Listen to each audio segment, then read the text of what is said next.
No peace. No peace. No peace. No peace.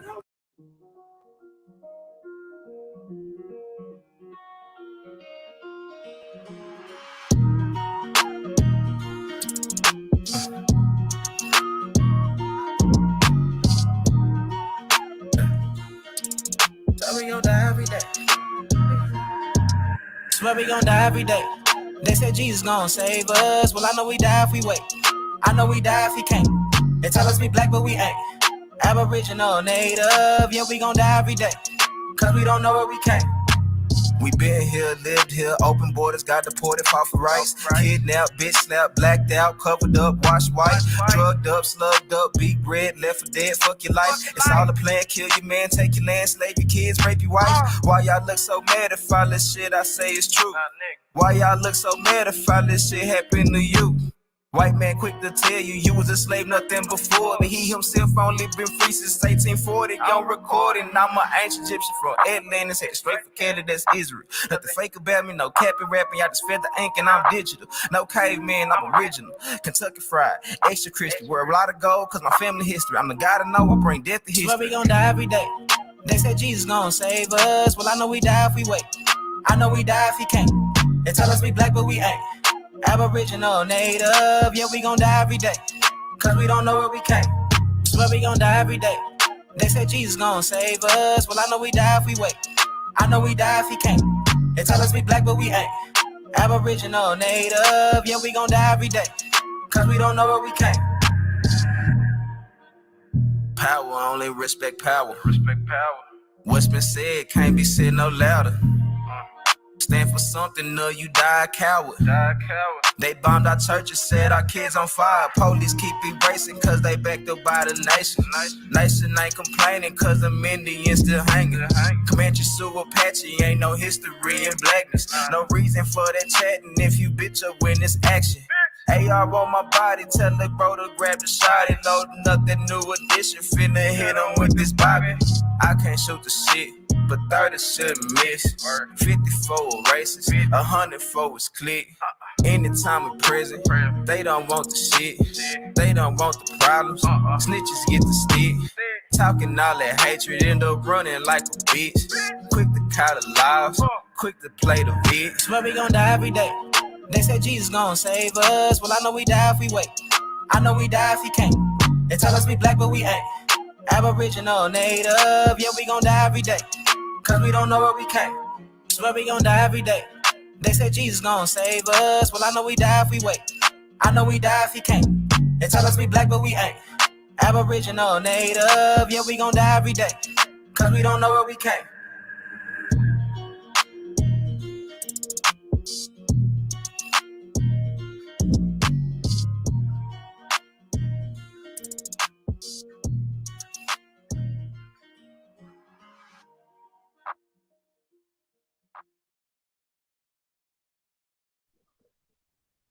Peace and paradise to all American Aborigines.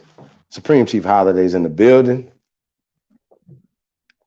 Hey, Saab's in the building, man. I come in peace. Hey, peace to everybody, man, tuned in. Shout out to all the great ones, man. I want to send a special shout out to the CEO is in the building, y'all, holding down, man. The production, definitely salute. Peace to everybody, man. Shout out to all the great ones tuned in, man.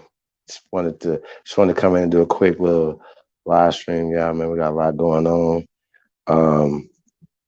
You know, I don't know, you guys don't see us, you know what I'm saying, we working, you know what I'm saying? So that's what's going on.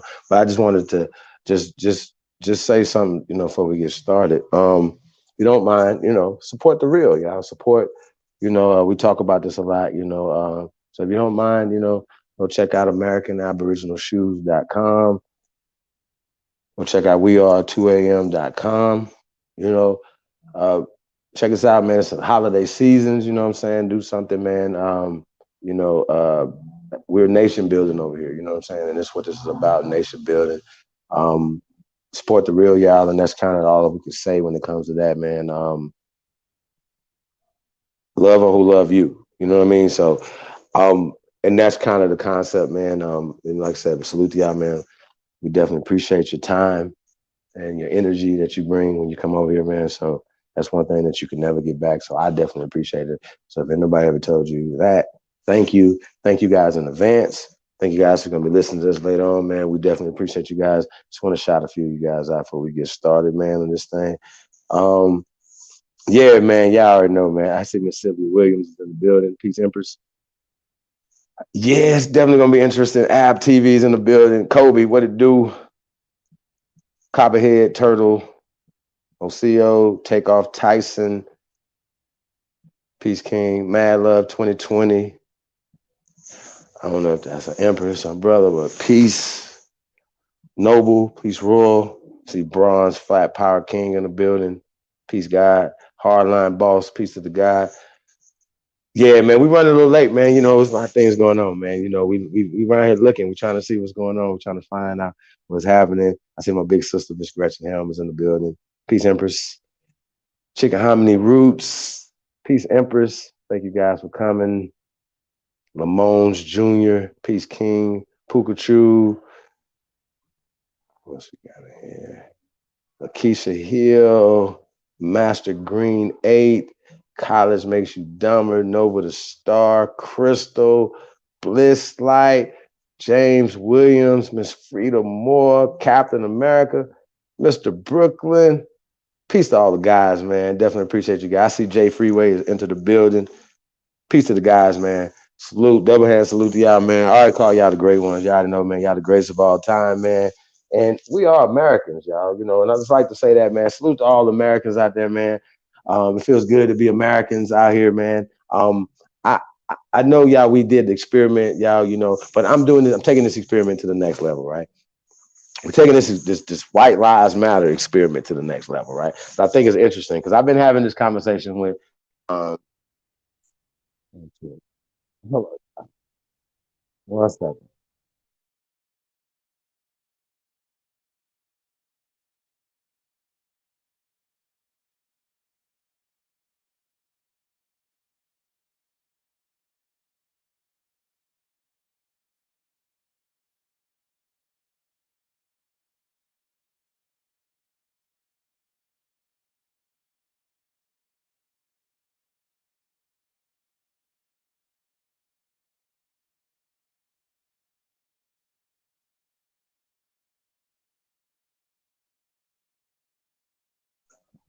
All right, thank y'all, man. We back. Um, so let's see if anybody else came in the building. Brandon Rogers, definitely appreciate you guys, man. Peace King. Here's the thing, man. You know, I like I said, you know, I know y'all. You know, when we had this, we did this experiment, whatever, a week or two ago, whatever. We were talking about White Lives Matter. How does that make you guys feel? And niggas went all the way back to Jim Crow era and shit. Uh, uh, uh, white only, white faucets, colored faucets, but you know now it's white black, right? Colored is not the thing. They replace colored with black. Okay, black is a part of the black program. We've laid all this stuff out, right? And this is a part, like I said, you know, we going in on the pan boo boos, and you know what I'm saying. And like I said, this all is a part of it, right? When we're talking about the guys who are at the bottom of the caste system, right? But there's levels of the caste system. And these guys are their job is to keep this caste system going and to fertilize the growth for these people that's at the top of the caste system. This is what it is. So socially, right, this not only hurts us, it hurts like because they believe the social strata, right? In order for us to start destroying this social strata, right, the social caste system, then we got to destroy the words black, white. We got to take those weapons. Those are things. Once you take that from them, they know they can't even say all lives matter, let alone say white lives matter. Okay. You niggas are running around here letting the motherfuckers say black lives matter all day, whatever, which is still just as racist and dumb because you can't have black lives matter or black anything without having, right? You can't have one without the other. You can't have black lives matter without having white lives matter. Okay? You can't have that, right? You can't have this paradigm. You can't have, we already said, if you got a black guy, you got a white guy, right? In this system, that guy, right? It's because it's a system. Black is a part of the black program. Black is a part of deaf. right? A deaf culture. This is what this is. So we don't even we don't we don't move like that. You know what I'm saying? When it comes to just empowering ourselves with words. We empower ourselves with the deaf. We empower ourselves with the weak side. We empower ourselves with inferiority, and then we push African American. Now, I want to say once again, anybody that's on their journey and is building and still learning, I'm with you or whatever. So I'm hearing that Freak Nasheed is saying, you know, he's about to do away with black and all this other shit, right? Whatever, you know, and I think that's dope. You know what I'm saying? But before you do all that, please get rid of white supremacy, brother. Please, that is very important when it comes to the psyche in the next level, in the next generation. If there's one thing we could do, we could do away with this caste system, this system, right? Now, it's not the end all be all, y'all. This is not like, oh, this is right. This is parts of solutions, things. We have psychological impediments that are in place in our minds, right? So when you hear Native American, right? Native American is an impediment. Native American is a social construct, just like African American is a social construct. I think it's really crazy that people who come from the continent of so-called Africa, right, or not identify themselves as African Americans. You know what I'm saying? They would be identified more by the country at best. You know what I'm saying? Who they have a contract with this country. You know what I'm saying? Nigerian American, so on and so forth, right? So I think it's it's really disingenuous, you know, when these guys are pushing this narrative on our people, you know, when we know that there's social constructs that are put together to empower other people socially, politically, economically, right? So, and this is a concept, and we know that we're looking through our history. We know that we were in position socially, politically, and economically. Something happened, so we got to go to what happened. We allow people to miseducate us, right? So when we're talking about the alphabet boys, right, MBK, and HOK, and all the other little groups that run up under these things, right? We understand that there's a thing that goes on with funding these guys, right? And there might be some new people that's listening to this, right? But you go back and look at the first videos of this, right? The grand jury here and stuff like that or whatever. We're breaking down how the CIA trained these people even over in Africa. So when you had these guys or whatever here going over and who are funded from here working, these are all our favorite master teachers. It's just what it is. We can't act like it didn't happen because we're not going to be able to heal. We're not going to be able to grow as a community and be able to do anything. You know what I'm saying? So it's America first. We are Americans. We're not black. That's a social construct. Do not allow anybody to call you that. Black is my favorite color. Salute to black, but I'm not black and I'm dark, but I'm brown. Okay, so this is what we're dealing with, y'all. Yo, want to pull up this, you know, kind of give some context to what we're saying. We got Malcolm X, right? Whenever we talk about Malcolm X is one of our heroes, you know what I'm saying? And he identified himself as a black man, okay? He did. He identified himself as a black man. And like I said, a lot of our heroes, they might not have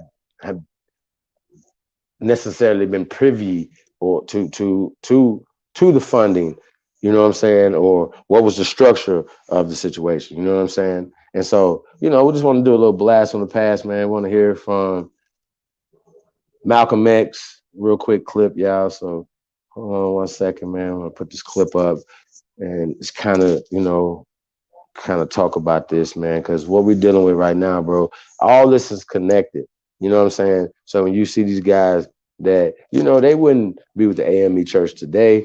They wouldn't deal with any of these. They wouldn't deal with the Democratic Party, whatever. They say they don't deal with the Black Lives Matter and stuff like that, but they still pushing the same narratives. So I think it's very serious that, you know, that we talk about this or whatever, because these are people that are in our, you know, are influencing our people around this country and around the world. So yeah, let's get into this clip right here, y'all. We'll come back on the other side. Let's go.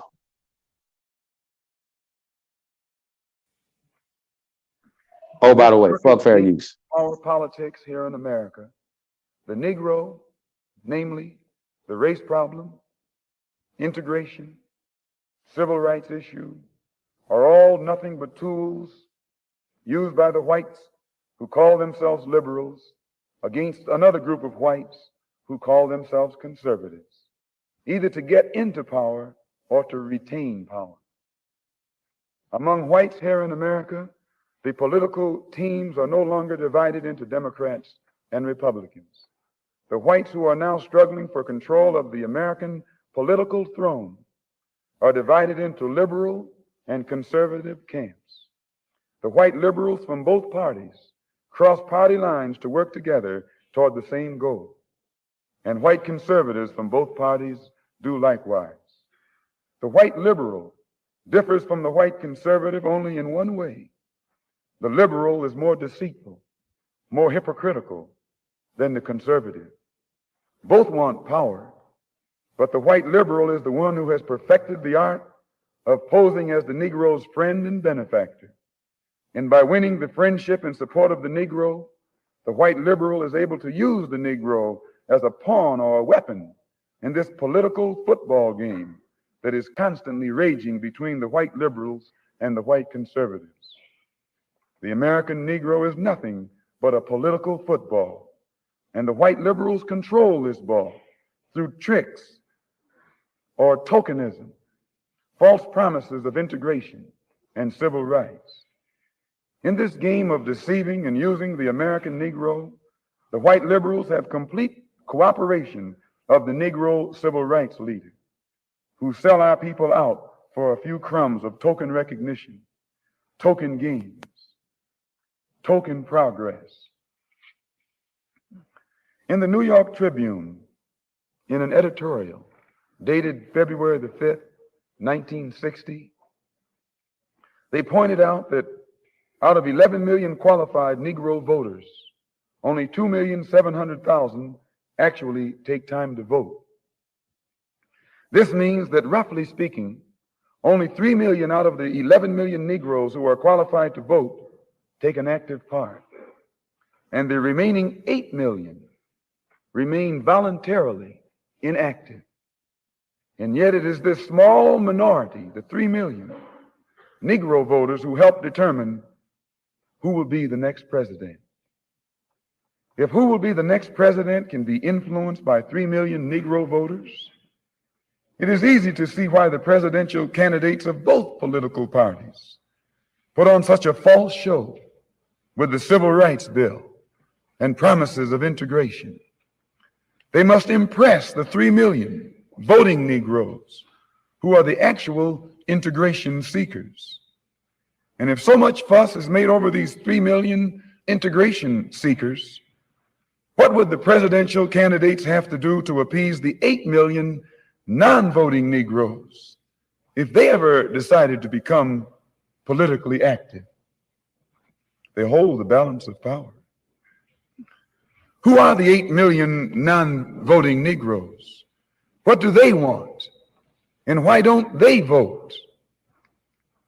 The 3 million Negro voters are the so-called middle-class Negroes, or high-class Negroes, or uppity Negroes, who are referred to by the late Howard University sociology professor E. Franklin Frazier as the black bourgeoisie, who have been educated to think as patriotic individualists with no racial pride whatsoever, who believe in and look forward to the future integrated, intermarried society that is constantly being promised to them by the Negro politician. And therefore, this integration-minded 3 million minority remain an active part of the white-controlled political parties. But it must never be overlooked that these 3 million Negro integration seekers are only a small minority of the 11 million qualified Negro voters. The 8 million non-voting Negroes are the majority, the downtrodden black masses. They have refused to vote. They've refused to take a part in politics because they reject the Uncle Tom approach of the clergy politician leadership that has been handpicked for the so-called Negroes by the white man himself. This clergy politician leadership does not speak for the Negro majority. They don't speak for the black masses. They speak for the black bourgeoisie, the brainwashed, white-minded, middle-class minority, who, because they are ashamed of their race, because they are ashamed of being black and don't want to be identified with black, they are seeking to lose this black identity by mixing and mingling and intermarrying and integrating with the white society. The race problem cannot be solved by listening to the white-minded, brainwashed minority. The white man must try to learn what the black majority wants. The president would be wise to try and learn what the black masses want. And the only way to find this out is by listening to the man who speaks for the black masses. And I can declare to you tonight and to the entire world that the man here in America who speaks for the majority, the downtrodden, dissatisfied black masses, is this same man who so many thousands of our people are flocking toward to see and hear. This same Mr. Muhammad, who is labeled by you as a black supremacist and as a racist and as an extremist. If the 3 million middle-class Negroes are casting their ballots for integration and intermarriage, what do the non-voting black masses who are in the majority want? Find out what the black masses want, and then perhaps America's grave race problem can be solved. Oh, whew, sheesh. Son, he just did that yesterday. Hey, I just want to say before we get started, who do you guys think is the leader that speaks for the downtrodden and the have-nots and the voiceless of our people, y'all? Who's that leader? Or leaders? I don't even want to do that. Can we say some names that we have? You know what I'm saying? Today, I submit a few names out there, y'all. You know, live, not niggas dead. No disrespect. No disrespect, y'all. But I just want to throw that out there. The qualifications is you got to be breathing. You got to be still working, not retired in a convalescent home, some shit like that. Nah, nigga breathing, punching niggas, writing shit, spitting that garlic, nigga. You know what I'm talking about? I want to know who that motherfucker is speaking that. You know what I'm saying? And I just put it out there, you know what I'm saying? You know, and I've said this a few times, you know, we know that the Minister Louis Farrakhan is a leader. I want to cue up that Scott Beason, Alabama Senator Scott Beason. So while we queuing it up, I'm gonna break this down a little bit, y'all. You know, we talk about who is that leader, who is that guy that's speaking for our people, speaking for the have-nots, because even in 1960, Malcolm X is literally talking about Richard Allen as them niggas, right? Top picked, hand picked, motherfucking, you know what I'm saying, bourgeoisie. You know what I'm saying? These are the niggas that they keep pushing up in front of the people as if they are heroes of our people. Richard Hamilton? Like, come on, bro. Like, ain't no nigga doing no motherfucking Shakespeare in Central Park and shit, bro. That's this nigga in tights. You know what I'm saying? Methodist in tights ass nigga. You know what I'm saying? Bro, that bullshit is fake as hell, bro. And it's gonna get bad for y'all, bro. I promise. You know what I'm saying? Shout out to the guy, Amani Bay, man. I don't know, he might slide through the night, y'all. We might go and have to put old Richard Allen in the dirt. But this was just gonna be a quick build. We were looking to see, you know, we thought it was gonna be some action over on Sodnetta TV tonight. So I don't know if anybody have anything on that. Please let us know. You know, if that's going on, put the link in the chat room. You know what I'm saying? Let us know. We're gonna be a watch on that because we want to support, you know, anything that's going on in the Aborigine community. You know, we want to watch what's going on and make sure that, you know, everything's going on right.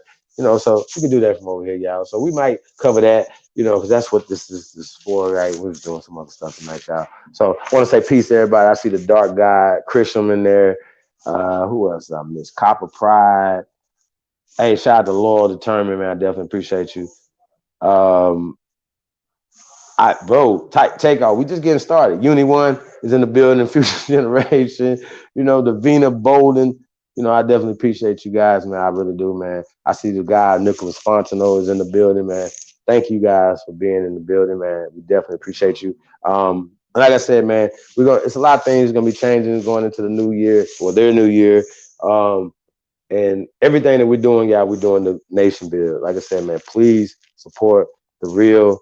Hit us up at weare2am.com. Weare2am.com. Get you some exclusive gear, man. Like I said, man, we're not here to hurt nobody. So it's all love, man. Love to the real, death to the fake. Omega's in the building. Peace, God. I'll make sure I ain't miss nobody. Yeah. So, we had this, the video with Malcolm X, right? And he was saying, could you guys, hey, Lowell, could you imagine, right? Could you imagine this just in your mind, right? If he would have used Aborigine. Now, he knew about Aborigine. I don't know if he knew it then when he was making that speech, but we know that, he's talked about Aborigine being the original man. You know what I'm saying? So we know that this brother is very well read and studied. You know what I'm saying? So, but also he was also, if you've seen Children Pillagers and stuff like that, his formative upbringing was through these people. So he's speaking their language. So y'all got to keep this in mind. Language is key. So the guys that are on trial, right? The alphabet boys, we just call them that, right? MBK, HOK, these guys, right? So these, right? NSA, FBI, CIA. I'm man enough to say the shit, right? So just wanted to let you guys know that I am not a police officer, local, state, national, or international, or galactical fucking police, nigga. Fuck is y'all talking about? Hey, I got you, Amani. I'll be holding it down for you 30, 40 minutes, brother. Put the link in the chat room. Oh, I'll just email it to you. Do that. So peace to you, brother. We getting it in, man. We worldwide, y'all know. The brother Monty's over in Japan on the down, man. And y'all already know, man. We getting this work in, y'all. So salute to the First American Council. Y'all, we're gonna have a great year this year, man. There's a lot of things coming, a lot of announcements. Salute to the God Tide Data. Y'all already know, man. Universal Media is launched, so that's going down, y'all. So be on the lookout for that, man. So y'all definitely gonna see a lot of transitions going on in the new year, man. So peace to my big brother, Libra son. He said, Libra, we're going to get it in, brother. So once again, go check out AmericanAboriginalShoes.com, man. Walk like a guy, man. Get y'all some AmericanAboriginalShoes.com. Right. So back to this Malcolm X thing, right? You know what I'm saying? So if he would have left black out, and he said, wiggity white. In this system, he was empowering them. You know what I'm saying? Now, I don't think that he was doing that on purpose. A lot of times, how we were trained, you know what I'm saying, back in the days, you know what I'm saying? It was, black this, black, black power, right? Black power. Yeah.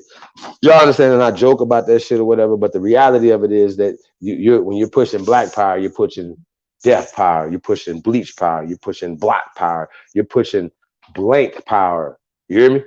You the blank man, right? So if we're gonna really defeat racism like Malcolm X was trying to do back in the days, right? These are the things that we need to do. So you should test this out, experiment this in your local, right? It don't matter if you have got into it with these guys. They could be the most, right? You know what I'm saying? Because this is how it go, right? This is how it go. Once you take white from them, right? You say we all Americans.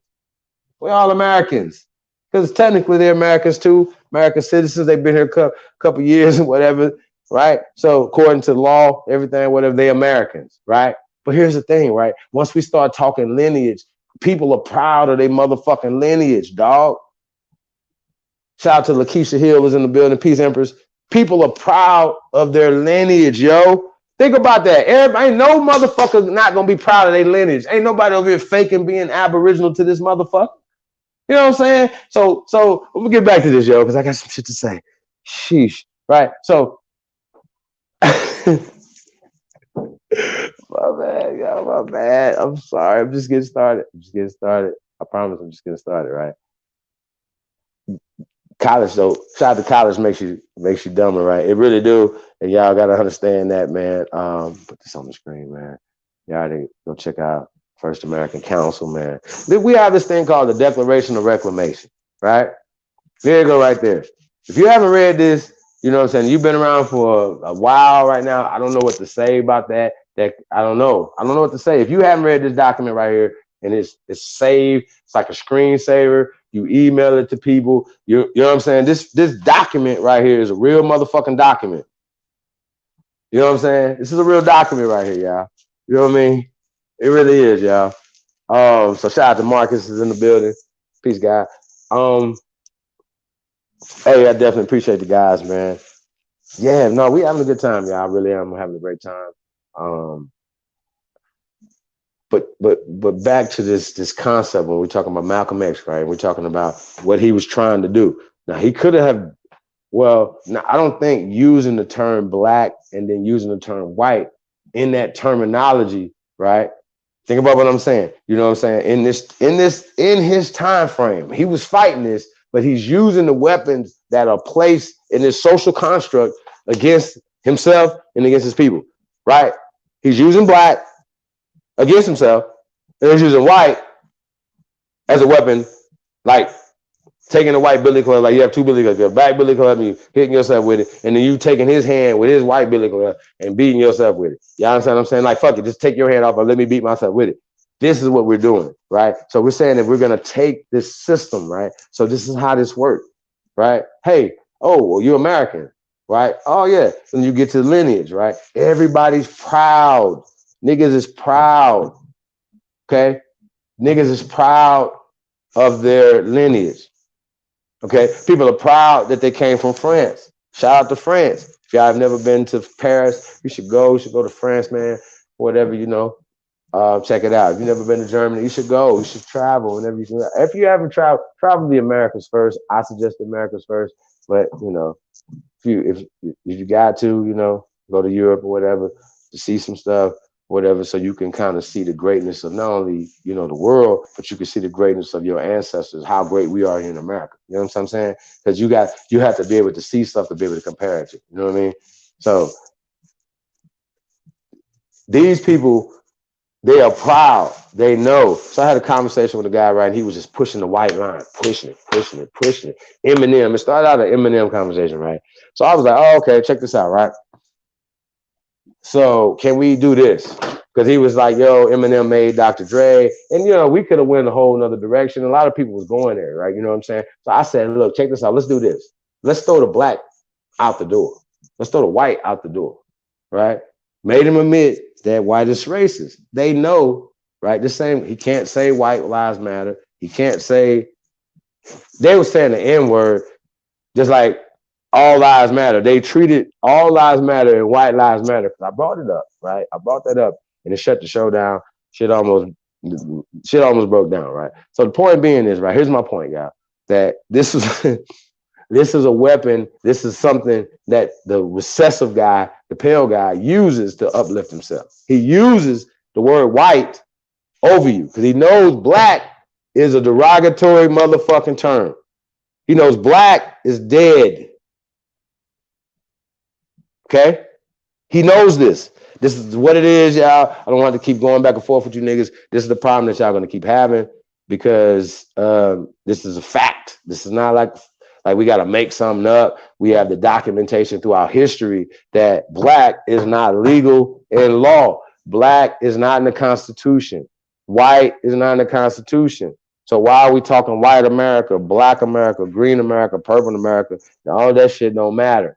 But they're using it in a social context and social construct to take power. So this is what we're dealing with. You understand what I'm saying? So look, check this out, right? I want to play this real fast, y'all. And we'll come back on the other side of this, man. And this is all going to the context of what we're talking about. And I'm still going to talk about Malcolm X or whatever, but in the context of what this is right here. Let's go.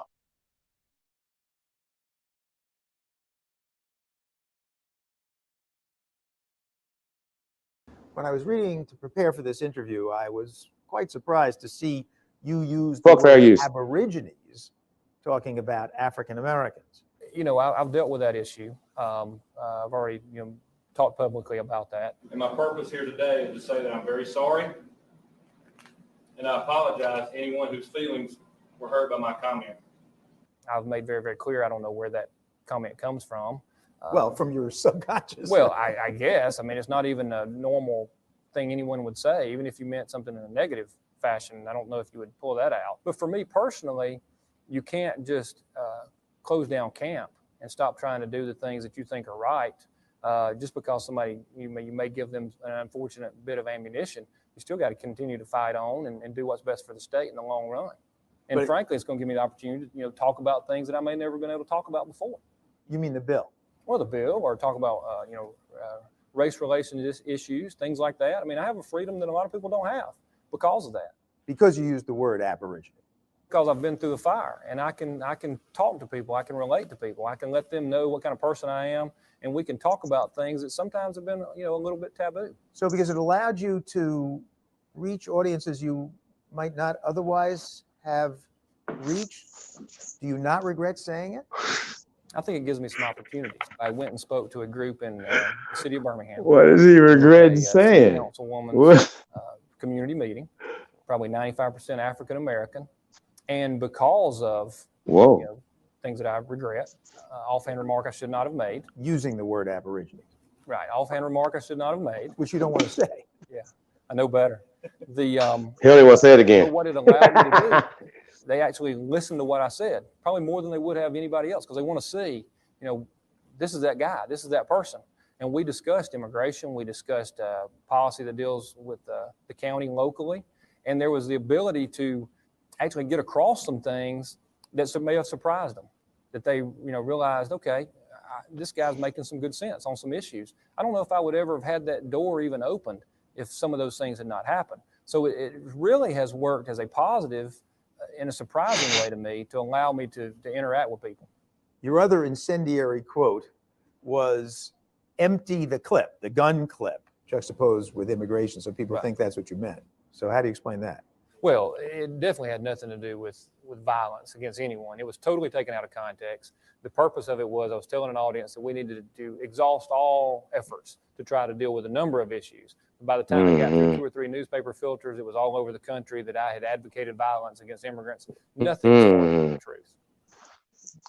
Well, I need an apology for African American motherfucker. How about that? Because I don't like African American. So anytime I hear African American, I'm mad. African Americans. Every time I hear that dumbass shit, I get mad. Okay, I get mad. So this is what I want to do before I get into this conversation about Scott fucking Beason, right? So because it's always interesting to me. He's apologizing for Aborigine. He's at a church and alongside top right black community leadership, right? That's where he was at, talking to those niggas. Because I'm still trying to find. We reached out to parties, Scott Beason and other parties, and handing no comment, right? So here's my point, right? So who's mad about being called Aborigine, right? Because I want to pull this up, I want y'all to see this shit. So American, I think I'm gonna do this every day. I promise. I think I'm gonna do this every live stream that I get on. I think I'm gonna show the world, because maybe you miss it. So I want everybody to see the etymology of American, okay? Because we know, right? Remember, when you're having this conversation with people who are European descendants, right? Right? They are proud of where they came from. So that means they know when they came here. They know when people came into Tennessee. They know when people came into Maryland, so on and so forth, right? South Carolina, whatever, right? Now, as you guys seen in the last episode, right? We had this person named Sarah Bass, was the wife of this guy, so-called guy.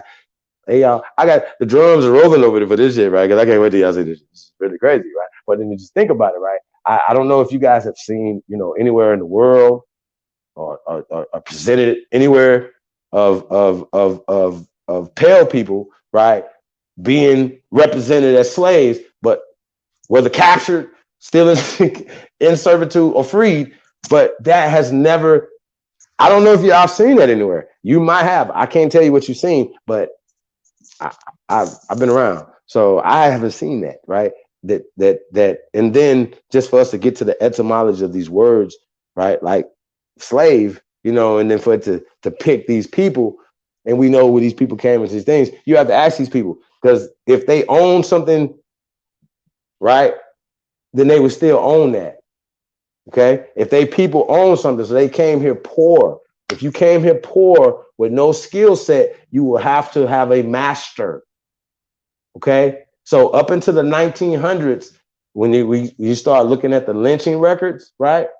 Lynchings, the pale waste man, the vagabond, was being, right, lynched more in this country than the Aborigine or the copper colored dude, right? So remember, colored water fountains, colored, not Negro, not black, colored. Colored goes with, right, what I'm about to show you, right? So when we talk about the definition of American, right, even though they started including other people in naturalizations and stuff like that, that doesn't negate the fact that you are still, right, the first Americans. That's what we are pushing. That's the concept. It's not hate. It is only the truth. We're telling who are the people that the Europeans found when they came here. They found Negro de terrors. So when you hear these Asian ass niggas, well, another exhibit A, just another example of the Asian shit that these niggas are doing. They will pull up Negro de Guinea, right? To throw you off of Negro de Terra, right? Let's don't talk about Negro de Guinea and all these other things, Besar, all these other things that you say, because you don't even understand what you're talking about. Let's just start with the Negroes, the blacks, the colored people, the copper colored, the maroon people that they found when they came here. That's all you need to talk about, that we have the actual artifacts in the goddamn ground, bro. So when y'all say this shit, bro, it's very disingenuous. It's really, it's one of them things that I see, you know what I'm saying, as a student of life, you know what I'm saying, a master student of life, right? You know what I'm saying, that I see the shit that you niggas are doing, and I just, like I said, I feel like it's my duty, you know, to say something, you know what I'm saying, at least I could do. I can't slap a motherfucker, so at least I could say something about the shit and have balls to say it. And a lot of you niggas is cowards, bro. I just want to say that, man. I just want to say that your ancestors are cowards, by the way. Okay? So I wanted to say that to you, you know, let you know that off top, and salute to all the great ones, man, all the real ones out there, man. But you toned into the realest of all motherfucking time, my nigga, the GOAT. So we're going to get into this right here, right? I don't care. Stop it.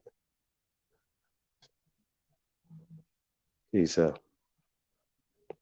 That's what y'all gonna do. But this is what we're gonna do right here, right? Just real quick, y'all. Real quick. See that 1570s, right? See 1570s? Noun. It's a noun. Originally, quote, one of the Aboriginal peoples. Aboriginal peoples. Aboriginal peoples discovered in the Western Hemisphere by the Europeans. Period. Right? And we know what's going on, and we know they changed it to Native Americans, all this other shit. We understand that. Cool. But Aborigine. And we can go to other definitions when they say Aborigines or copper colored people that they found when they came in, right? So according to international, as well, let's call it the UNDRIP, or national law called the ADRIP, right? That if your grandparents, yours, everybody in here, you don't have to be from Mississippi like some of us. Some of us grew up with seeing our family trees. That's called genealogy, fuck ass nigga. You know what I'm saying? They could be like, oh, Indians are attached to a tribe, right? You Aborigines haven't traced your genealogy. Yo, bro, like, this is fuck nigga shit right there, bro. So this is what we talking about. So I ain't about to keep, you know, going through that right there, man. I don't understand what you guys are talking about. Who are the Aboriginals? Who are the Aborigines of this land? So we go through this, we show this, we continue to show these things, right? Hey, can we pull up slave? Since we're having this conversation, right? We pull up slave, the etymology of slave, real fast while we're sitting right here. Might as well. Fuck it. Before we get going. Oh, let me take this off the screen, yeah. How about that? Now, late 13th century. Now, did that say a black person, a white person, right? It don't say that, do it? It don't say none of that, right? So just say a person who is in chattel, who is in the chattel or property of another, right? They went to jail, so they've been, right? They had to break rocks, all that, from Old French, right? Esclave, 13th century, right? From medieval Latin, right? Sclavus, quote, slave. See that? See that right there? Right? Source also of Italian, schiavo, French, esclave, Spanish, what's that right there? Esclavo, originally Slav. So, well, wait, originally what? What did I say right there? Slav. S-L-A-V. Now, I like to say slave, but I'll get back to that, right? That says Slav, brothers and sisters. Slav, see Slav. We're going to get back to that. So used in this secondary sense because of the many Slavs sold into slavery by conquering peoples. What? Hold on, I gotta keep going. Before we go back to Slav, y'all gotta see this. All right, the oldest written history of the Slavs can be shortly summarized myriads of slave hunts and enthrallments of entire peoples. The Slav was the most prized of human goods. With increased strength, privation, industrious content, with little good-humored and cheerful, he filled the slave markets of Europe, Asia, and Africa. Huh? And y'all know we've done that. We've shown that. We've literally, if y'all haven't checked out, and air quotes, white Slav slaves, air quotes, black masters, right? 1 and 2, go check that out. It's about a year or two old or whatever. Go check that out. Whatever. We documented this right here and show actual documentation of these people still in bondage, you know what I'm saying, all the way up into 1888 and chains, you know what I'm saying? So, only black people are slaves because we were in chains and chattel slavery and they was in indentured servitude. And it's the same goddamn thing. It's just based on who's telling the story. But the word slave comes from Slavs, okay? Okay, it comes from Slavs. It says it right here. It must be remembered that for every Slavonic slave who reached his destination, at least 10 succumbed to inhuman treatment during the transport. That's like, remember when they tell the story, right? When niggas died and they threw them over, because whatever they did to them, knocking their teeth out, putting shit down their mouth, beating them, raping them, right? This happened to them.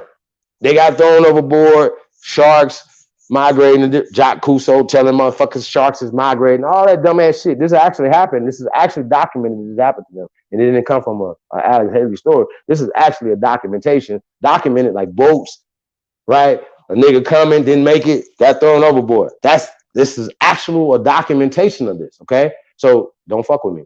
Please don't. Rat ass niggas. Fuck is y'all talk about, man? Shit's crazy. So these niggas died succumbing across the Middle Passage, right? And to the heat of the climate, right? So that means that once they got here, right? We talked about this. They couldn't. They was too tender. They couldn't last in that Caribbean heat, right?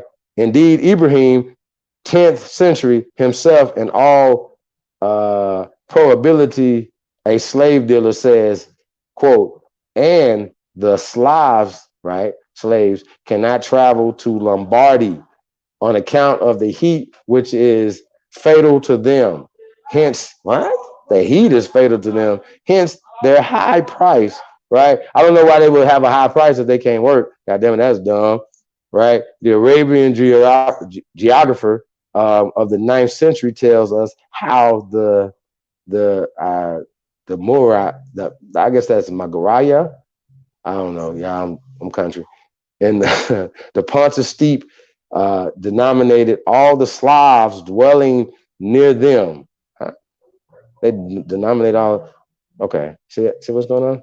See that those guys made raids upon the Slavs and took their prisoners along the coast of Kirk, where the Byzantines came to came in. Hey man, shout out to Nicholas Fontenot, man. Definitely appreciate that, brother. Yeah, man. I don't know. Hey, can we go back and say when it said scroll back up when it says see Slav? Because maybe they think, you know how these niggas do. They be like, well, man, you know, we was the first everything. They want to be the first Slavs too. They want to be the first slaves too. Well, we talking about the 1200s, according to them. 13th century to 1200s, right? So was y'all Slavs in the 1200s? No, this is specific. A whole race of people were slaves, bro. This is what they're talking about. This is where this term come from. And these people came to America in chains, period. Called Slavs, free Slavs, freedmen. You know what I'm saying? So it's just always funny to me that it's kind of interesting. Do you guys think that, you know, Tone Talk, for instance, and Vic Carnell, I just thought this is something in my mind, right? Because they both have Slavic, you know, wives, right? Do you think that they fighting for reparation for their people? So I just wanted just a thought that I had in my brain, y'all, you know. Now this comes from the Cambridge Medieval History, right? Volume 2, 1913. That's pretty old, but yeah, you know, it could be definitely tampered with. You know what I'm saying? So can we go back to Slav? And when it says see Slav, and Slav was, just click on that, guys.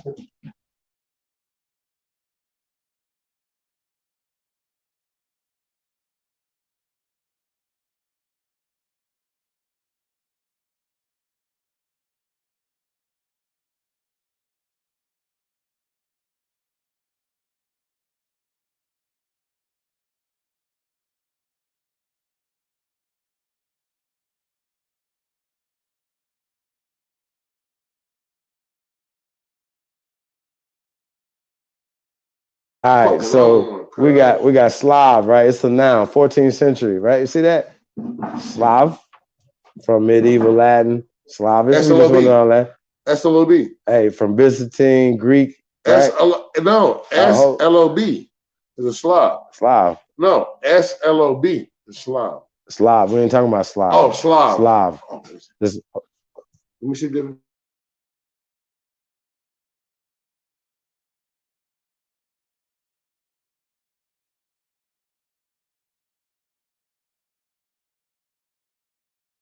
All right, hold on. So, all right, y'all see this right here. Y'all can read, right? Y'all see this? See from Old Church, Slavonic, right? We talking about the Slavonic. A slave, a slave, right? Probably related to Slovo, word speech, which suggests the name originally identified a member of a speech community. Now, wanted to talk about that real fast, right? You know how like they could turn a people, like, okay, I'll give you a perfect example, right? Mende, for instance, right? Mende is German, right? Comes from Mende Hall. Look it up. We did a build on this on this one of these channels, one of these shows we did, right? So when these people are calling themselves I'm good, bro. Mende Hall, right? Mende. Gotcha. I don't know about my house.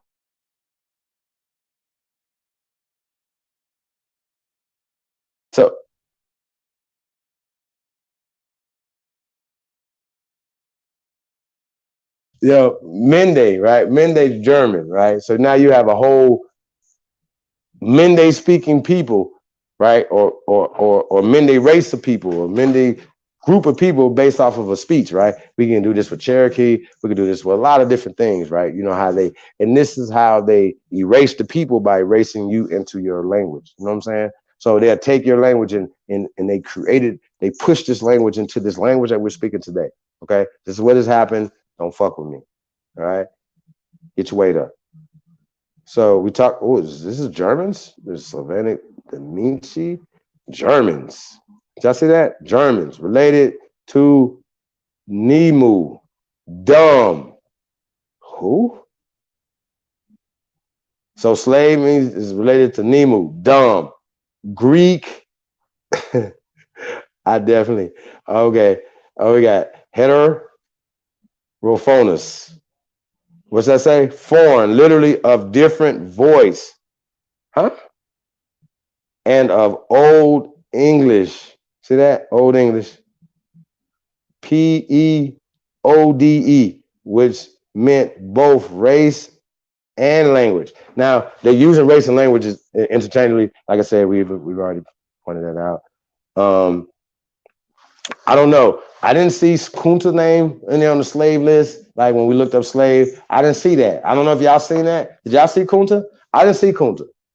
I seen them, right? So stop letting them give you slave, right? Like, you know, you're not black, you know, they're not white, you know, that's a social construct, but slave is a social construct as well, right? Now, they were making movies about them coming here in chains. That's just what it is. Y'all can go back and watch these movies, bro. We talked about this. White cargo. I mean, this shit goes on. They were slaves too. You know what I'm saying? So all this conversation that y'all be having, like, yo, we're just, okay, well, they're documenting these things that have happened, but we keep allowing them to tell us some bullshit. You know what I'm saying? Identical with the Slav and personal names such as Russian. See, it's Miroslav. Like, you know what I'm saying? It's in they it's in they shit. Literally peaceful fame. You know what I'm saying? What's that? MSTISLV, vengeful fame. Yaroslav, fame for, fury, check, Osherslav, God, glory, Latinized, what's that?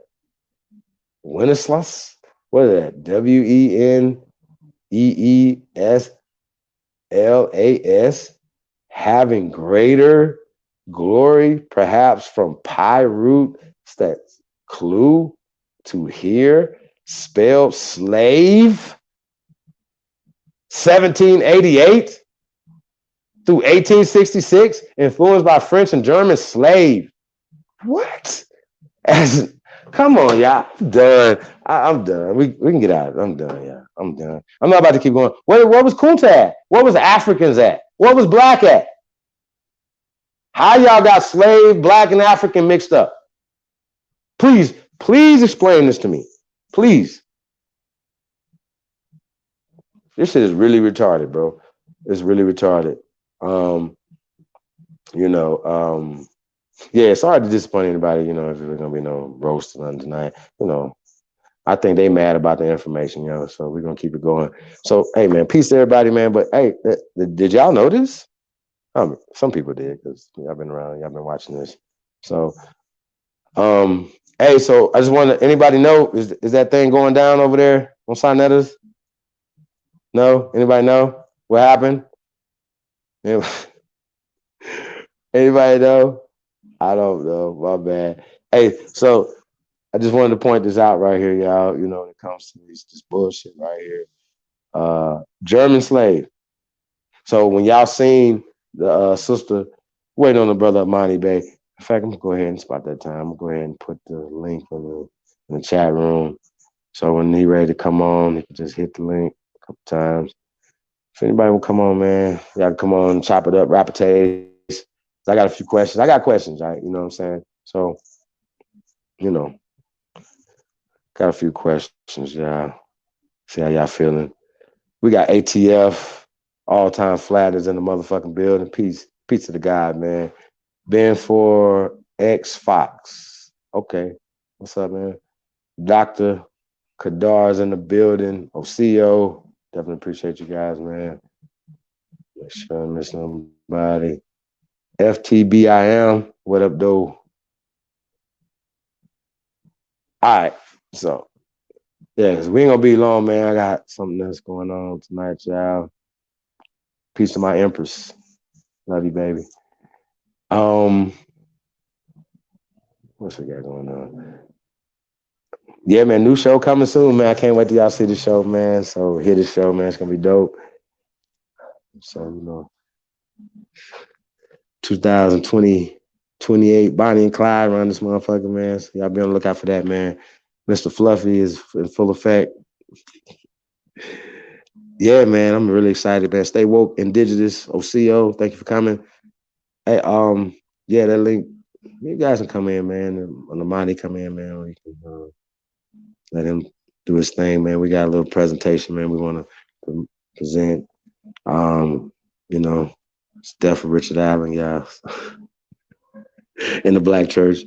We're gonna do a whole build on that, man. I guess go ahead and get him tonight. So definitely appreciate you guys, man. Yeah, so back to Malcolm X, right? You know, when we're talking about you know, he was trying to fight. Like, I don't know how you could push something that's a part of the system to keep it, like the media, right? We got to see who's involved in this hate, right? The media, right, is the people who made me hate. I'm gonna be honest with y'all. I'm gonna ask y'all can go back if y'all can remember when you didn't know anything about black and white. Everybody listening, you know what I'm saying? I would love to talk to somebody that's a descendant of Europe, pale European, that can come on here, or even you loyalist ass niggas. We probably talk to you niggas all the time, but I want to talk to some of you niggas too. You know what I'm saying? Just to see you know you guys' mindset or whatever. But I definitely would like to talk to you guys and unfiltered and be able to get through this, man. You know, but I think that the media, and I know that the media pushes the black. They push Black Lives Matter. They push hate, right? And they push fear. So once again, a pale European is in fear of his life, his livelihood. If he says all lives matter or white lives matter, he might as well go join the Klan, right? Y'all understand what I'm saying? And it's not, do y'all think that they're saying that if they say all lives matter? No, they're saying that, yo, Black Lives Matter is racist, right? Let's stop. We got to grow up. If we're going to get through this thing and we're going to beat this thing, we got to grow up, right? We got to stop being emotionally attached to slavery. We got to stop being emotionally attached to black. We got to stop being emotionally attached to losing. You know what I'm saying? You like to lose. I don't. I do not. I told y'all this years ago. I don't want to be a part of no losing ass team. I'm about winning, and we're going to start fucking winning around here. We keep taking fucking L's, and I don't like taking L's. That's what it is. Y'all can get it. Respect that or check it. See Joe Hustle's in the motherfucking building. Piece of the guy. I see Black Wolf around here. Mississippi's in the building. Piece of the guy, brother. Hey, man, shout out to all my Mississippi brothers and sisters in here, man. You know, when people be talking about niggas don't be doing their genealogy, what we supposed to do? Come on here and show everybody that we did our genealogy? Well, what we supposed to do? Email you? And these same rat-ass niggas is never show. Niggas don't even know you niggas' names. Let alone why y'all checking for other people's names and genealogy. Just like a good aging ass rat. Fuck y'all. And fuck everybody that don't understand what I'm doing. Fuck you. How about that? And I stand on it. And I told y'all, respect it or check it. Fuck is wrong with y'all? Y'all understand what we doing around here, man? Fuck. That's the fucking problem. Niggas got short attention span, short memories about shit or whatever. But motherfuckers is around here showing oh man, I ain't gotta tell y'all what motherfuckers did, but y'all act like y'all forgot. I don't. And I see the play, and I'm not gonna sit around here and be a victim. I'm not about to do that. So you motherfuckers gonna move around this bitch. I ain't moving around. Motherfuckers trying to run shit that they said they ain't even a part of. Fuck is wrong with you? Can't run nothing but your dick sucker, bitch. Fuck, I don't give a fuck what y'all talking about. I put that on everything I love. On God. So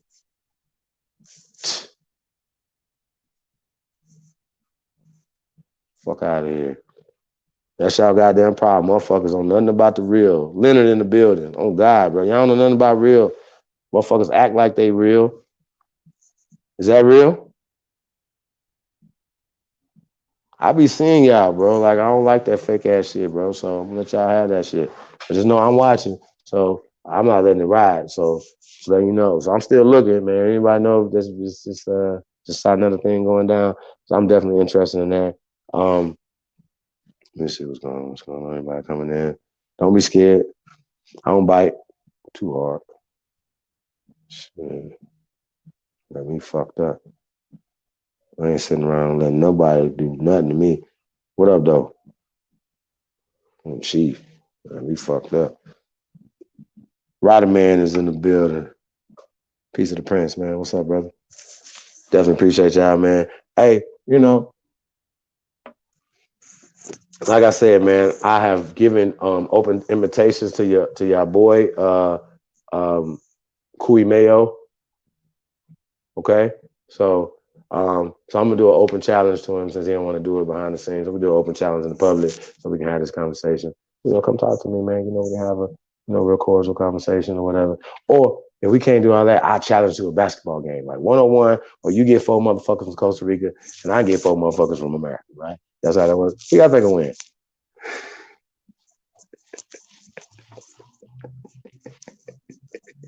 Y'all know I ain't shit. My bad. My bad, man. I had to say something. My bad. If y'all only knew.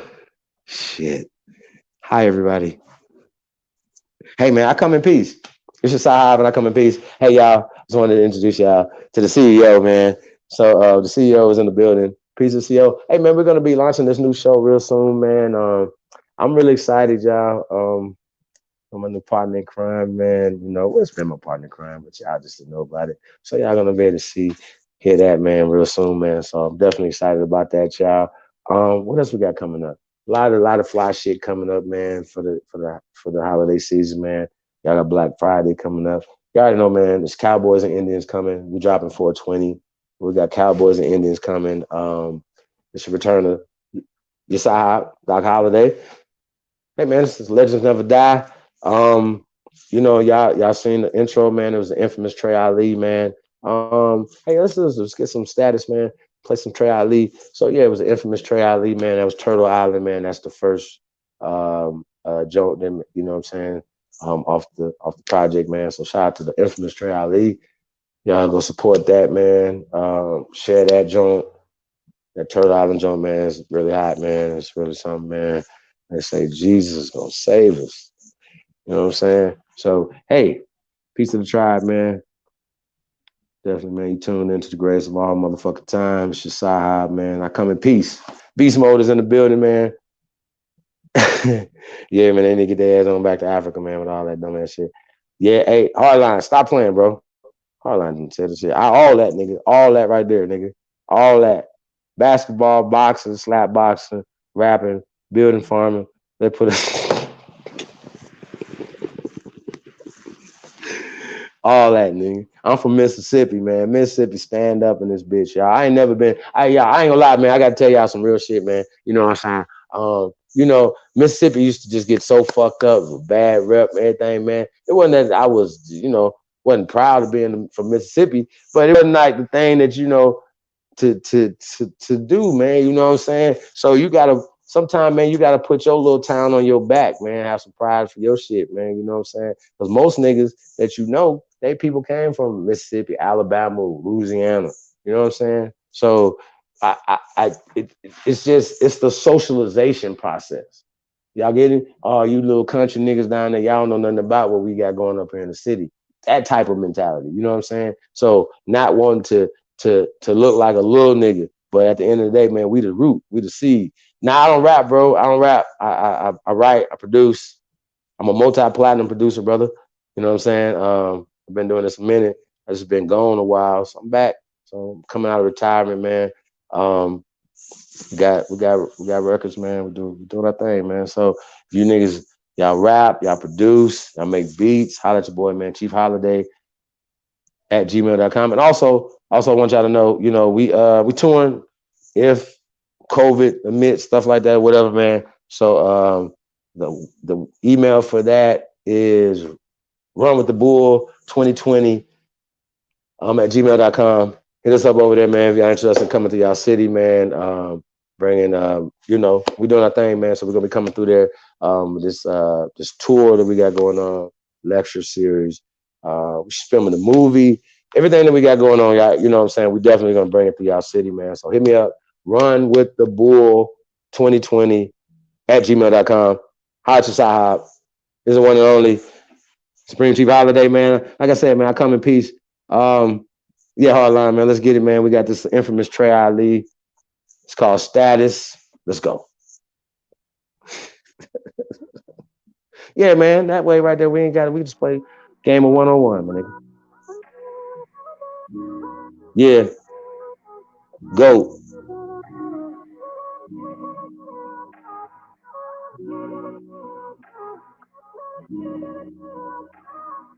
If I said paper on paper on paper. Ain't no genocide, we was killed on paper. Buried us alive in the proudest of the paper. They know who we are, swear they hate us cause they ain't us. I said paper on paper on paper. Ain't no genocide, we was killed on paper. Buried us alive in the proudest of the paper. They know who we are, swear they hate us cause they ain't us. I said gotta never die, never left us. Even though they took you home, he still behind you like a catcher. Life is like a doctor, everybody want their checkup. Money, he been preaching, charge for a confession. See, ain't nobody focused on the bullshit that they told us. Always trying to pin you sick when ain't nobody came before us. We the best part of waking up before the folders. That's why they want your backs against the wall like a poster. Indoctrination being sold as education. Most of history they taught you came from some imagination. Roots was never true, fuck the whole compilation. Fuck Walter Plecker, fuck Alex Haley. America is Egypt, Israel, Queen Khalifa. Babylon used to dabble by NY, check my fever. Niggas think I'm lying cause they sleeping. But bitch, I ain't no fool shopping my toes every season. I said paper on paper on paper. Ain't no genocide, we was killed on paper. Buried us alive in the proudest of the paper. They know who we are, swear they hate us cause they ain't us. I said paper on paper on paper. Ain't no genocide, we was killed on paper. Buried us alive in the proudest of the paper. They know who we are, swear they hate us cause they ain't us. Guess I gotta start bad rapper, tell these niggas how it happened. Control is the goal, now you spikes like William Shatner. Technology's economy has overthrown your balance. Now your headaches come from waves, microcells up in your atmosphere. Fears how they take you, they spike you for being active and questioning all the requisites made to prevent disasters. Clearing out the churches, FEMA talking to the pastor. Got the old line tied in this survivor for the masses. They never loved our classics, but bite off our originals. Reclassify your favorite rhymes the way they did the Seminoles. I'm so black pride that my inside's purple. If the world had never died, they probably never alert you. You need to venture out and stop sticking the circles. The numbers react different to curfews. The movement not perfume. The streets ain't gold. Our summer so cold, we left the fall on froze. I said paper on paper on paper. Ain't no genocide, we was killed on paper. Buried us alive in the proudest of the paper. They know who we are, swear they hate us cause they ain't us. I said paper on paper on paper. Ain't no genocide, we was killed on paper. Buried us alive in the proudest of the paper. They know who we are, swear they hate us cause they ain't us. I said paper on paper on paper. Ain't no genocide, we was killed on paper. Buried us alive in the proudest of the paper. They know who we are, swear they hate us cause they ain't us. I said paper on paper on paper. Ain't no genocide, we was killed on paper. Buried us alive in the proudest of the paper. They know who we are, swear they hate us cause they ain't us.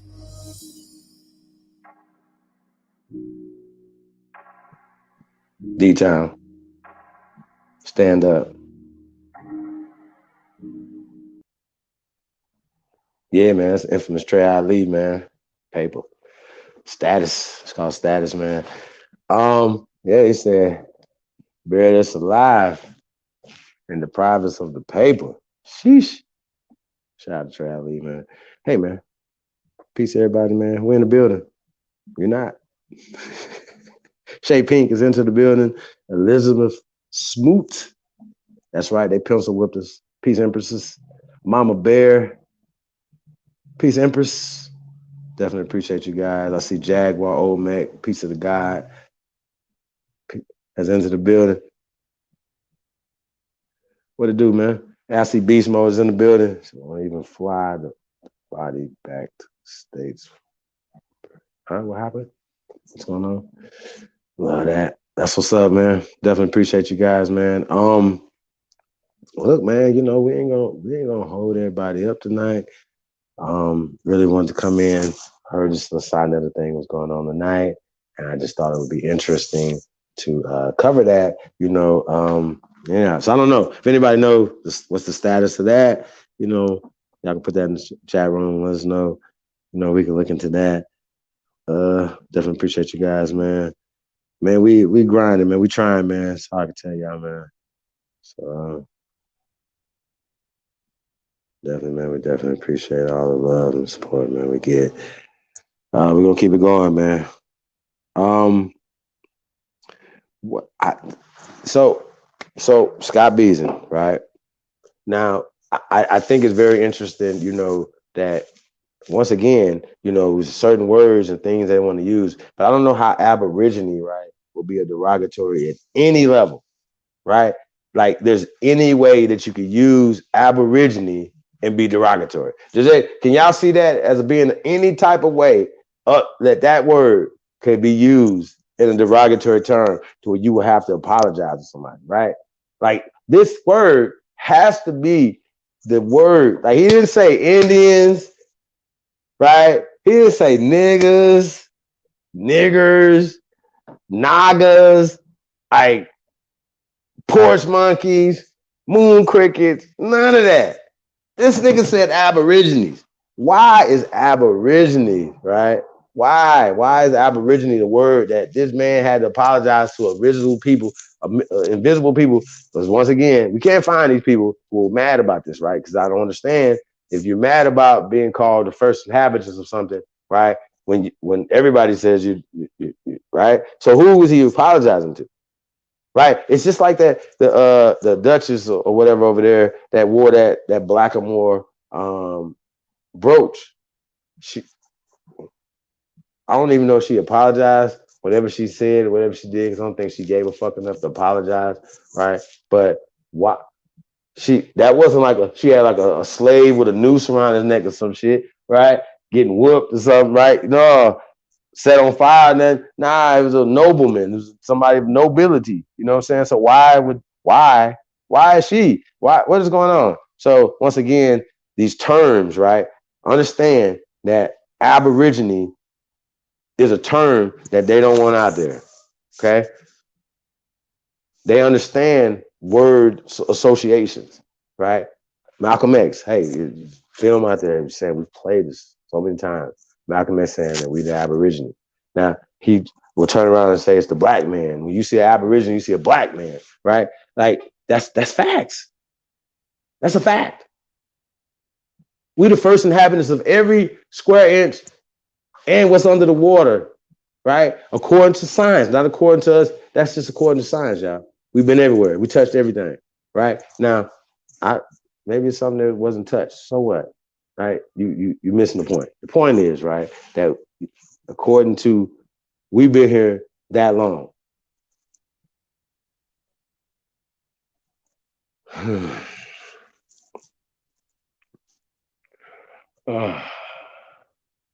Peace, baby. Thank you for that information. You want to pull it up? Let's pull it up. Fuck it. Hey, we killed two birds with one stone.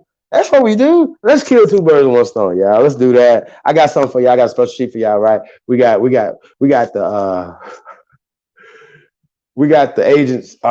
We got the alphabet boys in action right now. So we're gonna go to a live a broadcast of this fuckery that's going on right now, y'all. So let's get them. Let's go. So y'all. My bad. I can't help it. I can't help it, y'all. So they told me, hey, ancestors sent me. Shout out to the original one. Definitely appreciate you guys, man. Sliding through on your side, man. Hey, J-Rock, what it do? Wu-Tang ain't nothing to fuck with.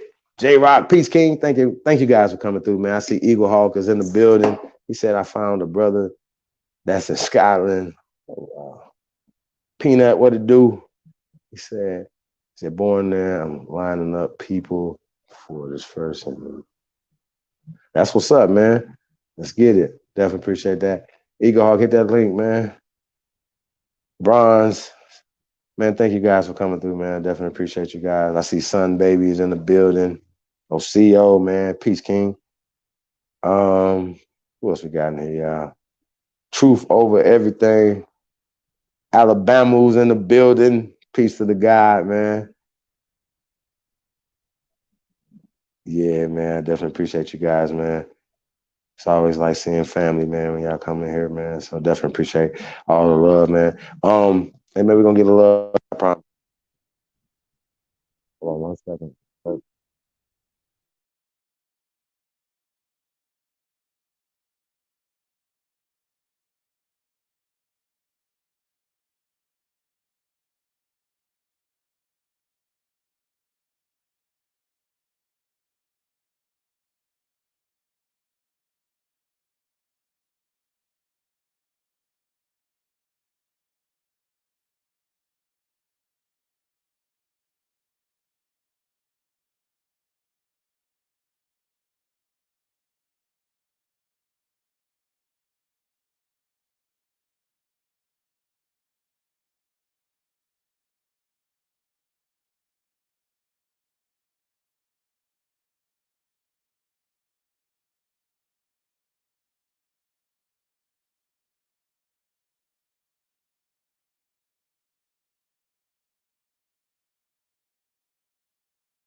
So, yeah, I just got word. Apparently, it's gonna happen. He was just over on.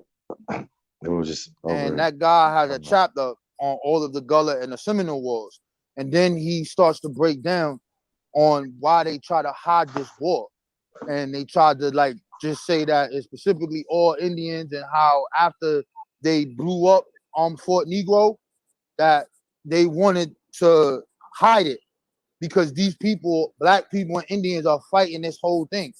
So what he did was he linked that to the Stonewall Rebellion and everything else. Like, yo, this shit is a black war. And then he's basically showing the people at the time in the Gazette and the newspaper and how they waited 30 years to even talk about it, to say who it was. They wanted to suppress it. So then he started to also break down how they said, okay, we just gonna say it's a Seminole. Everybody know we fighting the Indians. We cannot let these niggas know that these black dudes is turning up over here. No, no, no. So I was like, oh, wow. So I thought that was interesting. So I just bought The Invisible War. I'm on chapter 2 of that. But I got that originally from that book, the Igbo landing from that Queen Catwoman. Okay, now so what when you saying that, like what are you saying? You saying that all these people is African? No, it can't be all African because they fighting with different Indian tribes as well. He was just basically saying that how they describe it as a pure Seminole war is not. Okay, well, you gotta watch this here too though, because when you say Seminole, you know, if you tell me Seminole, I'm not gonna think of no Indian. You know what I'm saying? Off the top, Seminole is mixed, bro. They different pieces, not a bloodline. Put it like that. It's not a bloodline. I'm not gonna think about it as a bloodline. These are niggas who all got down together. Now the nucleus of it is Indian though, because you're gonna have to go to Tecumseh and see when Tecumseh them where they started they pan-Indian movement at, which was strictly for Indians, and that took place down in Florida.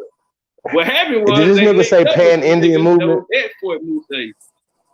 That's what happened. Yeah, they linked up with the niggas in Fort Mose. Why don't you say it? Say they fought with the Africans. Shit, bro. Say they fought with the Africans. Say it. Hold on, time out. Because you gotta understand, Fort Mose was who gave them niggas, commissioned them niggas to do that? Spanish. All right then. And so some of these people that was Spanish, all of them were white boys. But the nigga at Fort Mose was black too. Yo, this just say they Spanish, bro. Why you gotta put the black Spanish in it, yo? I got no, that shit be for real though. Like Menendez, you Menendez as an example. You know who was Menendez? Who was this guy? Who was Francisco Menendez? Where he came from? That's where Fort Mose come from.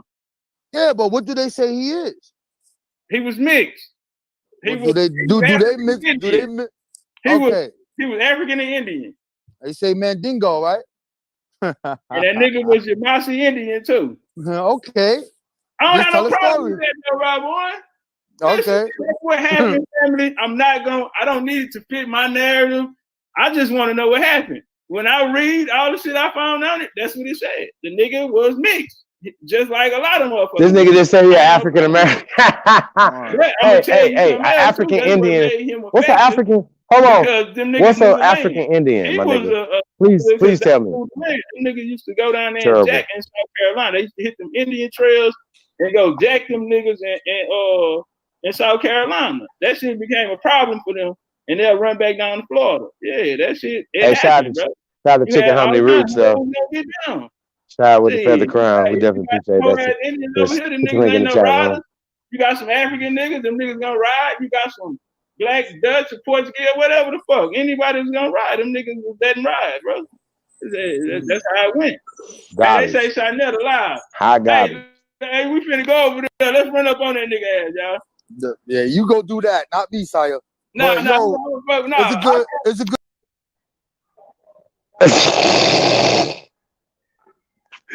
Hey man, what y'all want me to do, man?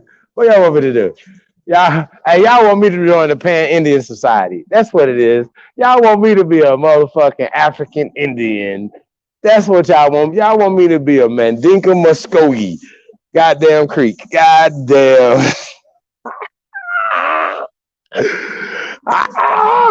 Ratatouille was on there talking shit. Hey, y'all, hey, that's y'all good. That's your boy. That's y'all boy. I'm gonna dog walk y'all. I promise. Promise. Get your man's Jim. Jim Jones, get your man. Get your man. It's a motherfucking, hey, I told y'all, bro. I told y'all don't fuck with me. I told y'all, all you little bitty ass niggas stop fucking with the gods. You know what I'm saying? But y'all want to keep on clout chasing. Oh, Snakez, he's live. Let's run up on him. Oh my God. Oh, hey, guess what? We got you. we got you, dog. We got you, dog booty. Y'all don't like what I'm saying, y'all can come see me. I live in Las Vegas and I'll be in your town, God damn it. Fuck is you talking about? Y'all don't want no smoke. Fuck is you talking about? So you better keep it on this motherfucking internet. That's all I would say. On God. How about that? Oh, you a bully.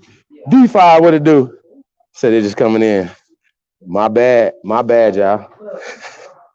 Sound like African American to me. Hey, you don't look like African American to African Americans.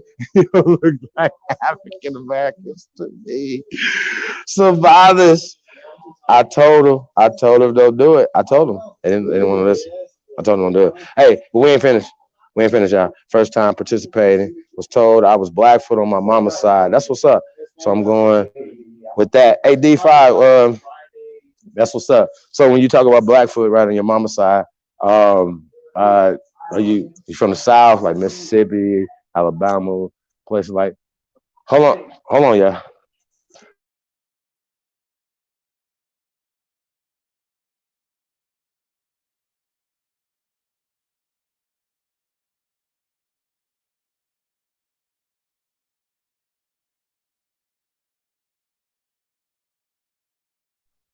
Yeah, man. So peace. Yeah. So yeah, peace D5. We definitely appreciate you coming through. I got a sister there. Where your people say you from? So my grandmother told me it was Blackfoot and Choctaw. She said Choctaw, but we know it's Chata and other things or whatever. But we know. I just wanted to just kind of touch on this a little bit, y'all. We know that these names, just like everything else, were descriptive terms or the language. You know what I'm saying? Or a part of the language, or a word from the language, or you understand what I'm saying? And they would, or a river, or side of the town, and they would name these people this thing. You know what I'm saying? But these are all created. These are not ancient. When we talk about a lot of these, like Cherokee, so a lot of times people are going and finding the more name that was there before the colonizer came through. You know what I'm saying? So when we talk about Blackfoot, for instance, she was from South Carolina. That's what's up. So when we talk about the dirty, that's what's up. We talk about Tar Heels, for instance, and the whole concept or Blackfoot and stuff like that. That's how dark we were. You know what I'm saying? So these are just descriptive terms. So when we talk about Negroes and we talk about Maroons, we talk about these things. We can't, say, okay, well, I'm a Choctaw. So your people way over in South Carolina, my people way down to Mississippi. That's not that they couldn't be connected, but that it would be just like we are identifying ourselves by these people's terms and things that they want to put on us. So Choctaw, Blackfoot, Cherokee, Chickasaw, a lot of these terms would have been some of these creations. You know what I'm saying? And that's another reason why they own them, because they incorporate them. You know what I'm saying? So y'all kind of, there's levels to this. Shout out to it is absolutely called slavery, y'all. You know what I'm saying? It's absolutely called that. But definitely, hey, D5, welcome. Thank you for coming through, sis. We appreciate it. We appreciate the bill. Hey, you're sending a little house cleaning too. My bad. Yeah, man. Definitely appreciate everybody, man. Tuned in, man. Y'all tuned in, man, to the grace of all motherfucking time. It's your Sahab, Supreme Chief Holiday. Hey, I come in peace. But yo, this is a little something that we need to do, y'all. It's gotta happen. And I'm glad that y'all see it the way I see it, man. I don't know what to say.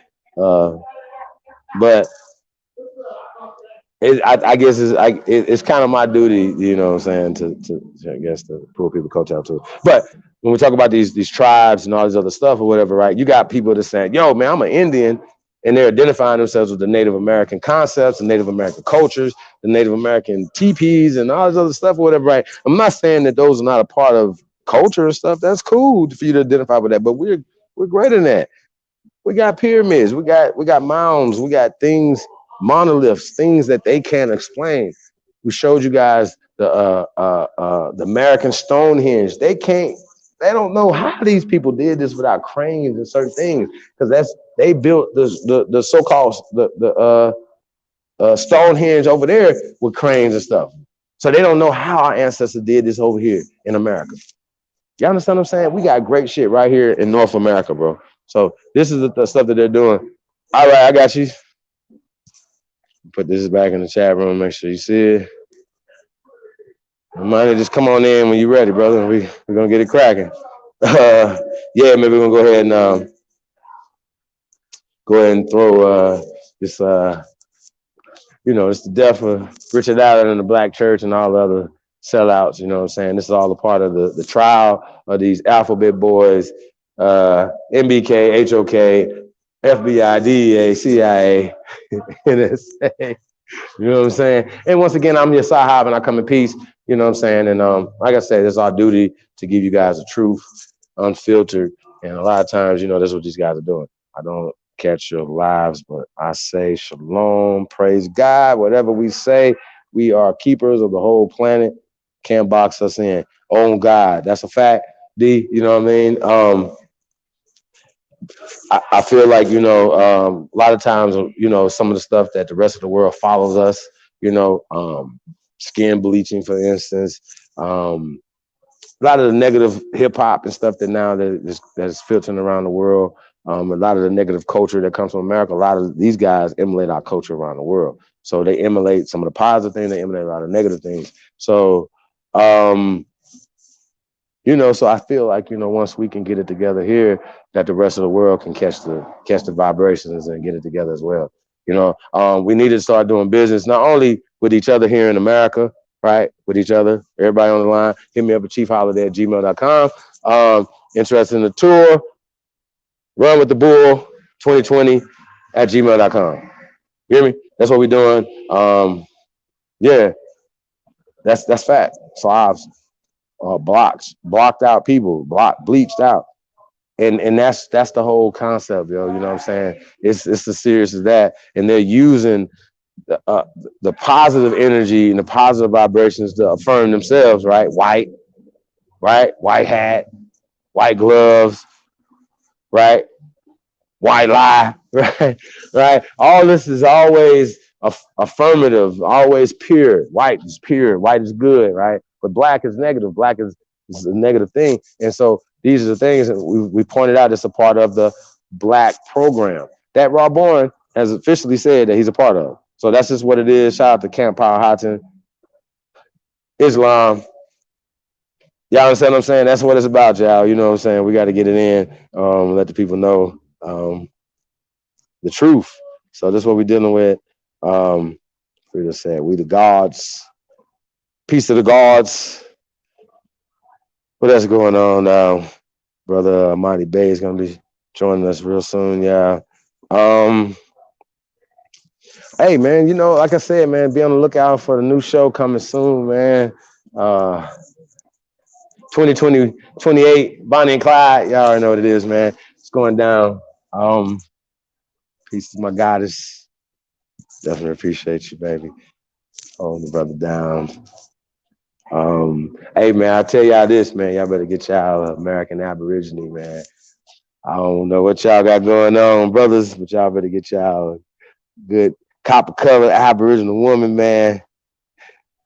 Just want to let y'all know that. So salute. Peace. Peace to all the empresses out there, man. We definitely just want to let y'all know, if ain't nobody told y'all, man, y'all the greatest women on the planet, period. Never let nobody tell you no other lies. They can go and do all that other shit. They can make up all the whatever they want to make up, but that's just the goddamn truth. We ain't got to put no cuts on it. That's what it is, man. So peace. to all the beautiful empresses, goddesses, sisters, you know what I'm saying, mothers, our cousins. Want to salute y'all, man. You know what I'm saying? Definitely want to salute y'all, man. We wouldn't be here for y'all. So peace to the guys, man. I see Supreme Chieftain is in the building. Hey, man. Hey, peace, brother. Now, I don't. We built before, right? Me and his brother, right? And I don't know if you live in New Mexico or your brother live in Vegas, right? But I guess you guys, they would consider this brother to be what you guys would call Native American. But that would y'all understand? We understand these are social constructs. Native American will be a social construct just like African, right? But when we start peeling away the layers, right? When we were talking to the brother, he understands that he has a dark origin, right? Which is America. We understand that the pale European came here and started mixing with people to make mestizos, right? That's not a derogatory term. That's just a real term, right? That's a true term. So a lot of times these concepts are created, right? The Australoid and Mongoloid and all these terms. These are terms, right? And a lot of us got people in our family who are mixed, which we call mestizos. You don't love them no less than you love your other cousins or your, you know what I'm saying, your whoever in your family. So we're not those type of people. So peace. Hey, peace to Chieftain. Come on through, man. Like we're gonna talk to people, man. If you don't mind. We want to let people know how we get down over here, man. It ain't about no hate over us, man. If it's about the truth, it's about love and bringing stuff together. You know what I'm saying? Because that's something that we have in common. We have ancestors in this land in common. We're not gonna fight over the motherfucker black Frenchmen and all this other dumbass shit that niggas be coming up with. Yo, we ain't got time for that. You know what I'm saying? So that little bullshit. I don't know what y'all got going on. We got the guy, Amani Bay, is in the motherfucking building. Peace of the God, man. Greetings, peace, all to the noble lords here, and to the family here listening. Peace, noble. So I just wanted to jump in real quick here, and get into Richard Allen. This will be kind of like a part one, just a little brief demonstration of exactly who he is, and he may be different than what we were presented with by others growing up. Correct. So let's just first jump on to. Oh, let me share screen here. Okay, let's do that first. Okay, but before I do that, this is of a serious nature, family. This is not a joke, because when we're dealing with individuals, because what are we doing here? We are in a situation to where we had our birthrights taken away, nationalities taken away. So we've been severed. The umbilical cord that connects us to our ancestors, it's been severed. So our purpose, our only purpose, is to remend that umbilical cord. Okay? Why must we do that? Well, we must mend that cord, reconnect it, so we can receive what our ancestors left us. We can reconnect with them, okay? Because they left what's called an estate, an inheritance for us. Whenever you're dealing with history, whenever you're dealing with ancestors, you're dealing with estate and inheritance. So if you say, for example, your ancestors are from whatever geographical location, if it's some nation in West Africa, then you're dealing with estate and inheritance. Okay, so when you say that, that's exactly what you may not realize that, but that's exactly what you're saying.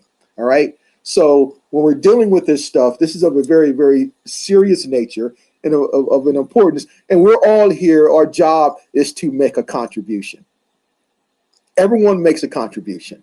It's not about individual personalities, not about me. It's not about anyone. It's about making a contribution to share what I know, that someone could be touched, or many individuals could be touched to and inspired to go on this path to confirm their ancestral assets. That's what all this is about. So every individual is gonna make incredible contributions. We all are influenced by others. And, you know, I'm honorable. You know, I give credit where credit's due. And this whole issue of, you know, on the dealing with many of us who have ancestors from Europe and, of course, from America, you know, and this information, you know, so, for example, this Richard Allen deal, I did today I'm going to present his paternal line, okay? And then maybe next time I'll get into the maternal line, but today, just the paternal side, I'm going to present to you guys. But, you know, this form of research, you know, believe it or not, I was influenced by, you know, Brother Curamayo. I have to give him credit. You know, he did a presentation where he looked up genealogical records. He did that approach and on some individuals. That was incredible research, and he made incredible contributions. You know, everyone makes a contribution.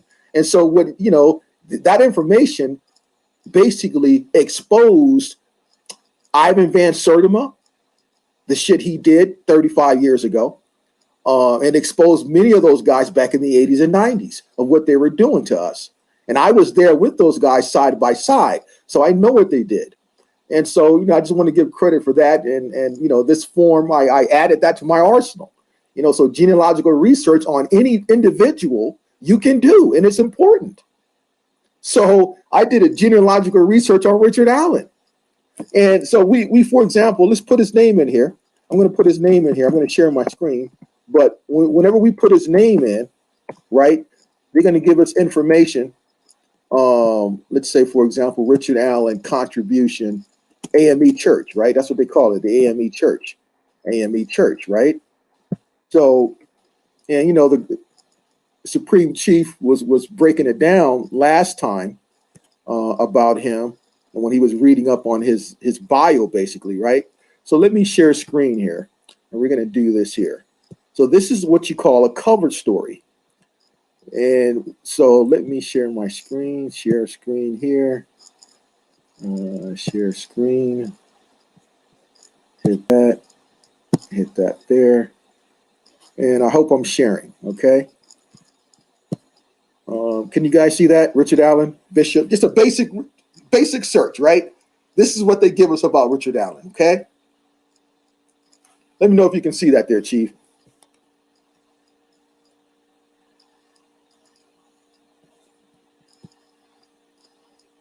Comments, let me see, comments. Someone put a 1 in the comment if you can see that. Richard Allen there, can you see that? Yeah. So, how come I'm not getting any? Hold on, brother. No, they can't see it. Wait a minute. What the hell? Share screen. Okay, let's try it again. It wouldn't come on, so let's try it again. I can see it. Everybody's How about that? Can you see it now? Can you see it now? Yeah. Got you. Okay. All right. So when we do a basic search on Richard Allen, this is what they tell us, right? So Richard Allen. Now, I hope everyone has you have to have a pen and a note and a notebook, right? You're gonna have to write stuff down, dates and names, because we're gonna connect this chain together, and you gotta remember stuff, okay? Because once we go further along, you're gonna have to be able to quickly go back to a date just to confirm whether or not that fact is because you have to do your own fact checking. So we do fact checking, but you got to write down as I go. So it says here, Richard Allen, born February 14, 1760, March 26, 1831, he died. Write that date down, family, about Richard Allen, okay? Mm-hmm. Now, so he was a minister, educator, America's most active, influential black leaders. So they called him black. 1794, he founded the African Methodist Episcopal Church, first independent black denomination in the United States. Elected first bishop in 1816. Okay, now let's go to early life and freedom here. He was born into slavery on, wait a minute, February 14th, 1760. Now let's go back up to here. He's born February 14, 1760. So as soon as he came out of the womb, he was boom, born into slavery. Wow, that's interesting. He came out of his mother's womb. He was born into slavery. All right. On a Delaware property of Benjamin Chew. Now, I did research on Benjamin Chew. I got the ship. Remember, I got the manifest. I got the ship to where Benjamin Chew's his ancestor came on the ship. I got some of that information, but that's not important for now. All right, so he was born as soon as came out of his mother's womb. He was born into slavery. Okay, and he was a child. So when he was a child, Allen and his family were sold to Stokely Sturgis, who had a plantation in Delaware. When Sturgis had financial problems, he sold Richard's mother and 2 of his 5 siblings. Sold his mother. Okay. But the interesting thing here, family, they don't give us any information on his mother. We don't know his mother's name, right? And nothing about it. He had to have a father. Someone had to impregnate his mother. We don't get that information. So remember, we have to look at that with a suspicious eye. Wait a minute. So his mother was sold into slavery. They know that. So he had a mother. Right? But you notice they don't mention anything about a father. Nothing, right? Nothing about a father. So we're presented with that. As soon as he came out of the womb, he's born into slavery. When he was a child, they don't tell us what age.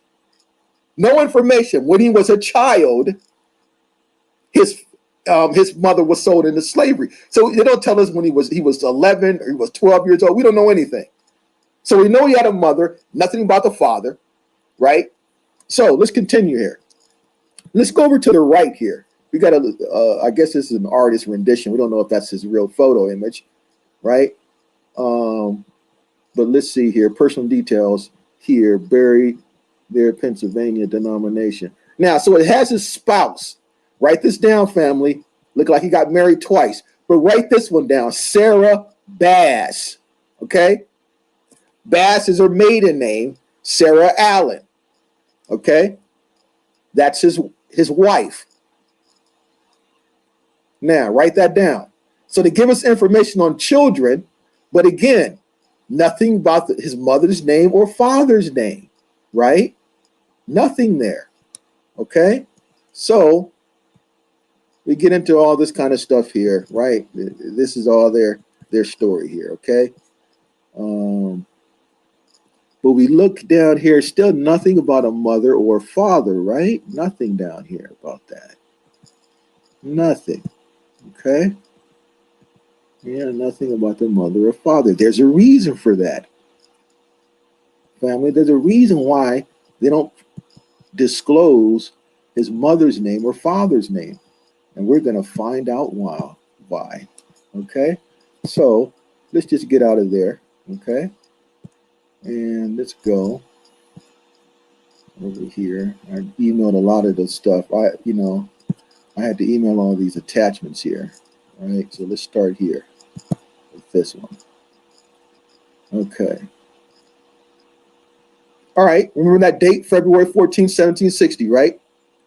And this was the stuff that Chief was presenting last time, and I took a screenshot of it, right?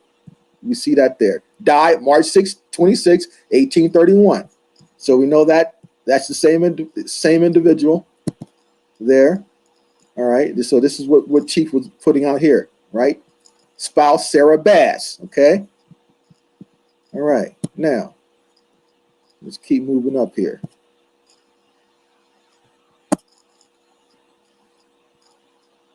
Now, remember Benjamin Chew? It said the slave master. This is from the manifest that I presented before. I took a screenshot of it. And let's kind of, maybe I need to blow this up here. Can you see that clearly where it says John Chew came in the charity? See that ship, the charity? See that? John Chew. That is Benjamin Chew's ancestor. Now, Benjamin Chew said, they told us that what we just read, that was his slave master. Okay? That's what they tell us, right? So John Chu came in the Charity. His wife, Sarah, came in a different ship called the Seaflower. All right? Now let's go to the next one. Let's go to the next one here.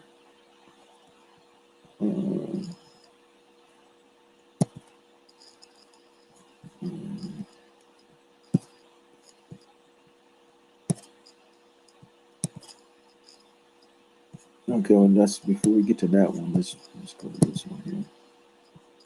Okay, so this is the other page of that there. So John Chu came in the Charity, Sarah, his wife, and the Seaflower ship. Their servants, these are their servants. They had 3 servants, Roger Delk in the Southampton, Samuel Parson in the Hopewell ship, and Walter Hasselwood in the Due Return, okay? So Benjamin Chu's ancestor came here on the Charity ship and his wife, and they had 3 servants. So I just wanted to point that out to you, family. Remember, there are detailed manifest records of everyone who came on the ship. So we got to remember that whenever you're dealing with a ship, an airplane, whatever, there has to be a manifest. If someone tells you a vessel transported individuals and they don't present a manifest, those facts are weak, unsound facts. So we don't buy that kind of stuff here, right? So let's continue here.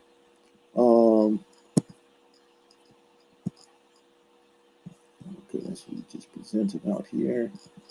Let's get to Mr. Allen here.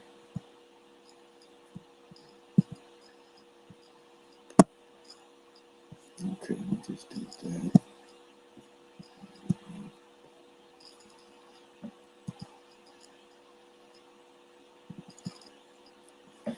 Okay, now this is about Richard Allen here. Now I want you to kind of zone in on this one here. This is the 1790 United States Census. Now, I just want you to see this image because we're going to go to the actual 1790 census and pull it out. But what we're doing is fact checking, right? So we look over here, the name Richard Allen, residential address in 1790, Water Street, East Side, Philadelphia, Pennsylvania, United States. Remember that, okay? Water Street, East Side, Philadelphia, Pennsylvania, United States, 1790 census. All right, we're going to actually pull that census up, but let's just write down that address. And then we got the name Richard Allen. All right.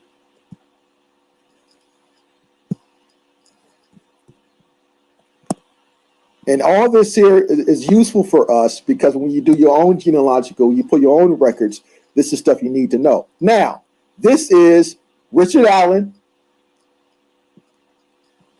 information of who he married.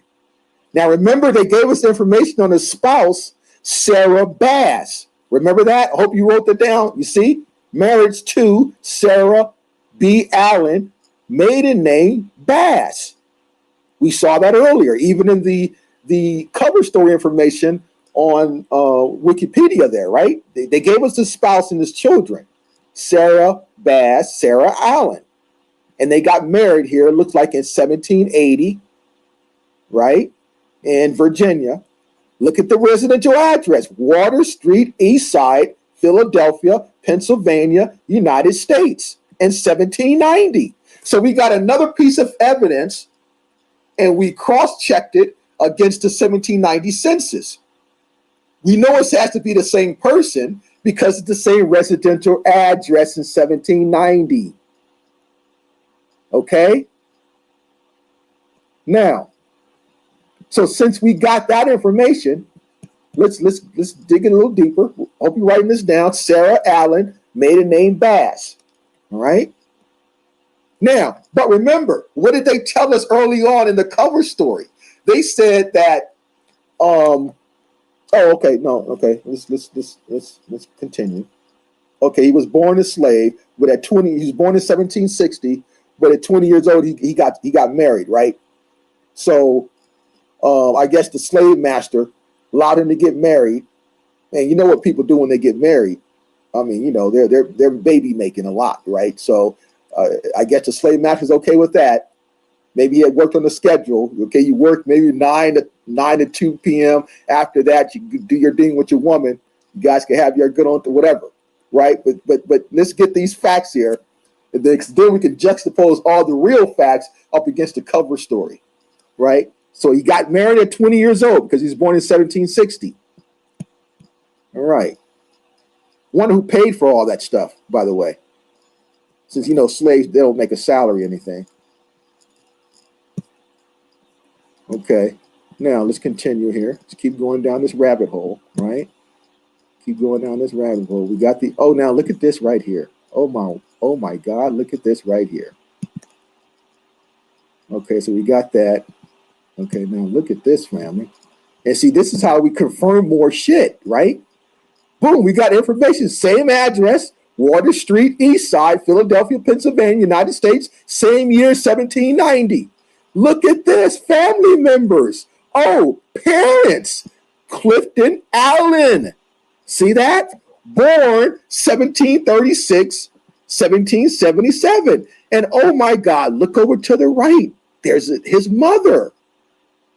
I mean, that's the way it's Clifton Allen's wife. Okay? That's Clifton Allen's wife, his daddy's wife, which means that's Richard Allen's mother. Remember, they didn't give us this information in their general cover story. Nothing about his daddy. His daddy had a wife.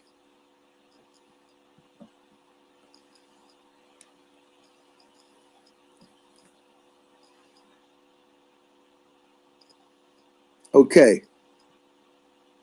Now, so this is about Richard Allen. So if we look at this piece of evidence, so Richard Allen got married twice. You see here, wife.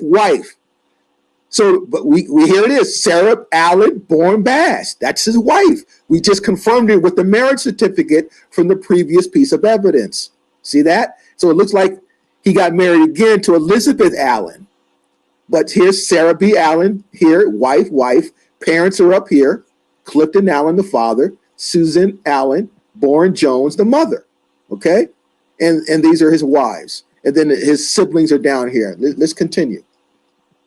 Make note of this here, family, because we have to go back and cross-reference this here. You know, there's a little better shot here, a little closer shot. There's the dad. You see the year he was born and the mother. So he had a mother and a father. But what did they tell us in the cover story? As soon as he came out of the womb, he was born into slavery. Well, that's strange. So his father, Clifton, and his mother, Susanna, when the mother was having the baby, what did Clifton do? When the midwife delivered the baby from her womb, he stood there and let the slave master take his son? Okay, we're gonna find that out. All right, we're gonna find out if that's the case.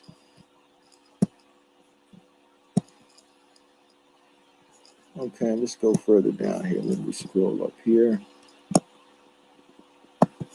Here's some more goodies. These are some real good goodies. I hope they taste fantastic, family. You know, nice banana pudding. That's my deal. Banana pudding. Hope you guys like it. Okay, let's go down here. Okay. Hey, I like banana pudding though. When the cookies are still crunchy though. I don't like when they get soggy and shit and the banana to get all brown. Yeah. Okay. Right. So now let's look here. Oh my God, look at this here. U.S. International Marriage Records from the year 1560 to 1900. Marriage. Remember, I hope you guys wrote it down. The mother, Susanna Jones. The father, Clifton Allen. Okay. Susanna Jones is born in 1740, also Virginia. Remember, the father was born in 1736. We just confirmed the same birth date on the previous piece of evidence. His parents were married. They were married. And their son, Richard Allen, got married at 20 years old. So at what time from the point he came out of his mother's womb, Susanna's womb, Was he born into slavery? Did they just allow that to happen? See, this is why in the cover information that we read by doing a general search on Richard Allen AME Church, remember, they told you his mother was sold into slavery. Oh my God, but wait a minute, we dispute that. And remember, they never gave us his father's name. There's a reason for that. So now we have evidence that disputes the cover story. He actually had parents who were in union, married. Now, remember, family, this is a record that you can actually pull. The record exists, the marriage certificate. Let's continue. Let's continue here.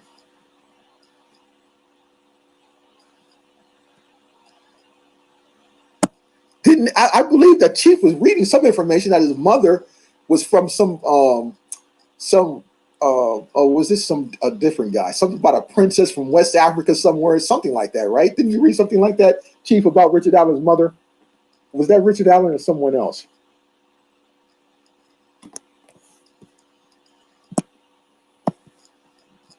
Okay, let's see what else we have here. Let's keep going down this rabbit hole here.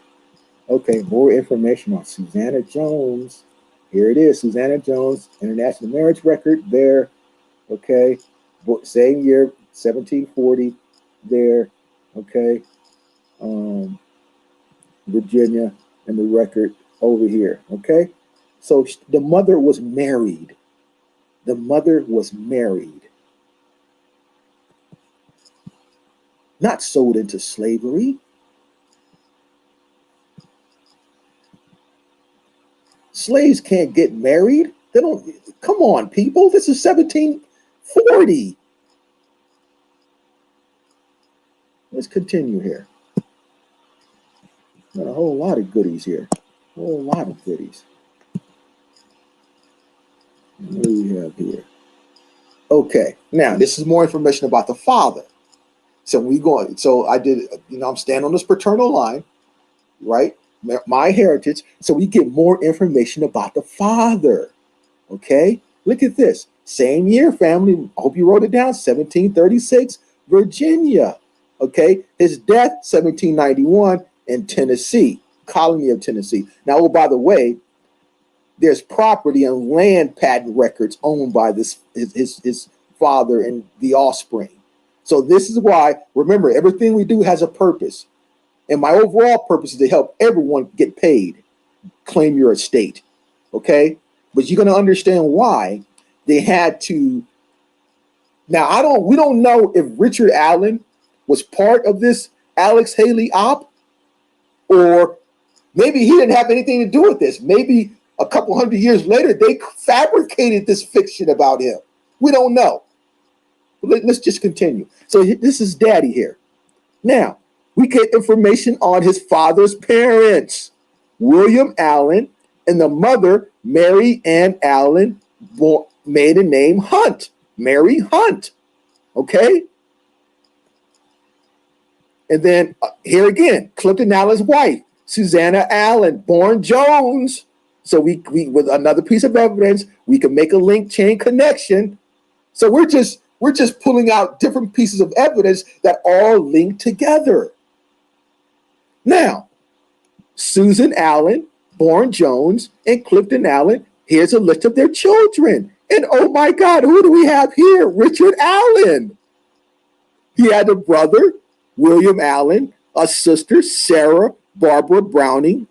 That was her marriage name, but yeah, Allen, Sarah Allen, Elizabeth Browning, born Elizabeth Allen, two sisters there, another brother, John Allen, David Allen, James Allen, Nancy Allen. So how many children did they have? Let's count, family. 1, 2, 3, 4, 5, 6, 7, 8. Wow. 8 children. 8 children. But they want you to believe the mother was a slave. But they never gave you her name, and they never told you anything about Clifton, the father. Now we know why. So now that we know Clifton's parents' name, let's now go to his father, William Allen, and his mother, Mary Allen, born Hunt. Let's continue to go right down that paternal line, because we're going to find something very, very interesting going down that paternal line. Okay, boom. The father, William Allen. Mary Hunt. Remember the name there, family. William Allen, born 1692. Okay. I got more information on him, so I just pulled this up here. Whoever did this research, like they say, the death unknown. I got this death.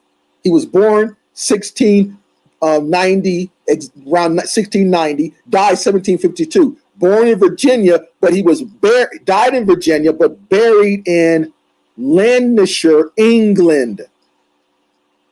Write that down. William Allen is Richard Allen's grandfather. AME Church. Richard Allen, this is his grandfather. Born in Virginia, died in Virginia, but they transported his body to be buried in England. Wonder why? Okay, we can just keep going down the maternal line. And we're going to find out why.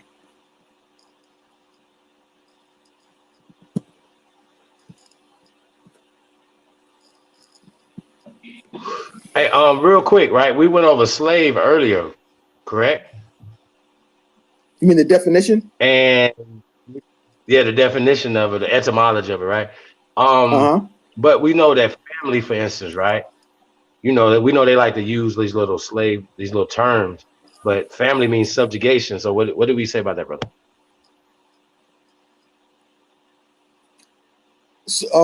Subjugation, you mean for Richard Allen?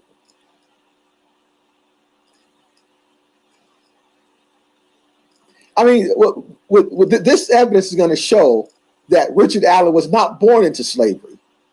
That Richard Allen was, in the Union jurisdiction, was the upper higher class. Okay, that's what we're going to find out. All right. Now, this is information on William Allen. I hope you can see that. It's kind of 1692. And again, you see Mary Hunt, the spouse name. So it's the same person here we're dealing with. Let's keep going down here.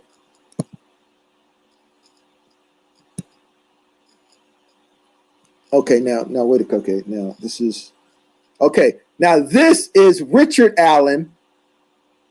He's the father of William Allen. This is William Allen's father. So this is Richard Allen's great grandfather.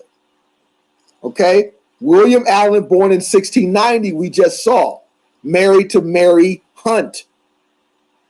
This is William Allen's father, Richard Allen, who's born in 1654, Northampton County, Virginia. Okay, now let's go to Richard Allen's children, and we go over here. We see William Allen, the guy we just saw, who was married to Mary Hunt. Richard Allen's of AME Church's grandfather, and this is Richard Allen's great grandfather, Richard Allen. Okay, they love to have that name, Richard. Now let's look at his parents.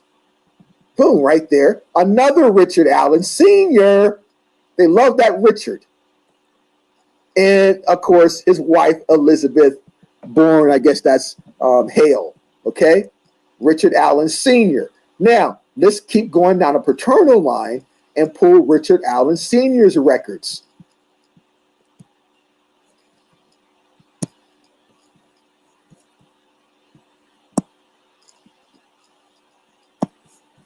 Let's see here. And here it is. Look at this. Look at this. Birth year, 1613. Richard Allen Sr., birth, Plymouth, Devon, England. He's born in England. Death, New Kent, Virginia. Now, and we see here His children, Richard Allen Jr., the guy we just saw, born in 1654. Richard Allen of AME Church's great-great-grandfather, born 1613 in England. Now, guess what, family? Remember, we got the manifests. This is the ancestor who came over on the ship to Virginia from England. This is the ancestor who came over on the ship. But before we pull up the manifest, Richard Allen's parents is also Richard Allen. And I guess this is more the spelling it was during that time. Okay? Richard Allen. Now, before we pull up this Richard Allen's manifest of the ship he came over on a ship called hold on, let's see, what's that ship name? As a matter of fact, listen, a little peek. Here it is right here. The Safety, family, right there. These underwritten names are to be transported to Virginia, embarked in the Safety ship. John Grunt, captain. And look at right here. Let's go down. We got to go down to the continued names on here. But you see that? Look at this right here, family. Look at that. Richard Allen, right there. See, this is of a serious nature, family. Now, we got to remember, for those who had ancestors who came over, see, yes, many of us had ancestors who came over on ships, but they got the place wrong. Hey, Amani. The answers, yes. A real quick question, brother. Right? So this manifest right here is typed, right? So we know that this is not an original document, correct? So, and I can't help but to notice that some of the records were in Northampton, Virginia, right? Yes. That's the place of General Nat Turner, and all, and as well as Anthony Johnson, bullshit and all that, right? Yes. And we know that that courthouse burned down, so these are not. We don't have original documentation of Northampton, Virginia. Am I correct, brother, in saying that? So I'm saying if the same thing I would ask anybody else, I would want to see the original manifest and original documentation. If not, it would be a recreation. You know what I'm saying? Okay, right. But the manifests were not kept in Virginia; they were kept in England. So this here, these manifests are based on the records they have to this very day in England, because the Virginia company was a company formed there, and the shareholders were there, and they had all their documents there. You have to take the oath to come over. They weren't the manifest records weren't in the colonies; they were over in England, right? But we have his name here, Richard Allen, on the Safety. So let's see here. So you just do a search on his name, boom, here he sailed Richard Allen, same spelling, ALIN, sailed on the Safety list. So when I looked that up, I actually went to the manifest and confirmed it, and yes, Richard Allen on the Safety. Richard Allen on the Safety, right? So then let's see here. Let's go back to what? Oh, wait a minute. Am I still streaming? Can you still see my screen? Oh, you can't. Wait a minute. Am I still? I don't think you guys can see my screen there, huh? Wow. Can you see that?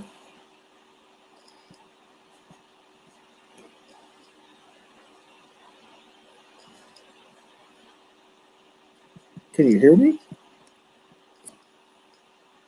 I'm sorry, what you say? Can you see my screen?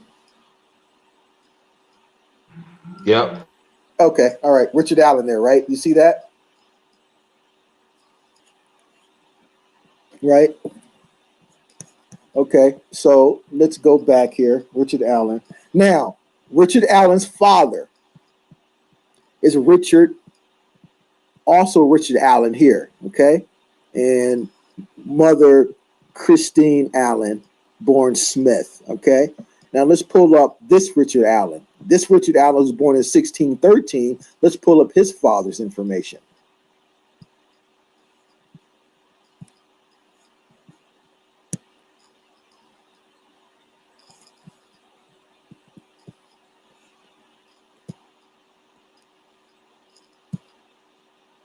Okay. So family members, parents here, Richard Allen, Aline, that same spelling, Kristen Smith, we just saw there, right? The maiden name, right? Hope you wrote that down. Let's go back just in case. Let's go back to what the previous Richard Allen who came over on the ship. Okay, this Richard Allen, born 1613, Devon, England. We just confirmed he was on the list, came over on the which ship was that? What's the name of that ship? On the Safety. Okay, 1635, transported to Virginia on the Safety ship, called the Safety. And his name's right here, Richard Allen. All right.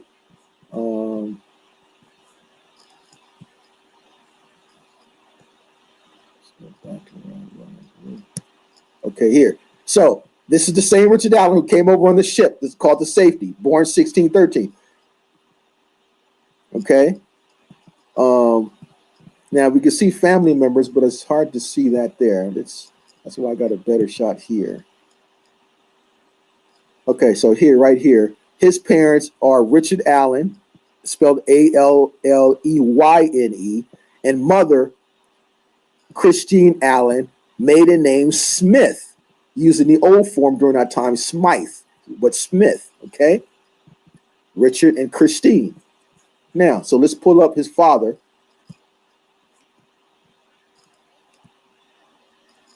And here, right here, is his father, Richard Allen, 1572, Christine Smith. So these are the same individuals, right? But this Richard Allen is born in 1572. He's actually a Reverend Richard Allen, okay? Let me pull up here.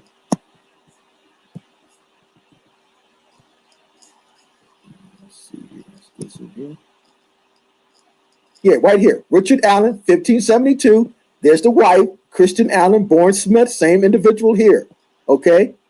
And his children, and there's the Richard Allen we just saw, who came over on the ship, his son.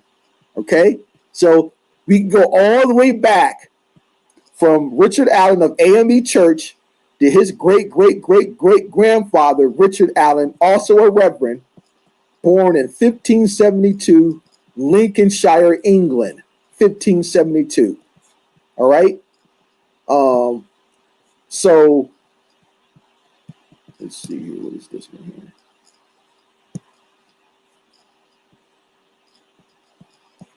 here? Yeah. So occupation, rector of St. Mildred's Church, Canterbury County, England. He's a reverend. So it was in his DNA. Okay. But this is not a slave legacy. He's of the elite class. So, let's see here. Anything else I have here I want to present?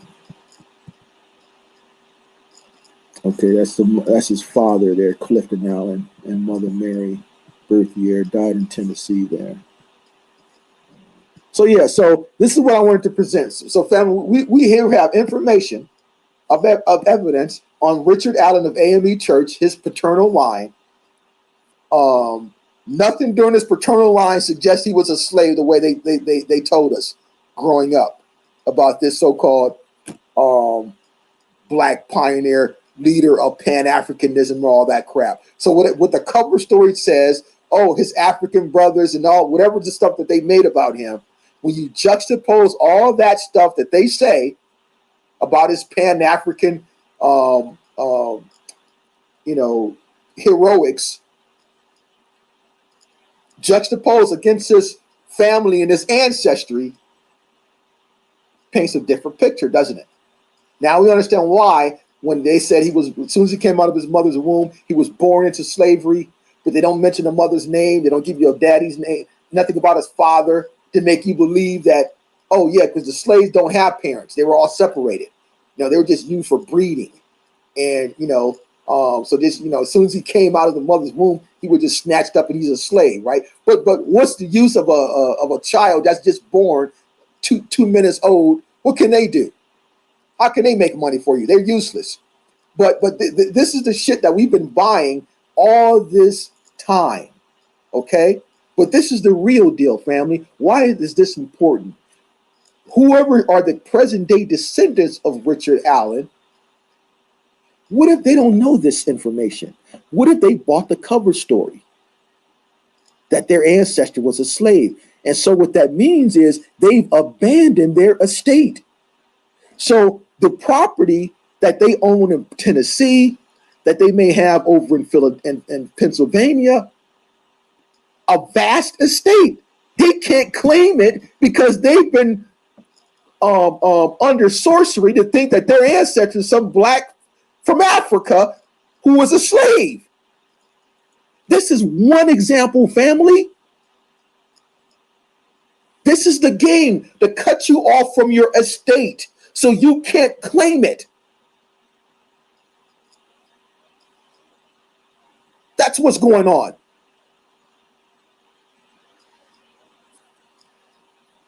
So I just wanted to present that there. And we're going to get into the maternal line. This was just his paternal side. But when they told you his mother was a slave, now that we know that she was married, we're going to go down her line too. And I'll present that next time.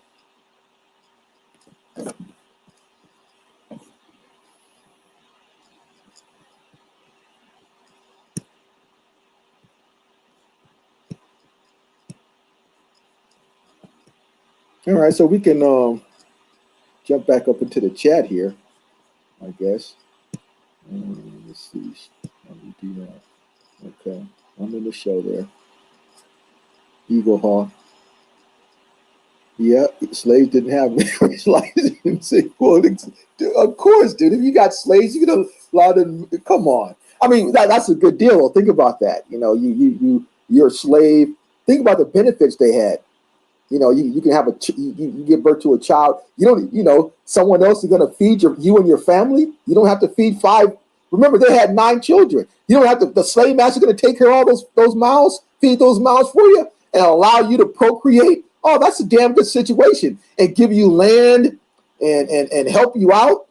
Oh, that is a wonderful situation. That's a wonderful situation. That kind of slave system, right? But they're exposed, but we understand now this is a war.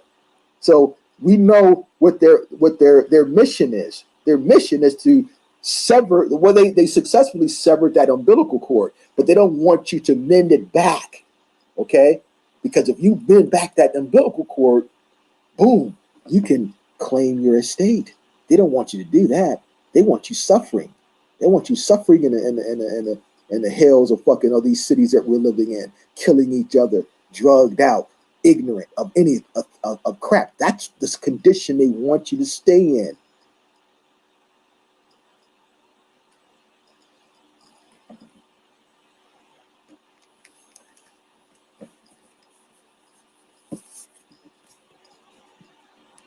Talk to me, Chief.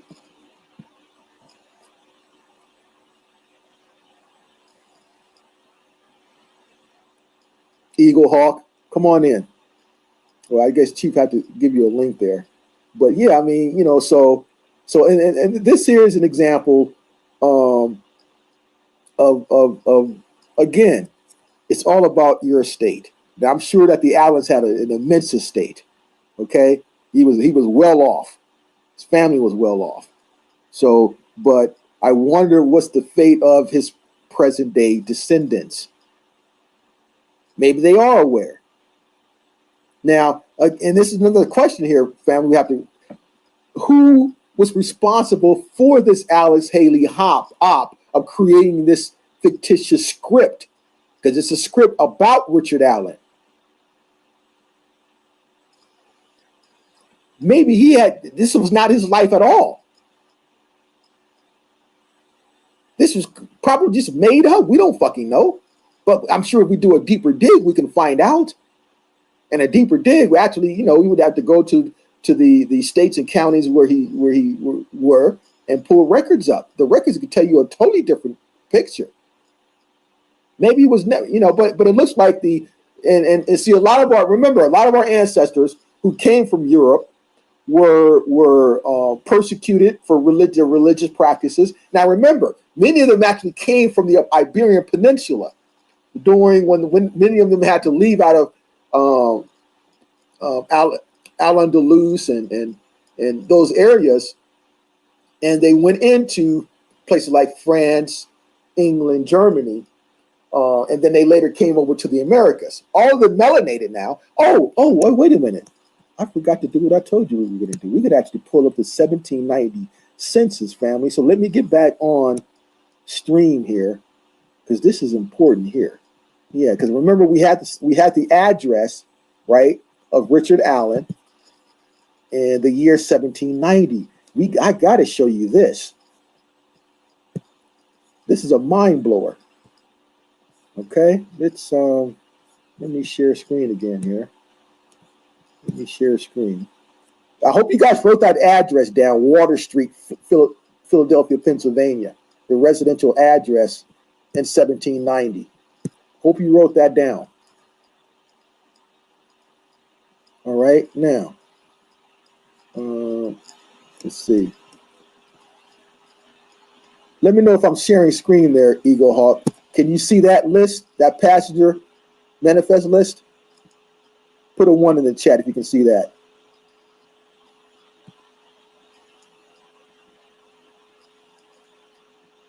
Can you guys see that?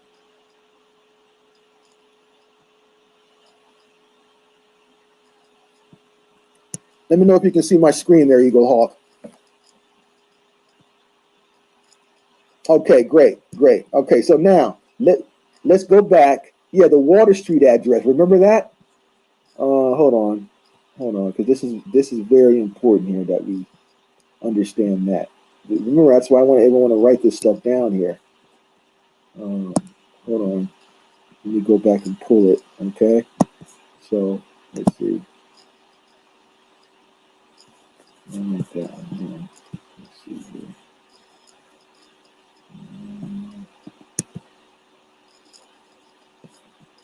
Not that one, man.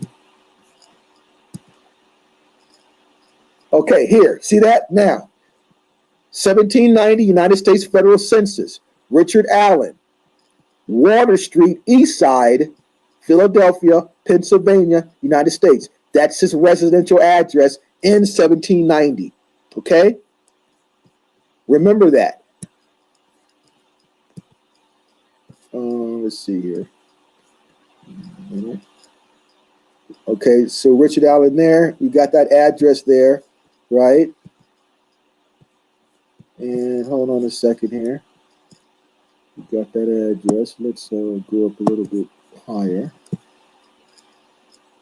Now, this is his wife, Richard Allen, married to Sarah Allen, born Bass.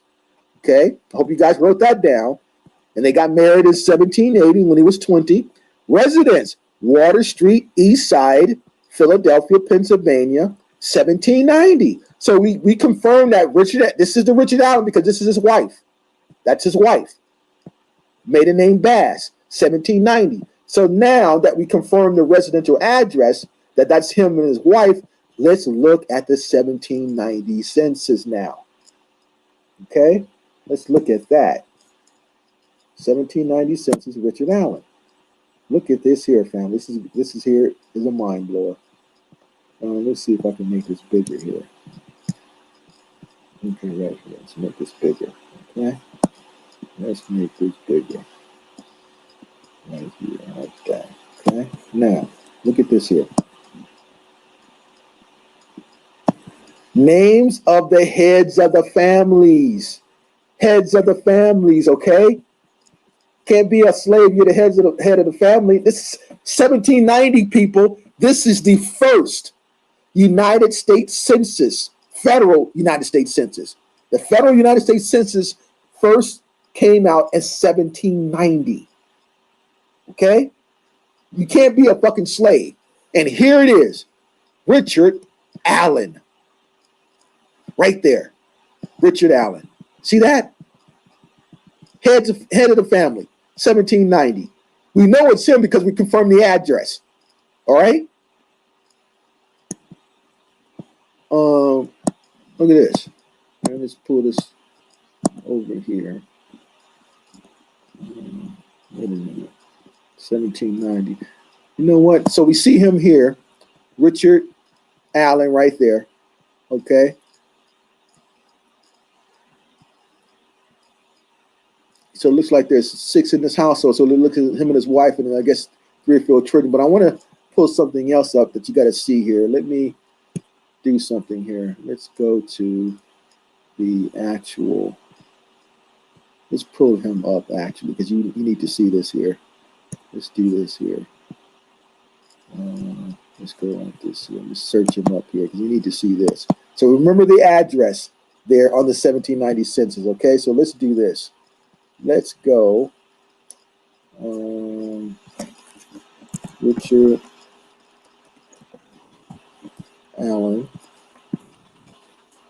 birth year 1760, right? Location. He was born in Delaware County, Pennsylvania, actually, right? Delaware County. No. He was born in Colony, Delaware Colony. And that's what it was called, Colony.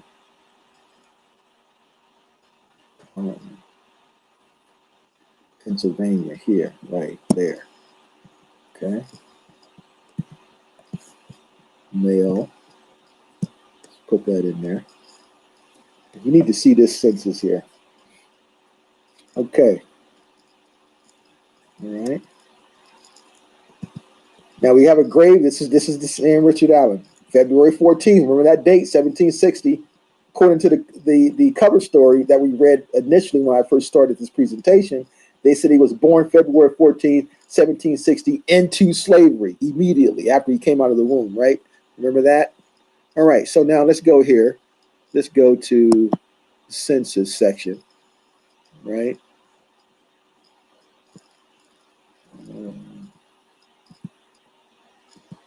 1800 census. 1830. 17. Okay, 1790. We saw that one there. Okay, 1790 census, Water Street, East Side, Philadelphia. So we know that's him. Okay. Now, let's look at another census here. Oh, family, look at this here. Look at this crap right here. They actually have something called the African American Census 1847. Let's pull this up. Let's pull this crap up. Look at this here. An African American census in 1847? Listen. See, these warlocks will go through an African American census in 1847, right? Yeah, let's see here.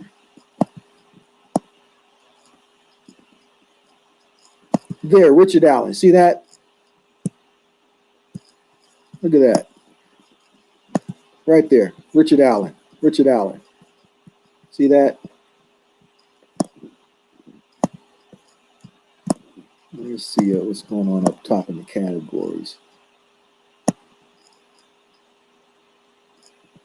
Male, female, under 5, under 15, under 50, under is here. Right. Occupation of males. Occupation. Now I wonder why they would slap this on here, this African American census of 1847. See, they're hiding stuff.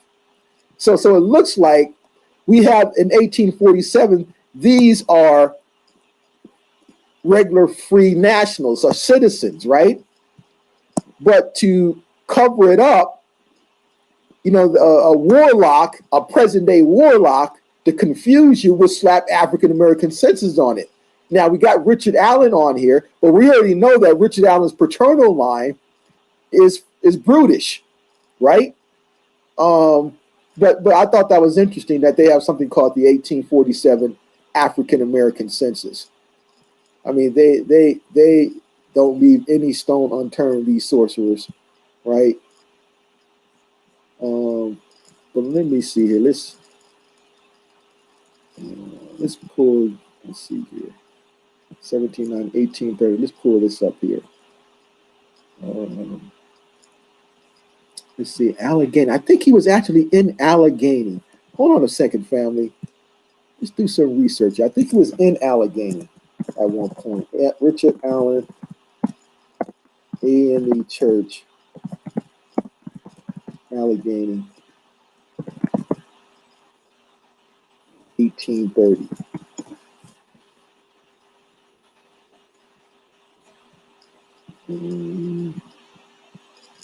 Let's see here. Anything in Allegheny here? Let's see. Maybe they don't have it here. Allegheny. We need to find evidence that puts him in Allegheny. Okay. Let's see here. Ministry. Let's look at this here. Pennsylvania. Simone Jones. Anything on Allegheny?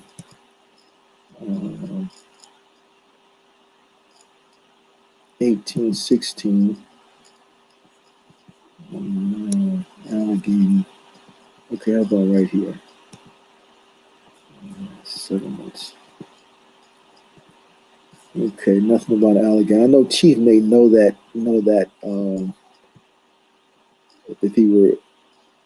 If he ever lived in Allegheny there,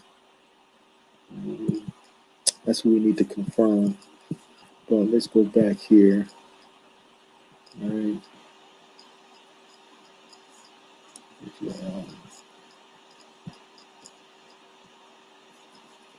Allegheny.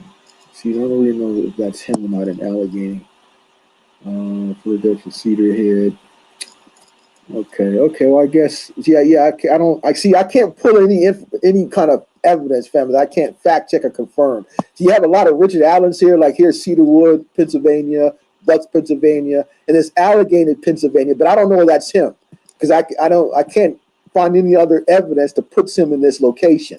So we can't go by that. We do research. We fully do it. That's how we are. We're scientists. We don't half-ass do shit, right?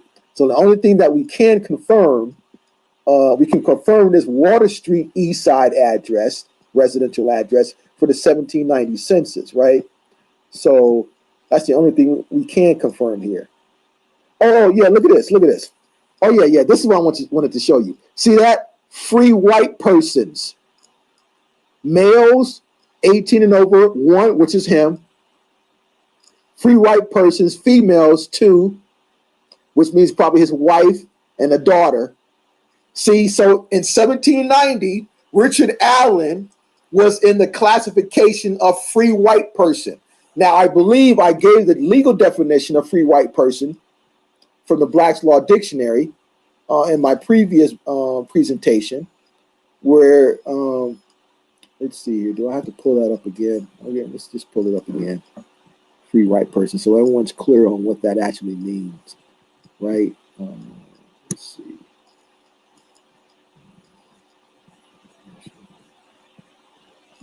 Where's that dictionary? Black's Law Dictionary.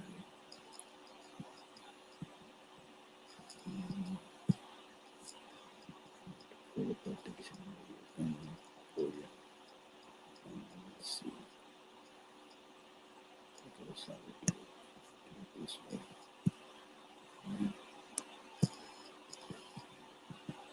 So you need to know what that word means. Now, so in 1790, Richard Allen was a free white person, not an African American, not black. Those were not his classifications. Okay, so let's see here. I have to find it this way.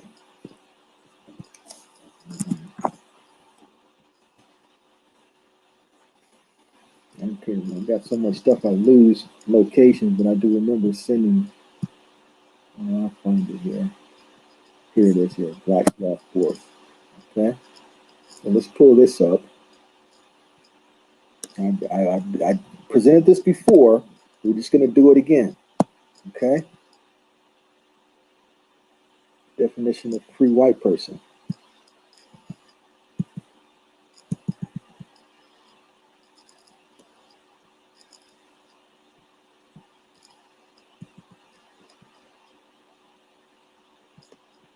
Okay,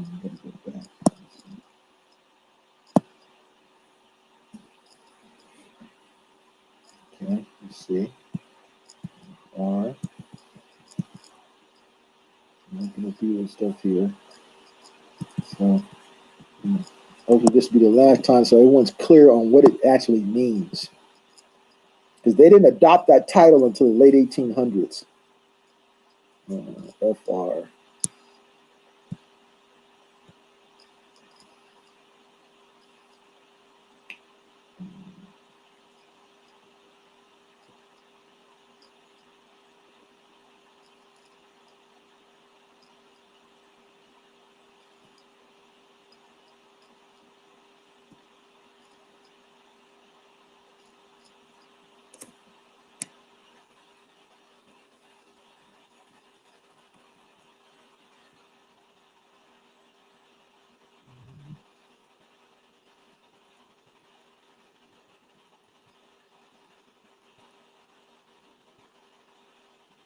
Okay, here. Free white person. Let me blow it up here. Let's zoom in a little, make it bigger a little bit down here. Okay.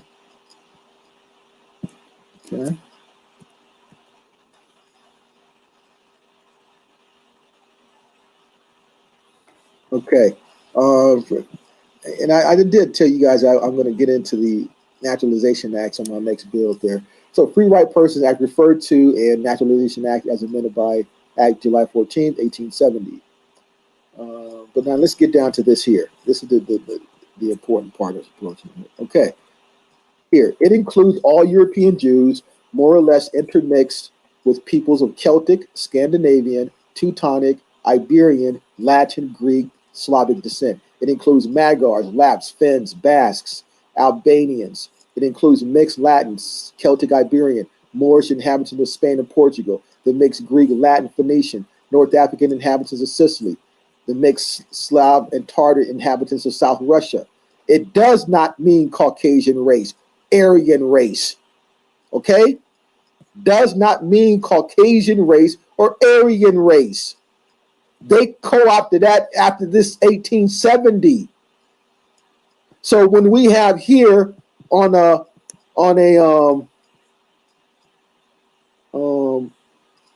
this here census, right, with Richard Allen, Water Street, free white person.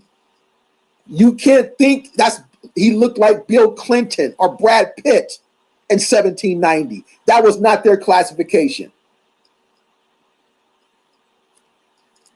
That was not their classification.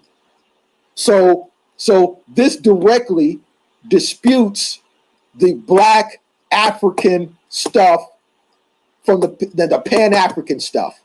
His classification in 1790, he was a free white person. And we just read from the Black's Law Dictionary that the Moorish inhabitants of the Moors from the Iberian Peninsula, basically. And many of those Moors from the Iberian Peninsula were kicked out and went into England, went into France, went into those other places in Europe and came over. They were the first ones to come to the Americas. They were the ones who set up the 13 colonies. They were all the heroes in the American Revolutionary War. Them, those people who look like you and I. This is why they constructed a wrote a script on Richard Allen to put him in Africa, so you'll never discover who he truly is. So you can't claim it's a state.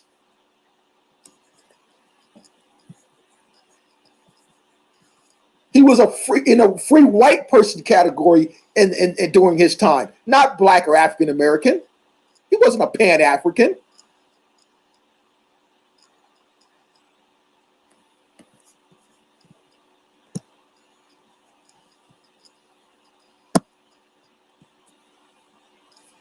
All right, we can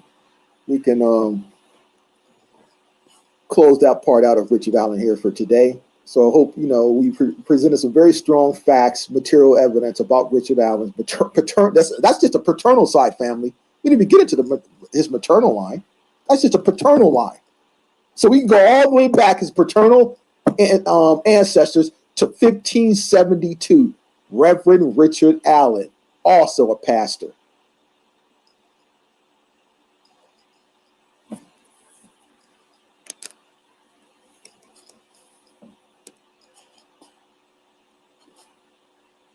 So talk to me. Talk to me, family. I know it's heavy shit, but remember, it's about claiming your estate. You got an estate in the Americas, and those with ancestors who came over from Europe, you got those are the ones also giving land patents now. Those are the ones who have land as well too now. What are you going to throw the baby out with the bathwater? You claim that estate? That's in the hundreds of billions of dollars. Or I mean hundreds of millions or even billions of dollars. That's why they cut that umbilical cord off. That's why you can't discover any of that information.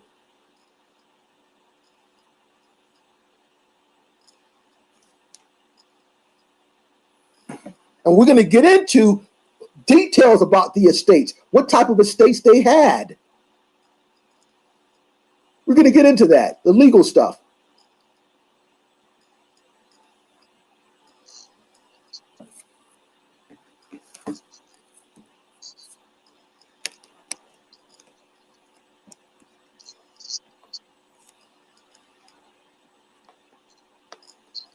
So Pan-African Nat. Pan-African Nat.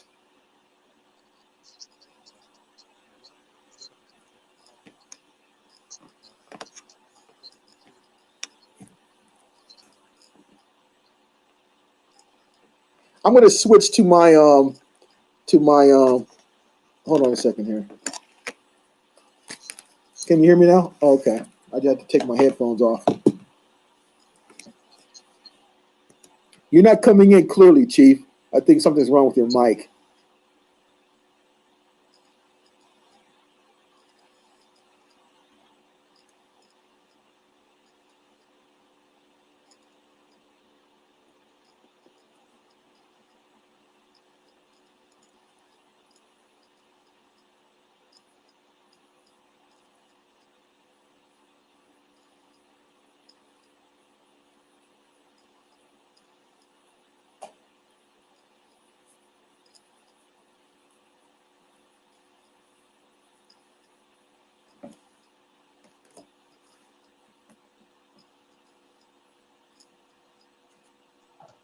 Hey, how that sound?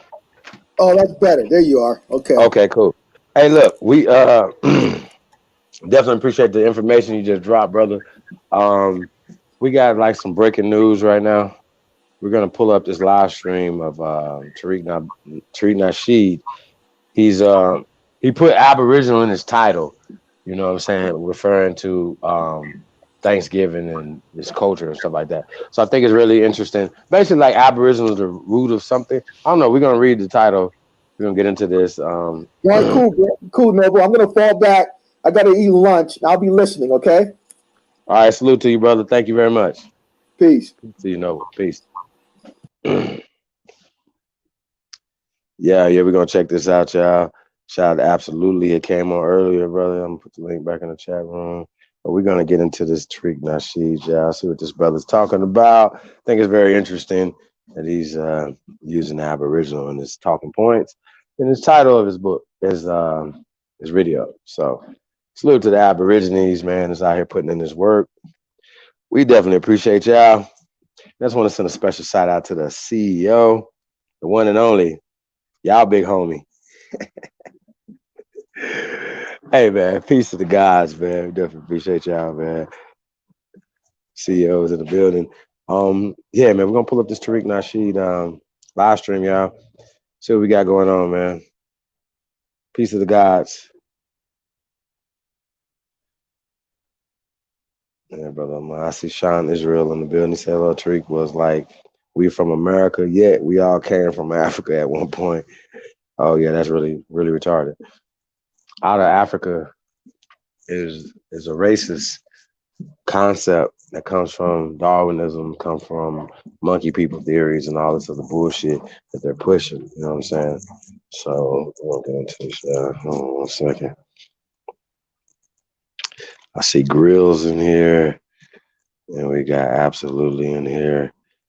Yeah, hold on 1 second. Yeah, we about to pull this up. Peace. Absolutely. What's happening, brother? Grills, what it do?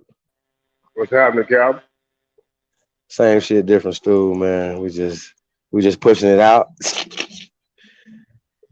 You already know. I'm a native of that Mississippi too. I'll say native. I was born there, but I'm an Aboriginal all around. You already know. What's going on, y'all? I see grill. I see the grill. What the hell he had going on, yo? Sheesh. Grills, your grill was fucked up, nigga. Like, peace to the gods, peace to the gods, peace. So what it do, peace, brother? Peace, man. Hey, y'all, we trying to get to this. Okay, hold on, y'all. We having a little technical difficulty. We gonna be right back with the treating our shit thing. But what's up, Zoe? What it do, brother? Man, just chilling, man. I like the way my man was building. You know, he was precepting. See, that's a lot of times people researching. You know what I'm saying? They don't realize that you got to kind of bounce back and forth with information and kind of put 2 and 2 to 4 and 4, and then compress them, and then you'll be finding more direction. You know what I'm saying? A lot of times people just research for the surface and they find something and they run with that surface. And a lot of times it's deeper than that. Still got colonized and had to do what white mommy and white daddy said. No, so let's be very clear.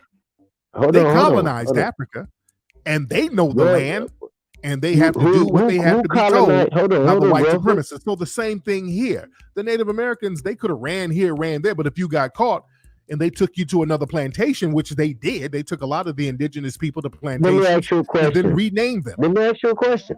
See, when we look at the story about the transatlantic slave trade, we got to look at some of the holes in the story there. Hold on, Zoe. We got it. Hold on. What they tell you is that people came over from slave ships, and a lot of when they got here, they went to maroon colonies. How did they know where the maroon colonies were?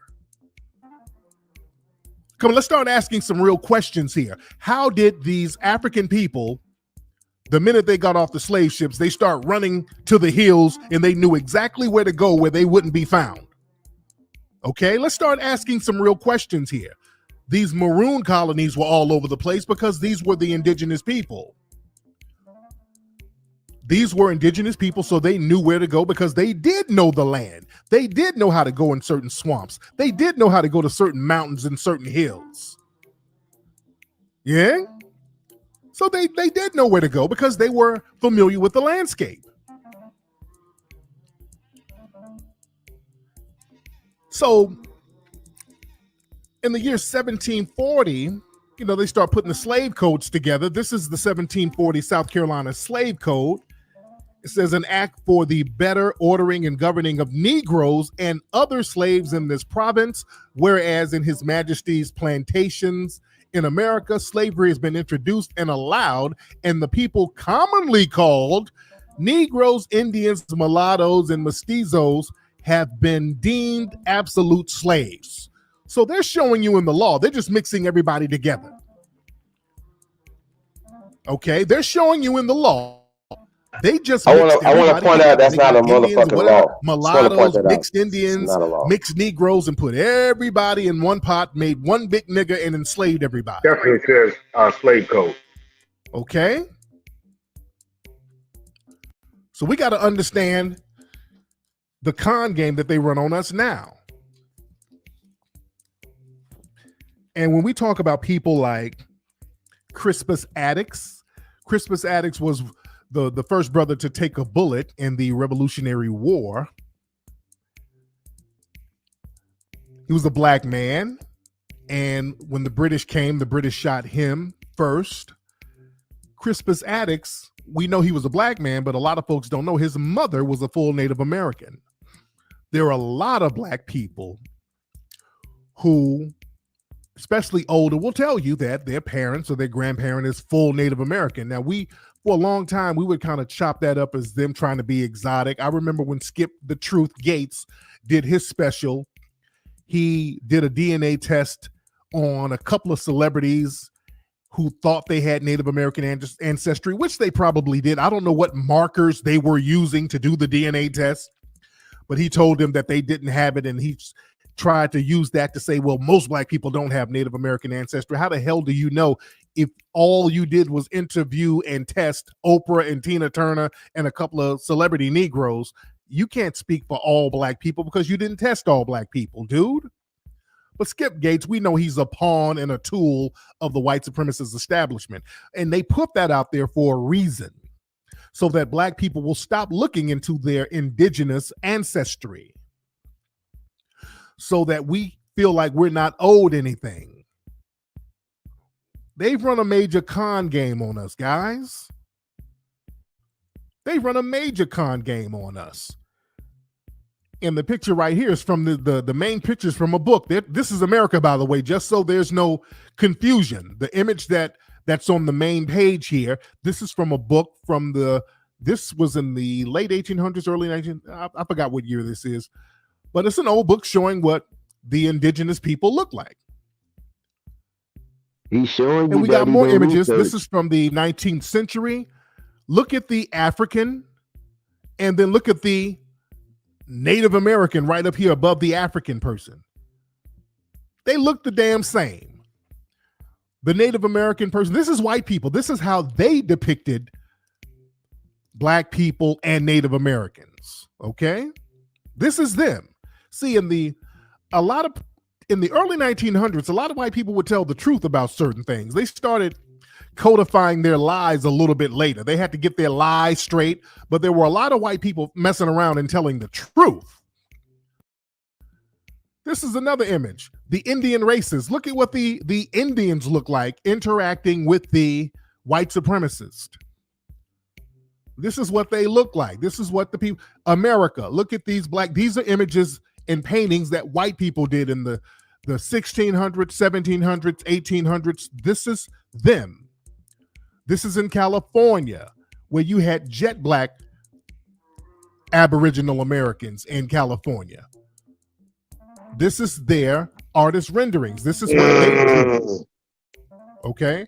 Hey, Chief, just press pause. So we got to be very clear. Now, what's interesting, Hold on, let's get a pause. like I said, there were some white people who would tell the truth. And now, I got a question to ask you, Chief. And this is a question for the chat room, too. What color is jet black?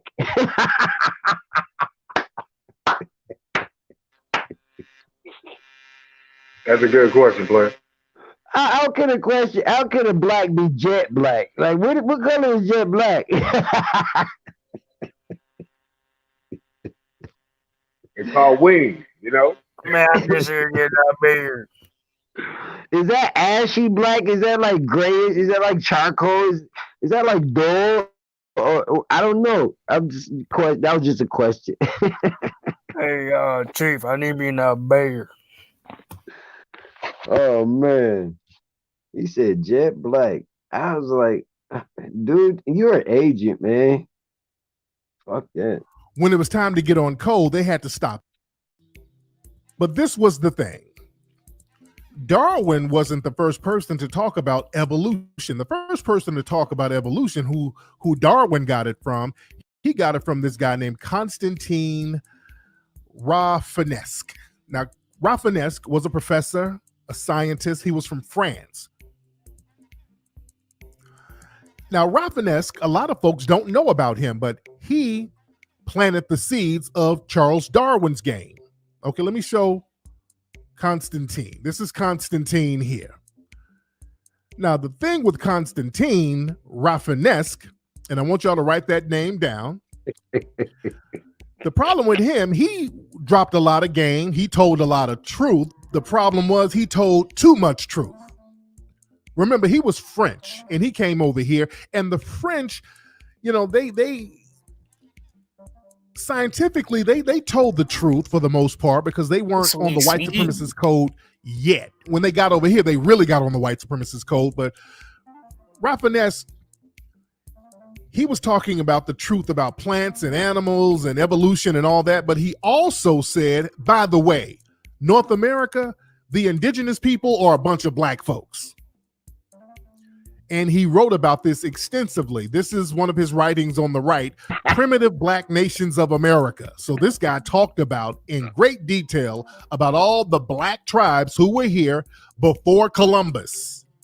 This is a white man saying this in the early 1900s. They don't really want to get all this stuff out. And by the way, this is Constantine Rafinesque's Wikipedia page. And I don't really like to depend too much on Wikipedia, but they told some truth here. When they talk about him, Rafinesque, they said that He was a polymath. He was self-educated. He traveled as a young man. He's another guy that they play off as eccentric, kind of weird. He was eccentric and he was an erratic genius. See that? Remember the last time I told you about that author out of Chicago? It was a white man who wrote a book in the 70s talking about all these black tribes that were over here in America before white people. And he was talking about the Great Dismal Swamp. I told you about that white author in the white scientific community. They play him off as he's eccentric. He's an erratic. He's a lunatic. They kind of play the white people off crazy when white people start telling the truth. So they kind of did the same thing with this guy. He's telling the truth, and they're going to play him off as erratic because they said right here he was an autodidact. What was that? Autodidact. I don't know how to pronounce that word. Who excelled in various fields of knowledge. A zoologist, a botanist. He was thorough, but the problem was he said this. Among his theories were that ancestors of Native Americans had migrated by the Bering Sea from Asia to North America, and that the Americas were populated by numerous black indigenous people at the time of European contact. So this is why they play him off as crazy. Okay? When you start telling the truth, autodidact. I can't pronounce that damn word. Autodidact. I've never used that word in a sentence, so I'm cool. Autodidactic, But, and you know what it means. It's autodidactic. like I said, this guy right here, autodidact. Okay, I got it. There we go. But yeah, this guy right here was very thorough in telling the truth, and they had a problem with that. They had a problem with Constantine and other white men. There were other white people telling the truth at the time. In the 1800s, you had a lot of white people. Gerald Massey, David McRitchie. You had a lot of white writers in the 1800s kind of telling the truth. They were looked at as crazy, but they weren't afraid to tell the truth at that time. You understand? And let's be real. A lot of black people, they knew what the deal was. Frederick Douglass, guys, this is a quote from Frederick Douglass in 1894. He did a speech when they were talking about colonizing, taking black folks over to Africa and Liberia and all that. And Frederick Douglass was one of the people who was against that. He knew a lot of black people. That's why a lot of black people didn't really go over there like that, because they knew their history was here. They started getting this lie together that we got to go back to Africa. And a lot of black folks was like, well, we're not from there. We're from here. Even Frederick Douglass said, hey, the native land of America, the native land of the American Negro is America. His bones, his muscles, his sinews are all American. His ancestors for 270 years have lived, labored, and died on American soil. So he was against that whole going back to Africa thing. This is our native land. Now, there were some black people. We gave props to Africa. We knew that some of our lineage came from there. We knew that, but we also knew that we were the indigenous people here. We got to really get that through our heads. We've been lied to for a long time. And when we look at places like down there in Alabama, look, but after slavery, there were a lot of free black societies. After slavery, and another thing, a lot of the Native Americans, the Aboriginal people, what they were doing, they were moving them to reservations. They were clearing them up, because when people try to use the argument that, well, Native Americans couldn't have been enslaved because they knew the land. Well, hell, why did they get on reservations then? You understand? Why did they get put on reservations? Yeah, they know the land, but if the white supremacists come over and take over the land, you getting on that reservation, or you getting into the plantation. You're going to get on the reservation, or you're going to get on the plantation. You understand? And that happened to a lot of people. Now, after slavery, there were a lot of Native Americans who did not want to go to the plantation. They didn't want to go to those. reservations, because the reservations were to God, usually bro. in poor I saw it. places. The soil was poor. They didn't have access to water like they needed. They would put these people in some of the poorest places imaginable. So a lot of the native people, the Aboriginal people, did not want to go to the reservation. So what they would do, they would just blend in with Black society, especially down there in Mississippi, especially down there in the New Orleans area. These are Mississippi natives right here. This is an old picture from the early 1800s. These are Native Americans, Aboriginal Americans out there in Mississippi, looking just like regular Black people. And what's interesting, guys, a lot of the Aboriginal people said, look, instead of getting put on a reservation, hell, I'm going to just say I'm a Negro. They would choose, in many cases, to say I'm a Negro so I can live in free Black society. So I don't have to get put over here in a reservation somewhere in Oklahoma or somewhere where I'm going to starve to death, because a lot of people were starving to death on those plantations. Those reservations. A lot of those reservations were damn near death camps. And especially down there in Louisiana, a lot of the Black Aboriginal people just blended in with Black society. Now, they still pay homage to that. If you go down to Mardi Gras today, what do they have? They have the Mardi Gras Indians. He's super You got the Black people down there in New Orleans and Louisiana when they do when they do those little funeral processions. What they call them, the second line. When they do those funeral processions and those parades and things like that, they dress up as the Mardi Gras Indians out there in Louisiana. They're paying homage to the Black people or the Black Aboriginal people who blended in with Black society out there in Louisiana. They're paying homage to that. You understand? We need to understand our history here. We got to understand history. We know what's going on. The second line, that's what I'm saying. We know what's going on here. A lot of Black people, New Orleans, when Balboa and DeSoto and all those people went over there, I think it was DeSoto. One of those guys went over there, and his group was like, hey, these are Black Native Americans over here, especially out there in the South Carolina, North Carolina. You have the Yamasee. They were saying, hey, the Yamasee tribe, these are Negroes. The Yamasee tribe, those are tribes of Negroes who were there way before Columbus. And they've been trying to bury the lineage of the Yamasee people for years. The Yamasee tribe were a bunch of Black people who'd been over there for thousands of years out there in South Carolina, North Carolina. I think out there in South Carolina, don't they have a little town called Yamasee?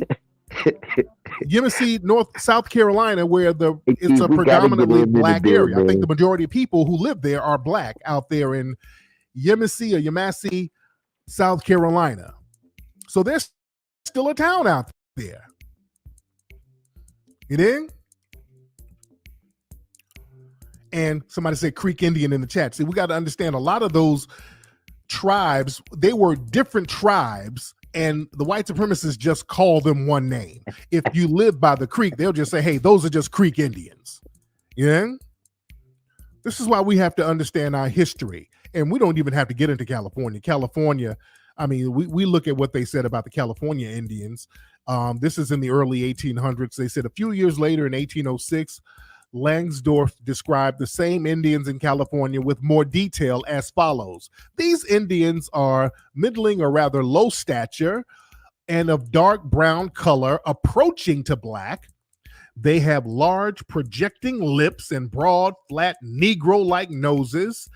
Indeed, many of their features are as well as their physiology and almost their color bear strong resemblance to the Negroes. So they were saying how the natives in California are basically Black folks. And this is a picture. When they start taking pictures in the late 1800s, we see the Negro phenotype in many of the Native Americans. So this is us just understanding history here. Now, this is where things took a turn. This is where things took a turn. This is when the reclassification started getting real heavy. In the early 1900s, Number one, you start having the $5 Indians. You had white people paying $5 to be labeled as Native Americans so they can get access to the land and basically parasite their way into it and start taking over. They would put the Indians, the Mongoloid-looking Indians, on these reservations and then whiten them up.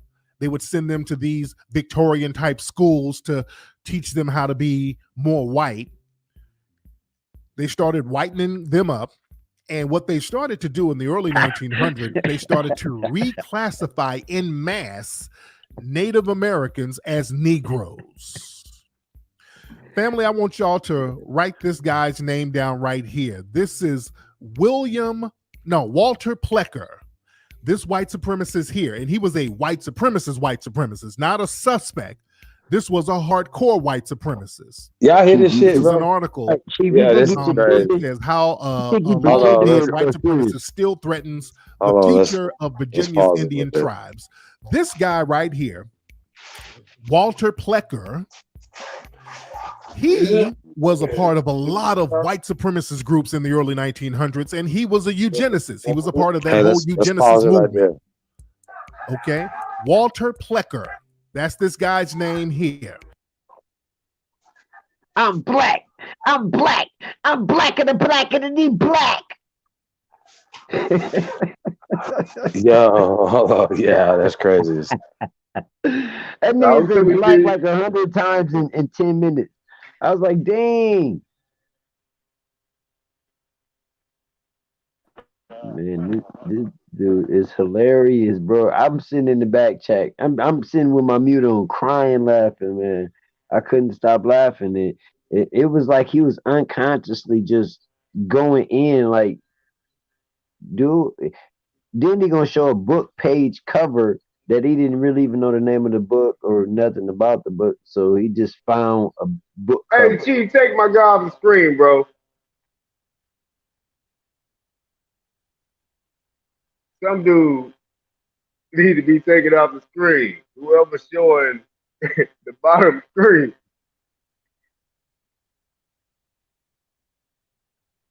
I didn't even see the bottom screen. Okay.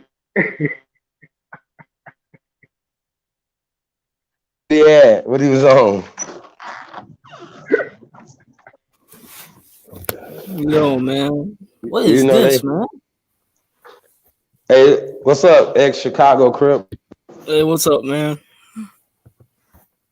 Bro, you didn't see that, man?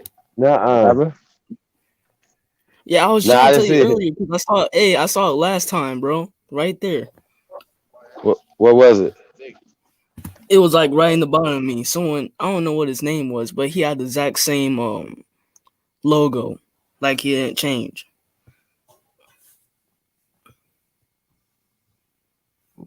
I'm lost though. Like, what was the problem with it? He had an ugly emoji or something, ugly nigga or something? Oh no, it was the teeth dude, the same teeth dude, man. Oh yeah, he playing. Oh, Shark. Hey, bro. Hey, bro. That's why I don't like doing live streams, man. They be sewing stuff, man. I ain't trying to get banned. Nah, yeah, we done already got that. That has happened to us, you know. But we're gonna keep it. We're gonna keep it going, man. We're gonna keep it. Hey, so well, y'all see, you know, y'all getting a remedial history lesson right now from this guy, and he's talking, and a lot of stuff he's saying. You know, the terminology Native American is a false terminology, right? Man, it's like okay, it's like a motherfucker. Videos, Chief. Huh? He doing? He learning from videos, bro. He's not researching. Everything he was saying was like all misplaced, all everywhere. I was like, he's like a kid playing with Legos that don't know shapes. Hey, they love. Hey, it's a lot of niggas jacking info and acting like they some motherfucking scholars around here. You know what I'm saying? Acting like they speaking for niggas and shit, and they don't have the pedigree or the experience or nothing to be saying none of that shit that they be saying. I feel like there's a problem with that. I feel like you're held by the words that come out your mouth. Yeah, you're accountable for the shit that come out your goddamn mouth. Oh God, like that nigga with them fucked up teeth. I need a bow, punch you in them damn teeth, nigga. straighten your you shit see up. how he Some of you niggas disrespected need to the get Mardi punched in y'all Gras, shit. though? Bro, Oh you see how he God, he was on disrespected the Mardi bullshit. Gras? Like, he don't know what the Mardi Gras fucking is, bro, at all. Like, you shouldn't even speak on that and you don't know what the fuck it is, dude. Don't attach it to no black shit, nigga. That's crazy, yo. Man, that dude's stupid as fuck, crazy. man. That's He a crazy. super idiot. What it is though, he using that following. He got that little following, 70,000, 100,000. I don't even know if he got 1 million. I don't know. I just know that he got a big following on YouTube, so he used that to Hey, keep them God bless YouTube everybody in checks chat, coming man. Yo, what it is everybody sitting in the house Chicago. really got a real time to think about it, like on a soulful level. So what I'm saying is, I think he's trying to get a message out. I mean, a lot of people ain't traveling for Thanksgiving, so they really got to look into what's going on. And so YouTube is like TV now. A lot of people are just flipping YouTube channels. So, and this is what they're coming across, like the real true guts of life now, like really getting to the truth. So little by little, everybody's going to have to start talking about this Aboriginal community. Little by little, they're going to have to bring it up because it's out there. It's in the ether. That's why I be confused when they take Negroid and Indian and separate them. It's like, duh, it's the same people. It's the same people, and that's why you But find it's not, Negroid. though. But listen, that's totally incorrect. Because the factual thing is that you'll find Negroid skulls that's old on all kind of lands across the planet. Why? Because the royal kings and all the empires came out of this place here. But what does Negroid mean? Is Negroid like something? It's a term, just like they use the word black. Nigga. Yeah, nigga. Yeah, but what is Negroid? Is it like, but the real Negroes are found in Africa, right? So they're saying we're Negroid-like, right? Okay, Which means we're like the Negroes. Okay, so peep this though. It's a dominant word that rhymes with Negroid, and they watch it fly across the sky all the time. They call them falling stars. What is that? Asteroid. Now, when you're traveling without touching the ground, it's considered astro traveling. So when you look at the Negroid and the asteroid, you're looking at a combination of a falling star, the falling gods, the falling angels, as they say. Because if you look up a bearded comet, it'll talk about a dragon and some different type of things. It ain't gonna talk about a white comet you see with your eyes. Yeah, they're talking about a dragon, a dragon. A dragon. You know, the dracons, the nagas. Right. Of course. Okay, now you see where they misnomering the shit on purpose. Exactly. That's why I said if they're saying Negroid, they're saying we look like the people in Africa because those are the Negroes for real. We're Negroid-like. We're nothing like them. We're something like them, but we're not them. So I don't know. Like Chief is saying the same thing about this whole Indian word. Like, and I feel the same way about Indian and Negroid. Because you're saying we're like something. That's like saying more rich. No, see, the thing is, if you born in this land and you're indigenous to this land, right? Wouldn't you call yourself America or American or Amaru Khan, right? Right. Not a Negro. Right. Okay. So now this is where you separate the word Indian being actually a nationality from the word Negro or Negroid being a misnomer. Now, the Indian word is a nationality to this day. And it's the only word, it's the only race of people in the Constitution, not American. Now, why would the word Indian representing India be in the Constitution? See, people don't slowly dissect these things, and they try to throw a word away that really is that's your knight in shining armor, because the word Indian represents the people from India Superior Empire, and that's considered the Midwest of America today. That's from Ohio across to like Oregon and that area. But going down Now, to who started this whole British East India Company? Because that's where the word India comes from, right? Nope. The word India comes from an empire. The Indian people. So the Indian people had an empire? Put it like this. Look, hold on. Put it like this. People like tribes from the Indian Empire, like Blackfeet and all of those. A lot of them will be found up in Canada, all up here in Michigan, but then a lot of them be found down there in the South, in Louisiana, Alabama, Mississippi. People ask, why is that? See, the reason is because the same people was the same people controlling the rivers, and the certain war tribes had position with these star forts on every gateway to the rivers that come inland.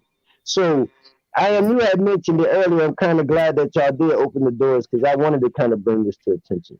Now, the coming back from Europe situation, how my man was breaking down earlier, coming back from Europe situation, it was a lot of our indigenous American people over in Europe during the rule after the building of empires over there, and they were coming back due to the Spanish conquest. See, the Spanish Inquisition and the Spanish conquest happened 2 different times. It wasn't the same thing. And so when the Spanish conquest happened, that's when the super wars happened. That's when a lot of stuff was going on. It was a lot of warring here, not just, it was gunpowder war. See, Hey, Zoe, can I stop you for a second, my guy? Go ahead.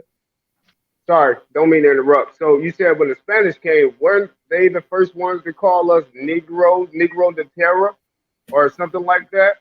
When the Spaniards came, they came with more than just their nation. They came with like 6 to 7 different nations. The Mestizo, the Mongols, all of them came. They all had a plan. It was with. But what did they all call us? Oh, niggers. They call us Negroids. They gave us that name. We didn't call ourselves that. No, right. You asked me what did they call us. Okay, and I was just trying to make sure that we didn't call ourselves Indian. No. Indian? Okay. Oh, yeah. Hold on. Yeah, we did. That was back before 1500, bro. So, back to what I was saying. Back to what I was saying. Now, when the Spaniards did the Spanish conquest in the 1800s, that's when the major wars, they call them the Civil Wars and all of these wars, those were constantly internal coming in ways. A lot of the dockets that were naming people coming from certain places outside of Europe, it's digital platforms that uploaded these records. It's like my man Tariq was saying, he did say something important. My man, the autodidactic, that's the word, and it's a website that my man got. And see, he don't even know dude, and dude is a colored dude that just got a different accent. He sounds like he's a very foreign European Sweden dude, but he's a colored brother that's exposing what these crackers did, and he's over there in fucking Sweden. You see what I'm saying? So to break it up, I always follow architecture and structure because I build. I'm a carpenter, and when I'm looking at the museums in all of these foreign places, the empires in these places, guess what is matching? American build. They call it Roman build. That's American build. That's what people don't get. The Roman columns and all of that, that's American build. Of course. I know life started here first and then spawned out. It's just this whole name thing again. I'm not saying as well doing it. No, I wouldn't even say life started here first on that plateau level, bro. I'm not even gonna give that away because you'll be responsible for even the demons that's in control of oppressing. I'm not saying that. What I'm saying is all of the megalithic building and architecture came from here due to the alchemy of knowledge here in America. So when the colonies were being built, all of the building that we had did in other countries, guess what? We had the war to get that land to be able to build. Guess what? It was going to backfire on you. They call it karma today. But back then it's called reap what you sow. Hey, we got Copper Grizzly in the building. Ad Power, what it do, brother? Copper Grizzly. What up? Peace, love, light to all American Aborigines out there, man. Peace to everybody out there in the chat, man. Peace and blessings. Hope everybody's having a beautiful night journey, man. So salute to the real ones out there. What's on your mind, man? How you feeling? Man, I just really popped in. I've been busy, man. I'm still out and about. I just wanted to pop in and show some love. You feel what I'm saying? I ain't doing shit. I ain't been doing shit out there. Man, Chief been having a fire one today, bro. I even had to jump in this one a little bit. Like, Man, you know, Chief always come with it. Y'all be sleeping on the go. Man. The nigga Chief, man. Chief is Chief, man. You don't get that name from nowhere. You feel what I'm saying? Like, for real. Like, y'all niggas gotta start showing some love, especially when it comes to big bro. Tattoo respect on the name. Billy. Motherfucking goat. Yeah, but thanks for that heads up on that though, man. Hey, but no, that's why I be trying to tell people, like, hey man, matter of fact, AP, I told you the other day, AP, man, we got to do a build sometime this week on the fucking museums, bro. We got to hit the motherfucking museums, man, like all of the fucking ancient museums across the planet, and watch the structure of these museums. They're bigger than what you would call an apartment complex of today. They're bigger than General Motors and Ford business buildings, like the factories. They're bigger than those. So why would a museum be that big? See, these are things that they didn't build and that they moved into, and we got to expose it, you know? Hey, drop the link in the chat, bit, bro, Chief. I think some people trying to get on the panel, man. You got some heavyweight hitters in the chat as well.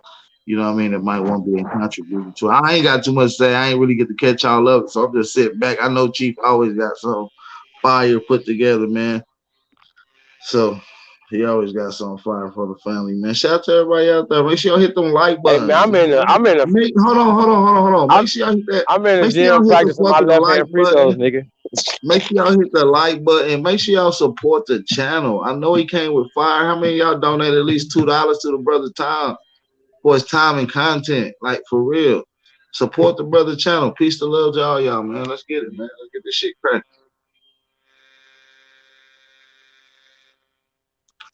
Don't be quiet now, man. You know, y'all know it's cash out. Put that shit on the screen, man.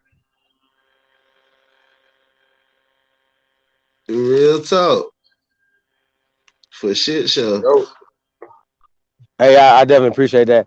Hey, so real quick though, man. You know, we touched on a few things tonight. But your boy Tariq Nasheed, he's pushing, he's saying indigenous.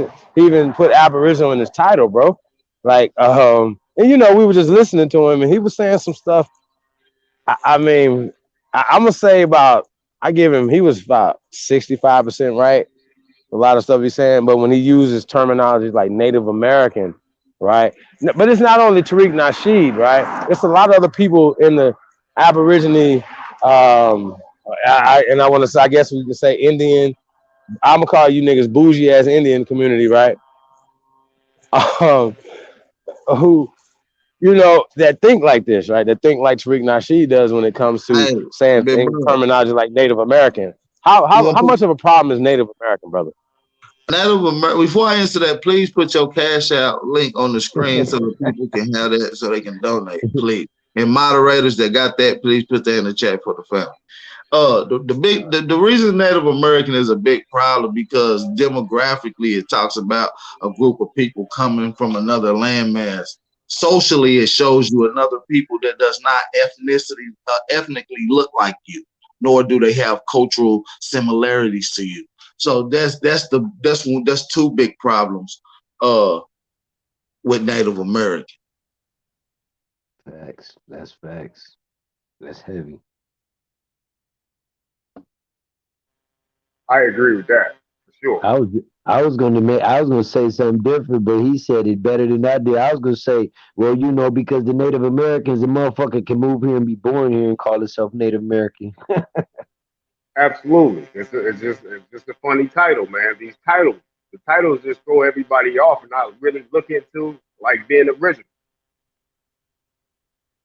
I mean, it's okay if you got a title and if that's what if that's what you agree upon and people recognize you as such, but to totally be taken away and then classified as something you don't even know what the fuck that is, That's genocide.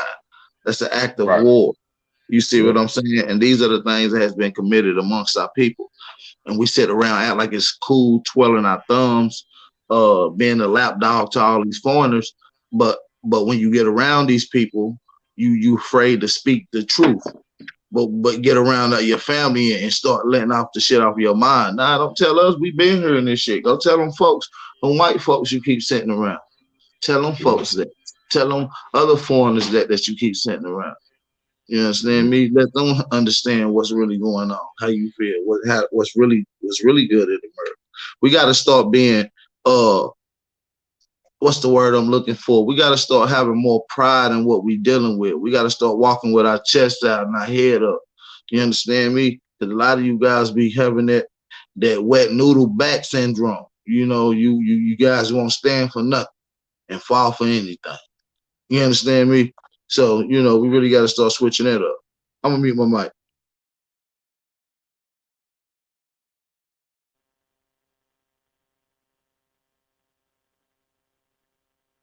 Yeah, man.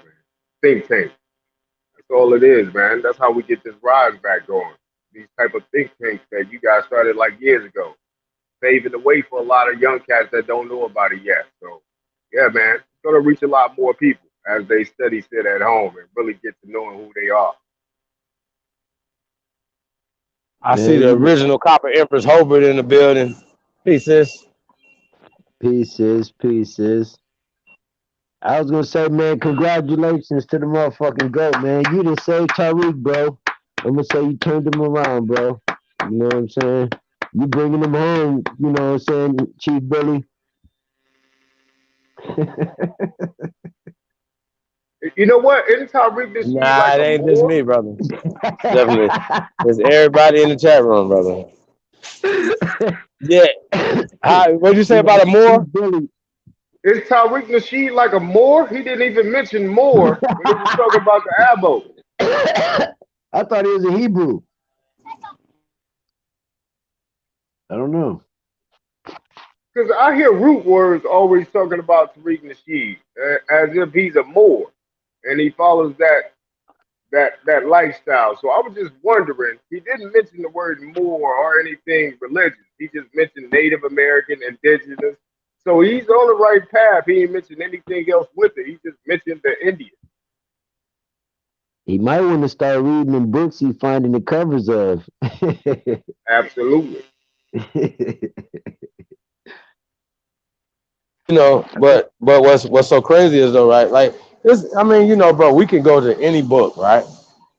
But a lot of these books have been edited. Jack Forbes talks about this. Yep.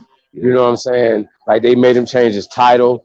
You know what I'm saying? And we pulled up essays and things that he wrote about this, talking about how, you know, just the words that changing, saying African and Native Americans, how just putting that in his title was political and was social. You know what I'm saying? They use these things, and all this is attached to the racist science that they're using against us, right? But the problem that they're going to have, that they don't have any evidence, any science to back up this dumb shit that they're talking about. Whether it's Rafanique, whatever that nigga's name is, and everybody else, everything these guys are talking about is basic dumb shit, and we know that we've been doing this for a while, y'all. I want to say this, man. Shout out to everybody that I don't want to say you guys' real name. JW, definitely appreciate you, man. KK, appreciate you. And Jarrell. Oh, damn, my bad. Peace, y'all. Definitely appreciate you guys. Yeah, man. Like I said, support the real, man. Check us out at weare2am.com, man. Get y'all some gear for the holidays, man. It's holiday season, as well as AmericanAboriginalShoes.com. So check us out, yeah. We definitely appreciate everybody, man. What else we got going on, y'all? Yo, so I don't know what happened to the Sonetta thing. I guess that didn't happen today, y'all. So we're gonna have to check on that. Anybody got any anything about that? Let us know. We definitely appreciate that. Drop the link for Janice. There we go. There's the link. Shout out to Janice in the building. Tight Sam, the North American Negro. Peace to the guys, man. I see Miss Lita. Peace, Empress. Aboriginal Think Tank. God damn, I just burnt myself. I just goddamn burnt myself. I see Chief Sun Owl in the building. Peace, Empress. Thank you guys for coming.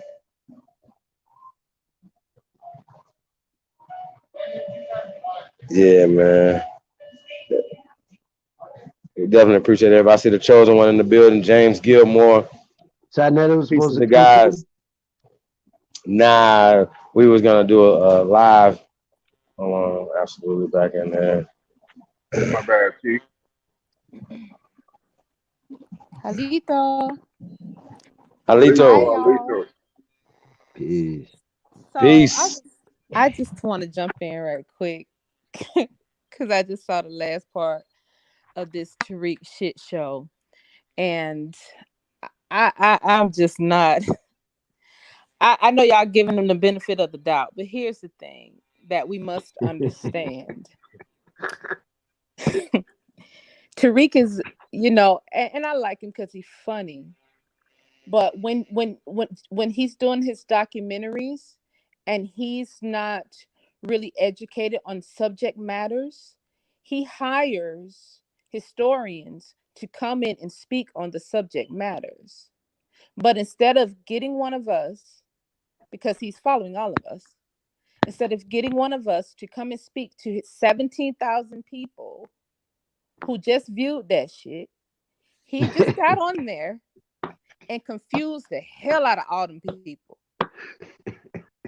He just confused the hell out of all them people.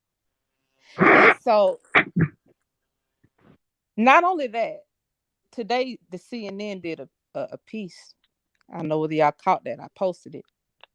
And it's a lot of other media outlets reaching out to do pieces, right? So CNN did a piece. I supplied some intel because an editor reached out to me about and they titled it, "Indigenous people across the U.S. want their land back and the movement is gaining momentum." This was released today. CNN. We need to talk about that national debt. Peace to the chat. So Peace to the I panel. said that to say this. Peace. There will be a lot of tethers that we have to get ready for, because this stuff is so far in the media about this land issue and about us taking these land patents back and so forth and so on.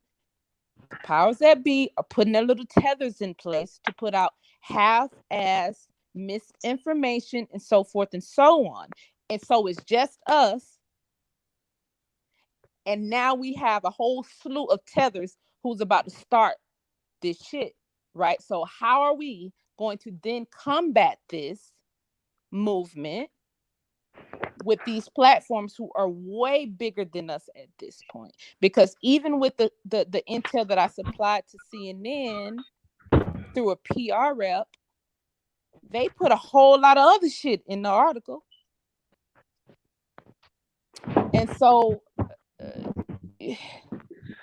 the things that we be doing in these bills is slowly affecting people in a different manner. So we can try to like put a big energy plan together with all our minds in the world to join forces, but let alone like if you would look at all of the great professors that taught their great ones under them, they taught them, more than likely in small groups. They didn't teach them in the big masses. So the people with the big masses, it's going to slowly, disintegrate on what they're lying about. Because, if they do got that big of a following and they start talking about this information without research, it's going to clash.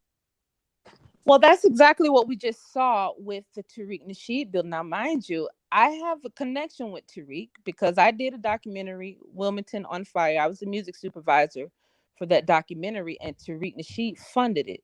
So we are beyond 6 degrees of separation. We are literally 2 degrees of separation apart.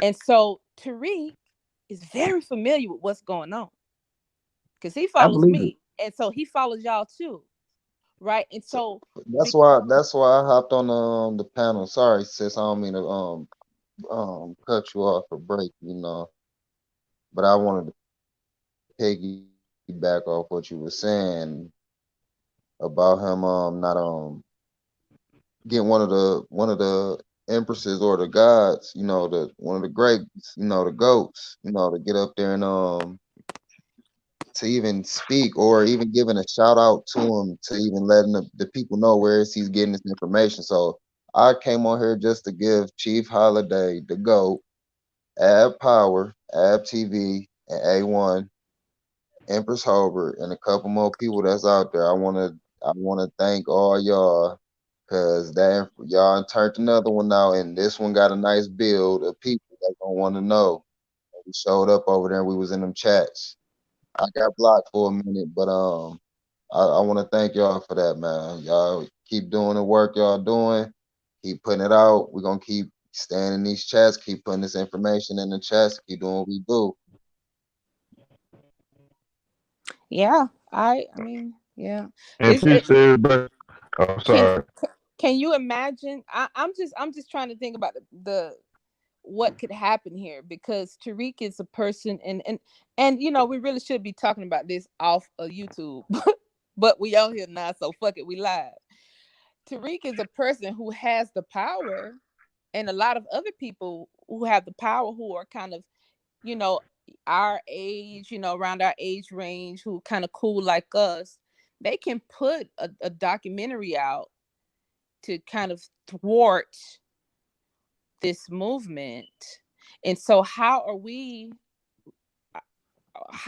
prepared to push this even further out?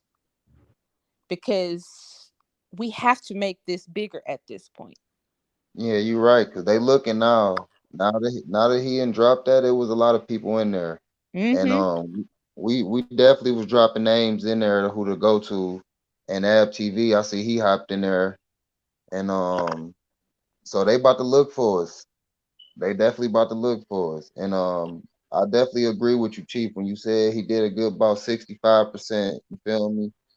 The beginning was kind of rough, but at the end, when he just was giving people to look up, he finished off strong with that, by telling them what to look up, so. I mean, my big brother told me today, man, we gotta allow him to bring them to the door, man. You know what I'm saying? And yeah. Once they come to the door, we're gonna get them on in and feed them some good food. You know what I'm saying? Well, that's what I was banging at first. Chief, yes, ma'am. I guess I'm looking at it from a different standpoint, because Tariq has been following all of this information, and so you been know, on the panels. huh? No, hold on. I mean, well, I'm gonna be real. Y'all know that the build is about the CIA. All the alphabet boys, y'all know what we're doing over here, right? We exposing the alphabet boys, and we're not gonna be fooled, because we know that people are funded by these people. So we're not fooled, are we? They're not only that. I was gonna say something. It's a lot of stuff we don't want to say, like you said in the public. But what's that? My friend and my enemy is my friend. Some dumb shit. Yeah. This is all the war. I guess I'm trying to fish for Ab Power. Cause he to me, Ab Power could go and do another video. Someone has to respond to this, is what I'm trying to say. Somebody or multiples of us have to respond, have to make a response to this, to put out the correct information. Right.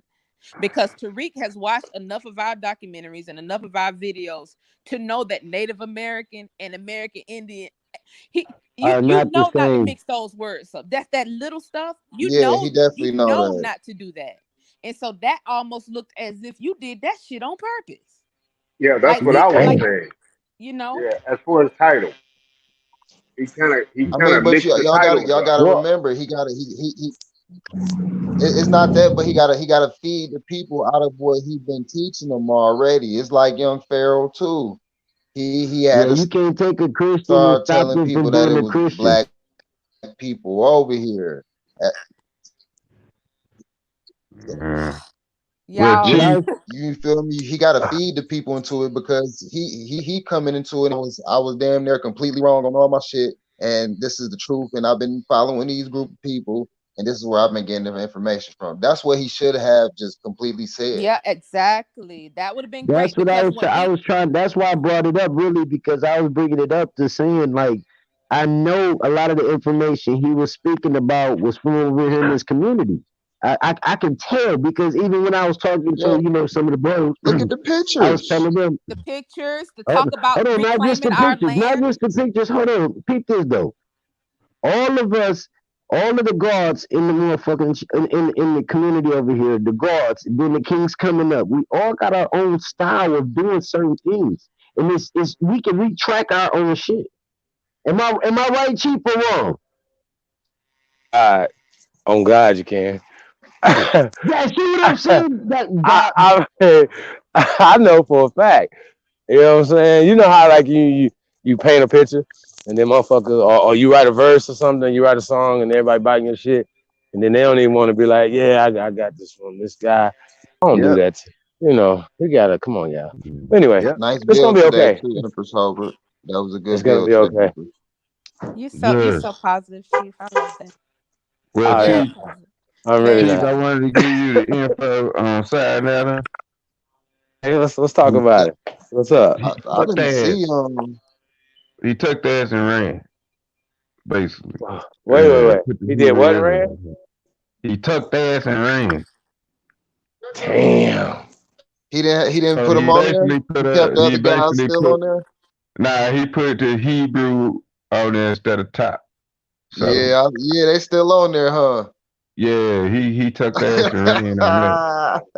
You know what I'm So we need saying? to be doing that. Tariq Nasheed really hard right now, We and got Scott now. to. We got to. Yeah, we gotta. We Yeah, got that's to. the aim. You got to mix them both. You got to put them Well, in the same pot I right got. now. Well, I can go watch it, but it's so basic though. He talking about Walter Plecker. This is come on, That's good, Chief. y'all. Because remember, Yeah. he's I doing the mean, same I do believe that thing. we gotta correct him. he waiting So for the Chief Billy to come Chief, over there, B. he knows better, is what I'm saying. He knows better. You're talking about a person who's been in these international museums. You're talking about a person who Exactly. has watched all of our stuff. Exactly. I know damn well he watched my stuff because it was sent to him by another producer last year. Yo, So you know man, you y'all done have all this had information. conversations with this man in the chats. That's what Y'all I'm done had. saying. He knows this stuff.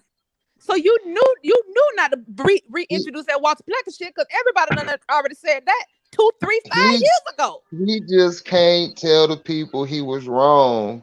He got to lead them That's like you know what he you're right. You're right. You're right. You're He's a right. pimp. He's a pimp. You can't no pimp ain't gonna you know what I'm saying? That pimp gonna admit to his hoes he you know what I'm saying that what he and fucking up. I'm telling young Pharaoh gonna be another one. He gonna lead more into it too. It's All they either need to do is Young find Pharaoh out where the already broke though. He information. already broke. Young Pharaoh, Egyptology no more. He broke no, he ain't no, already. but he still ain't he ain't came over though. He ain't Cause he came like the He's home. not. check. So we He like shouldn't that even internet money. expect these. What we should be doing, because we shouldn't expect these agents to come up. Young Pharaoh actually did a whole debunking to my Who Stole the Cookies last year.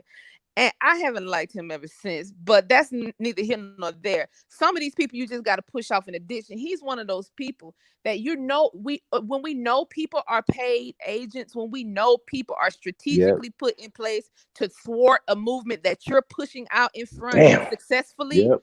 then you have to just write them off and keep Yep. moving forward.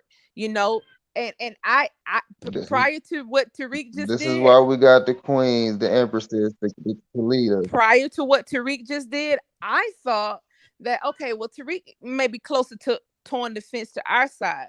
But what he just did was basically said, well, the Africans came in here and mixed with the natives, and we still pay homage to them today when we put on the feathers. I'm like, this thing, what? Yeah, that's totally misinformation. That's like totally wrong. Like Like he we're don't know paying what the homage to the natives when we put on feathers. no, but see, no, Hey, that's why I said y'all that. That's why I got did y'all upset. know this? Hold on, man. Hold on. That's why I got upset, because he don't even know that the natives are not allowed to march in that motherfucker. He knows. It's what I'm saying. It's what I'm trying to tell you. This man knows this stuff. He knows that. Exactly. You know that. That's what I'm saying. You know. He said, But he you put just went and Mystique put up. that shit Man, out. I'm listening to the man words. You know he knows this. Like you You said, know he you've done knows. business with it. You know he know it. So it's Listen, more of a I got personal timed note out for that a you're nice that little minute. intelligent. And he didn't even speak about the slavery trade, like someone said in the chat. He didn't even speak about the white slave trade and all of that mixing. He only talked about the brown people. Cause he He ain't even can't talk hurt about black he can't Europeans. hurt He his ain't even talk channel about like black that. Europeans. You If never he heard of the book called drop too the much first slave? information, he gonna lose his Hey people. y'all, and guess what else happening, y'all? This the bigger picture. This is the bigger picture, guys. Y'all know this one thing that we've been talking about that's tied into billions, millions, and billions of dollars. Is reclaiming our land that our people have patented, right? And so now you got a lot of foreigners that's easing their little flags out their page. You got a lot of these Moors that's kind of pulling back off that shit because they secretly trying to see if they can either hijack their way into our family tree some kind of way, or they're secretly trying to research their family to see whether they have land patents. Tariq has been saying this Spanish Moor shit for a while. Uh-oh. Right. You see where I'm going with this? Then I asked if he was like a more background type of guy.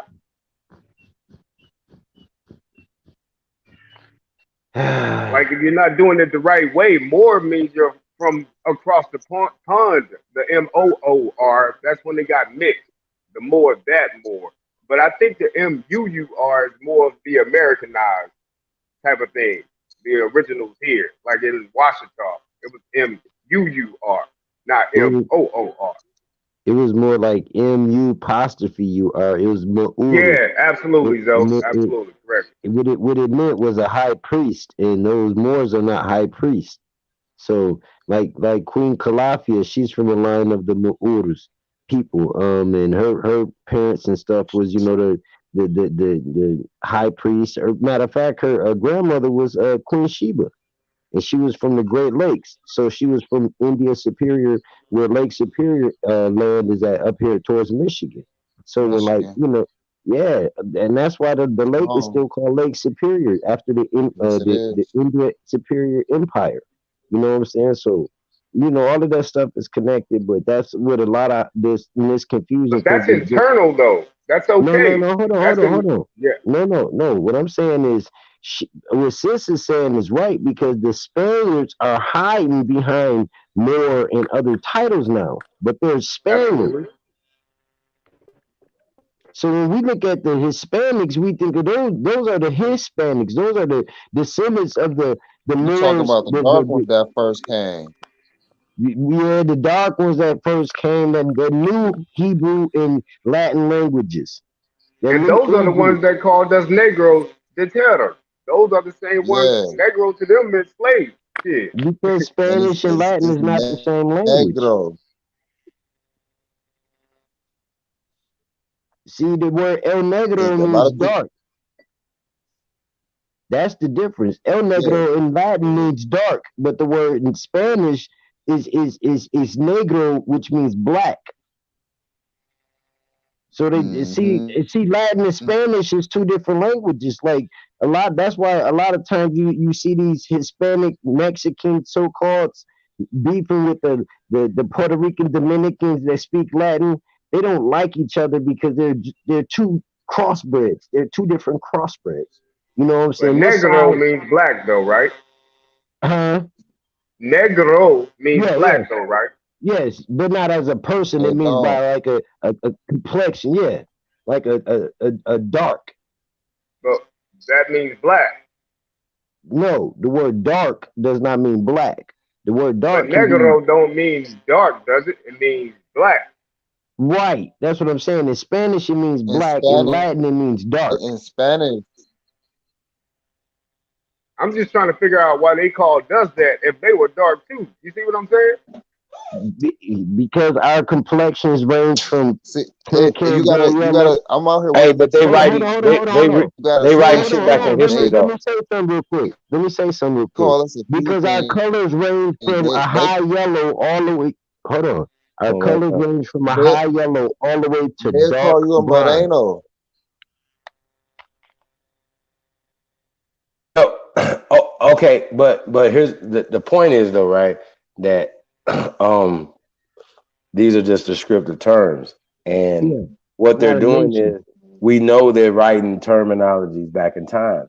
All I'm saying is that these people by writing terminologies back in time, like Native American, like African American, for instance, that makes Crispus Attucks, for instance, a whole nother fucking person, right? And then you could take right that makes Paul Cuffey a whole nother fucking person. Matter of fact, that makes y'all black ass a whole nother fucking person based off of being an African American.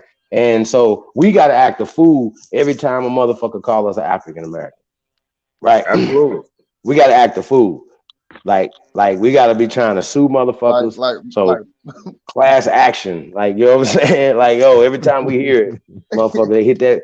They need to be hitting our motherfucker bank accounts because it's against the law. It's breaking international as well as American law. Period. There's no such thing as black Americans. There's no such thing as white Americans. There's no such thing as that. Okay. But it is immigrant Americans. It is European Americans. But guess what? We're not Africans. We're the only Americans that are here. Period. Everybody else is immigrants or descendant of immigrants. And they try to say, oh, everybody's African, descendants of Africans, except their ass. Get out of here. Except for Asians, except for Arabs. Everybody's a descendant of Africa. We the only descendants of Africans. How does that work? That's a part of a social construct called Darwinism. And that's why we're losing. Hold on. Period. Hold on, white and us and white people. Because white people claim it. Oh yeah, they use it. They use it to benefit them. Oh God, they do. I'm white. I'm a white man. I am such a great white man. How? What are you doing? But we all come from Africa, don't we? No, man, it's deeper than that, man. The paleface claim every land location they land on. So if our people start realizing that the paleface is only one or two races that split, then they'll realize that these palefaces are not these other groups of people or nations that ruled in certain times. You know what I'm saying? Like the Germans and the Russians and all that. There was not paleface people that built those empires over there and all that shit. Right. But the crazy part about it is though, but when they colonize places like, you know, more modernly, right? They give them school. They give them church, right? All in one. Church or school, all in one. They're doing this right now. Okay? So I can go over here and indoctrinate these children in any indigenous place on the planet, right? Go there, and all I gotta do is give them English. That's it. Give them French, give them Spanish, give them new names, give them a new way of thinking, bro. This is what they have done to us. And then we turn around honoring that. Hey, I was gonna say that's what we did to them and we forgot. That's what our ancestors did to them and we forgot. All our rulers and our great grandparents. I'm 45, so my great grandparents was in rulership of their ass. And so once we realized that we forgot how much power we possess due to them constitutions and before that and the treaties before that, we got to go back onto what our ancestors did. We were in control of this shit. So you telling me my grandmother, she 93. You telling me that her parents were colonizers? Yep. Because they weren't colonizers. They just owned their own land. Hold on. Yes, we were. Because the word colonize means to teach people how to come and adapt to a situation or location they move to. So once again, to this day, we're still the colonizers of the planet. Who's the trendsetters? Okay. Damn, so speak on it. That's just simple. No, trendsetting is cultivating. That's colonizing. So when you're the trendsetters, you're the colonizers. So even our language, like I used to battle with Chief all the time about telling them this English language is our shit. And now we speaking 10, 20 languages of a language they still learning to come here. It's like we all come into a relevancy of a power that we gotta realize that we possess. All of the colonizing we do it. Cause look, first of all, if a motherfucking white family come through a hood, they living in the motherfucking hood or the projects and shit, they ain't gonna know how to survive there. We're gonna reach out to some of the most least strong people in that area and become best friends with them. Because they know that they ain't gonna be able to get no attention or no direction from the strong or the gods. On foot. We don't fuck with you like that. No, you gonna have to survive, nigga. You gonna survive like I am, nigga. So that's where we gotta slap ourselves sometimes and realize we're the colonizers and we gotta stand on it. We're the gods. If you're a god, you gotta stand on being a god. So as far as Peace, addressing peace, Tariq peace to the Nasheed panel. on that bill, you guys with that trying to get him on a debate, even maybe with shoot Al Power. He in the mood for debating anybody right now. Shoot. Yeah, I don't think we should be debating right now when it comes to that, because we looking for the audience. We looking for the audience. So in terms of debating, Not even Tariq Nasheed. Get his feet wet in some real Aboriginal work. I mean, not right now, because as the sister said, he know about this stuff. He been watching the videos and stuff. You can hear it. You can hear everything, all the talking points he was doing. But what I'm saying at this point, and I'm saying this from a perspective, because I'm out here on the ground and having meetings with these companies and stuff, introducing us as indigenous people. See, because when we come to these companies, the way that they are set up for U.S. citizens. They are set up for foreign nationals, and foreign nationals are U.S. citizens. Even so-called American nationals is still under United States law. But when it comes to indigenous people, we are the only people on this land right now that can start resurrect our nations, or we can recreate them, not subject to the United States jurisdiction. We can. So are you doing that as an indigenous on the contract, or Indian? As indigenous, because in terms of law, when it comes to the Constitution, the term Indian means Aboriginal.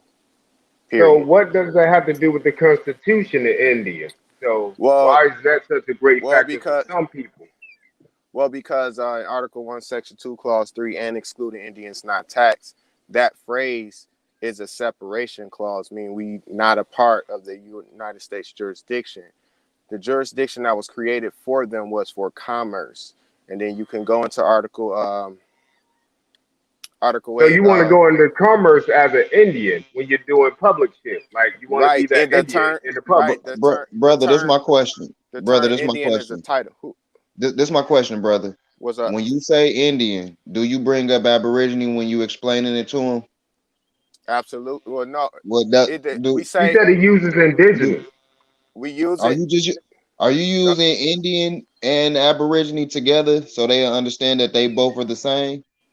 No, that's what you have to use the definition. You have to break it down. See, when you get into the United Nations Declaration of Rights of Indigenous People, the teacher's guide, it explains as to what indigenous is agreed upon with all the nations around the world. And then you get into the ADRIP where it's specific to the Americas. And when you get into that specifically says the Aboriginal people here in North America, which once again, they're talking about us. But see, we got people pretending they us, which is the Native Americans, who use the title Aboriginal in Canada.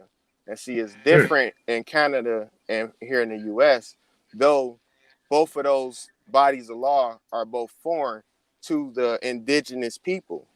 And that's what we got to understand. So, when it comes to, like I said, when you interface with these people, their policies are not set up. So in terms of using discrimination and genocide, that's the language we have to use. See, a lot of our people used to using the term racism, and you can't prove racism. But discrimination is written in the laws already, so you can use that. So when you use the term Indian, you can use it, but you got to know how to express it, because generally you can be talking about Indians from over in India. Right. So Yeah. that would be 1942 or something. that would be a foreign national. But then you I also was got the gonna I was native. gonna speak after you done. I want to speak on the compliment on what you said though. Go ahead. Yeah, and then you got the Native Americans, who are also called now American Indians. See, a lot of people, and that's the thing with the American Indian term.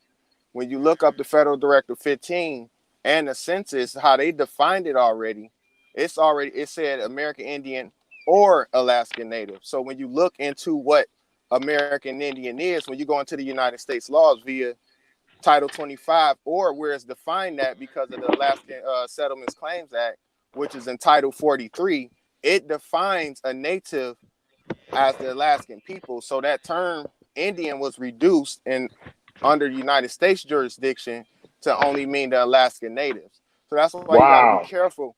That's why you got to be Repeat that careful. once again, my guy. Okay, they reduced the term Indian. It's a title to Alaska. So it's only referring to like the Inuits. It's in the law. I know. I just like that. Title That's 43, not in the law, bro. 16. Title 40. No, That's when not I correct, say bro. how it's I was not, going to speak on that because I was hoping you brought up India, because India as a company or corporation was started at 1943 over there in Hindustan, bro. Right. And you got 1947. No, okay, you got 1947. to Hold on. Let me just speak on it. Now, see, these are that's why when we were speaking earlier, I was telling people how my man was building earlier before he opened up the panel, how he was precepting. You got a precept. See, the title India itself came out of the hands in the crown of the English and Britain Empire, right? The English Britain Empire was right here in America. So now you're looking at who was in possession of the crown back before the Inca left motherfucking Europe back in 1808 and gave the Roman crown back and just left it there because of the Spanish conquest here. So now you're looking at India. You look up India today, guess what? It's still under the control of the British Commonwealth. Our people that once controlled it. So hold on, I'm not done. Now, when India, the word was moved over there, the title itself was removed from the Midwest. They don't have a title to the Midwest region. You got an East Coast, you got a Southeast region, you got a West Coast. Where's the Midwest? The Midwest is just an empty title. But guess what? You look up in Dakota, North Dakota, South Dakota, Oregon, anywhere up in there, you're going to find castles. Guess what? Poor people don't build castles out of stone. That was an empire. So India's superior empire was right there in the Midwest of America. Above that, in Quebec, was the French Empire. That's why the word Quebec is a French name. See, these things we gotta double back on, because the titles to the empires come from us. We gotta remember, all kings come from our land. So once we realize all the kings came from our land, that's why motherfuckers, I tell people, what African motherfucker came from the jungle, went off and built the empire out of sticks and shit, and then 10 years later had 100,000 people there and he was in gold. You're right. You're right about. I'm saying is, hold on. Whoa. I'm not speaking against you. I'm just speaking in a general broad. Right, and that's why I was saying. Hold on, Zoe. That's why I was saying, like, when that conversation come in, that's when you come outside of the United States jurisdiction. That's when you get into international law. Then you can bring those things up. But I'm saying, but see, even still, the United States itself, before the government or the law part came, it was assembled through our people and the 13 nations. The 13 nations created the United States as a general of all of the tribal nations. So that's why you got these fake motherfuckers got some shit over there in the fake Europe now called United Nations. You know they be having a big ass the European Union. Yeah, I know. They stole that shit. Just I like know they it's stole based welfare. off.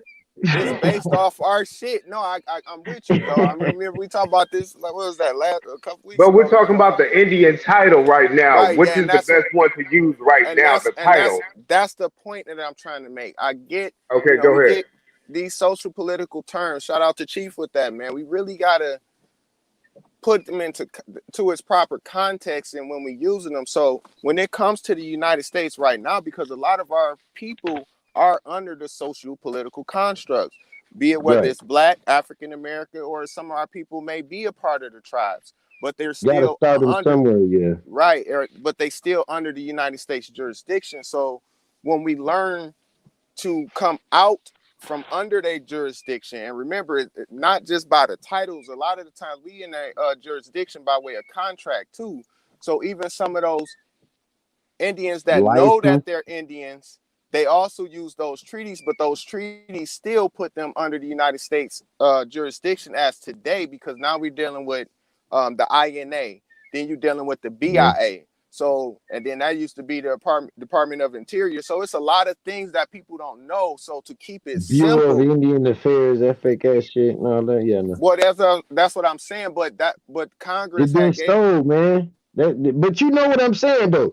Everything that our ancestors created been stole. Just kind of like if a motherfucker, like back in the time we watched these movies of when, you know what I'm saying, the Romans was fighting against these people. The Romans went in there and took over everything, killed all the men, took all the women, you know what I'm saying, moved them over here. And if they still had kids and all that, we probably let them live outside of the quarters. But we took all of what I would say, not just the Jews, but the life support out of the whole kingdom, right? So when we realized that was going to happen to us, that's what we're being oppressed by now. That same reaping. Yeah, that same part. That's what corpus juris secundum is. That's what a lot of that stuff come from. That's the second body of law, and that goes off into a different. That's when you get into maritime and admiralty and the Blackstones and all of that. So again, you know, just to keep it simple in terms of, you know, our people, you know, at a level they can understand it. The term Indian in law per Constitution, don't use it in any other way other than the Constitution. It is defined as the Aboriginal people found here before pre-colonization. So from there, you can get into being indigenous, because if you know that you're Aboriginal, if you know that you the original American, then you definitely know you're indigenous. So they can't trump that claim. You see what I'm saying? So you're making a stronger claim. No, I absolutely see what you're saying. That's why I wanted you guys to go ahead and explain it so you can get the argument out, because you know the truth was coming, because both of you guys got it. So no, it ain't no argument. It's you know, it's two people saying the same thing in a different I already manner. know. How I would add to that too as well is I would tell everybody in the motherfucking panel and chat, make declarations, go and make declarations, go and get them notarized and take them downtown to put them in the recorder's office. Start declaring what you want to do for yourself. You don't got to get permission to do that shit. Start doing declarations. And that's true, because the thing is, the first section in the ADRIP, American Declaration on Indigenous People, is self-identification. And what that self-identification is indigenous. You have to know that you are indigenous. Yes, you need to do your genealogy, but once you do that, you need to take that a step further. See, because the thing is, through the Racial Integrity Acts and a whole lot of stuff that was in the mixing and stuff that was going on, a lot of people don't know, and is everybody not going to find all their records. That's just not going to happen. And and proof positive of that today, I mean, it's people that don't even know their grandma.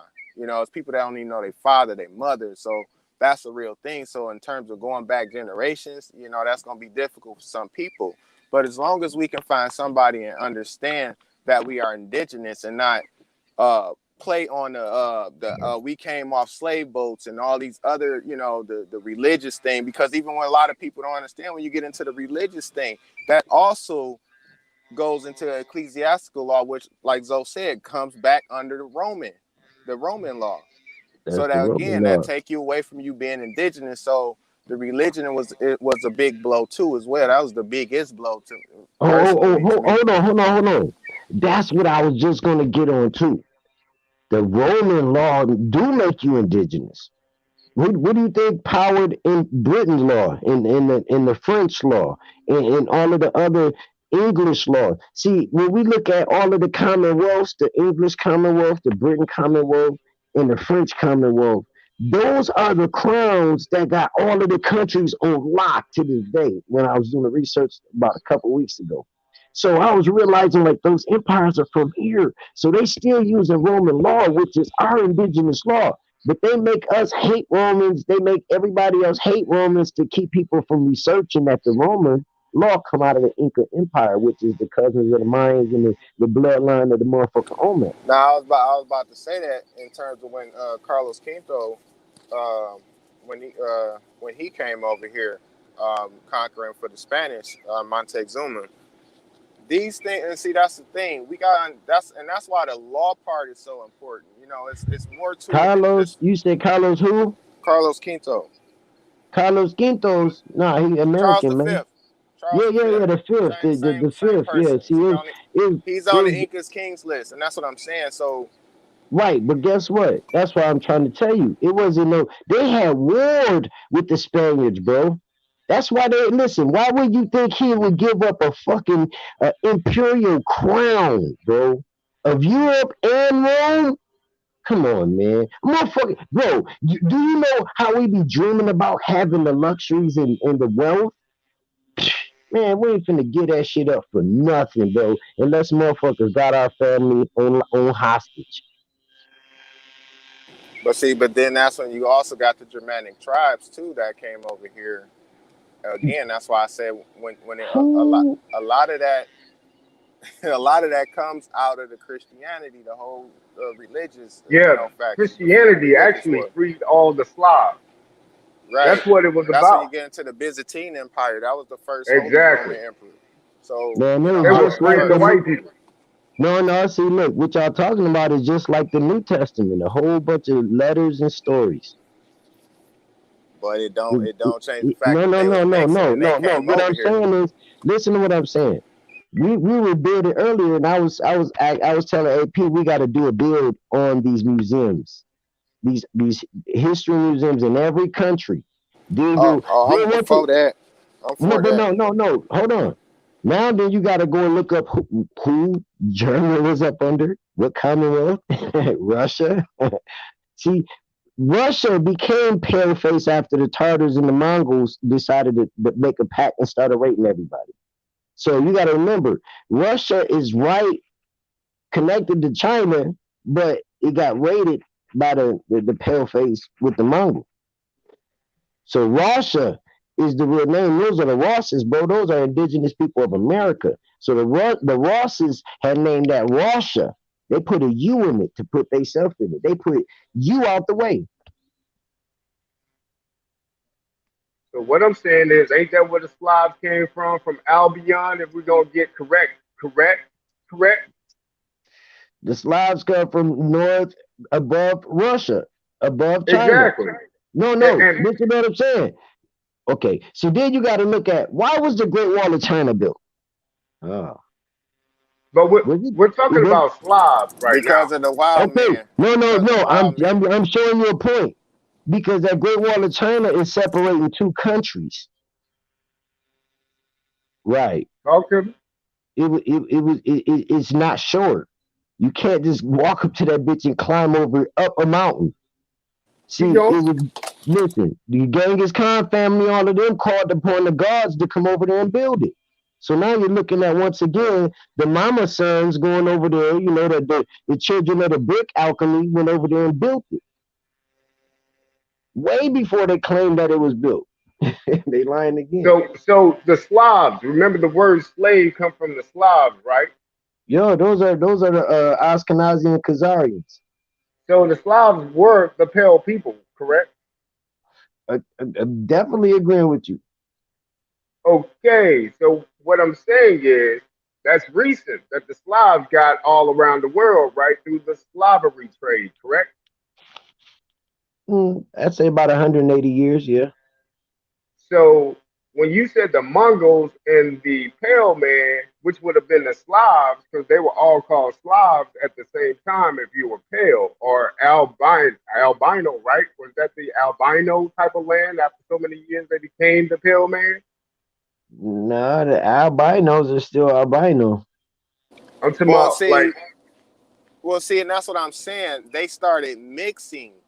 That's where you get the Germanic tribes. That's what I'm saying. And the Germanic tribes how they were named was based on the languages that they spoke.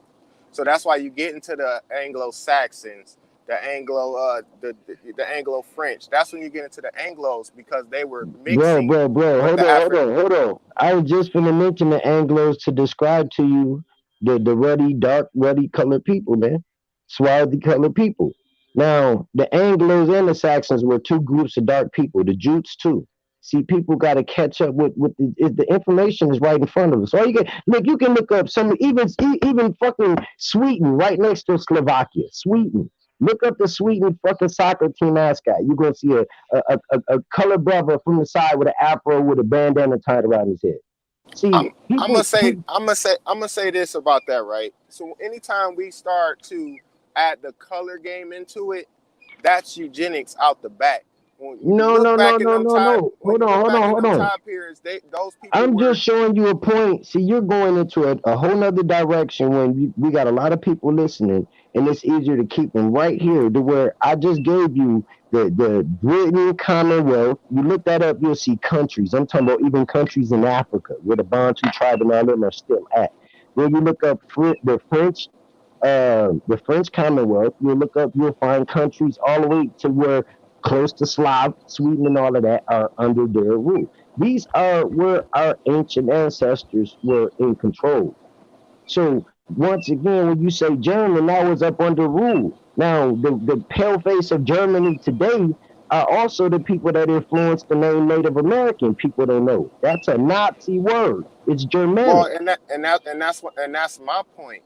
These people were named based on what languages they spoke and what territories those languages were spoken in. Just like over here, a lot of these so-called tribes, tribes are actually languages that come from the Mayan. So I'm gonna give you a perfect example.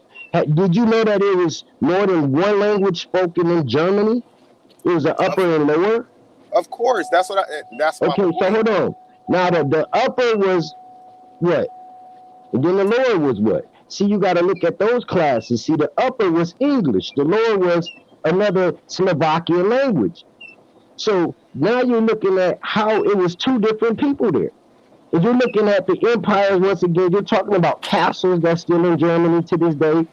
Right, just like you got classic Latin. Yes, I know that. Okay, so peep though. I agree with now, once again, you ain't finna find no people coming out of no motherfucking mountains with sticks and shit with no clothes on their back and go and build some castles with just rocks and motherfucking sticks.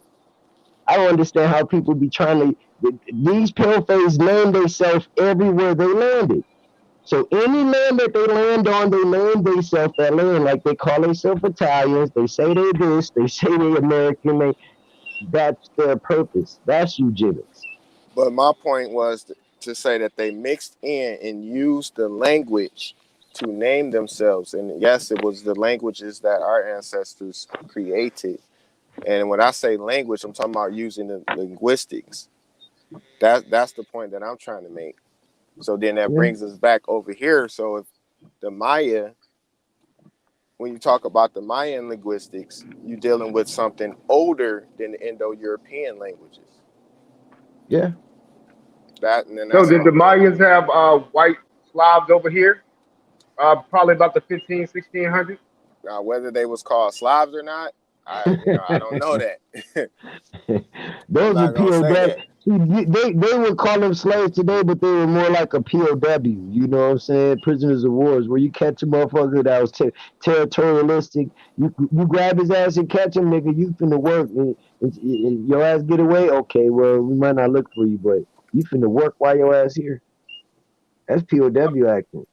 My thing is, I'm just trying to see how the Slavs got from that area, because they were in one predominant area, remember? Because they started selling from the Afro-Eurasia continent until when? As a whole, when they gained power. When did they come over here as a whole? This Slavic people that became everybody else. All right, thank you. They didn't come over here. The whole Slav people didn't come over here as a whole bulk. They came over. I'm talking about like the white. They call them white Europeans. When did they come over here by came themselves? over in the late 1800s. They came over and changed the whole story. They made a story that sounds so good. Over here. They in the fourth article of Articles of Confederation in Article 4 that they came over here as paupers, vagabonds, and Exactly. fugitives. So And when you those are read Slavs. Most of them was, yeah, fugitive criminals. I was going right, to but say they would have criminals. came over here with the colonists who were the so-called black, people who Okay, had the now we get charters into the from it. gist of what I'm trying to get to. Right, Okay. they So came over here to work. They came over here to work they motherfucking they plan was to come over and work 7 to a certain amount of years. The kids that come over here under 12 years old have to work until they're like 21. no, there is documentation showing that each white person that's over here now came over here with a documentation, and that's how they spawned relatives in the Americas, correct? Right, it was under servitude. And that's where the So, term that's what the term family come into play.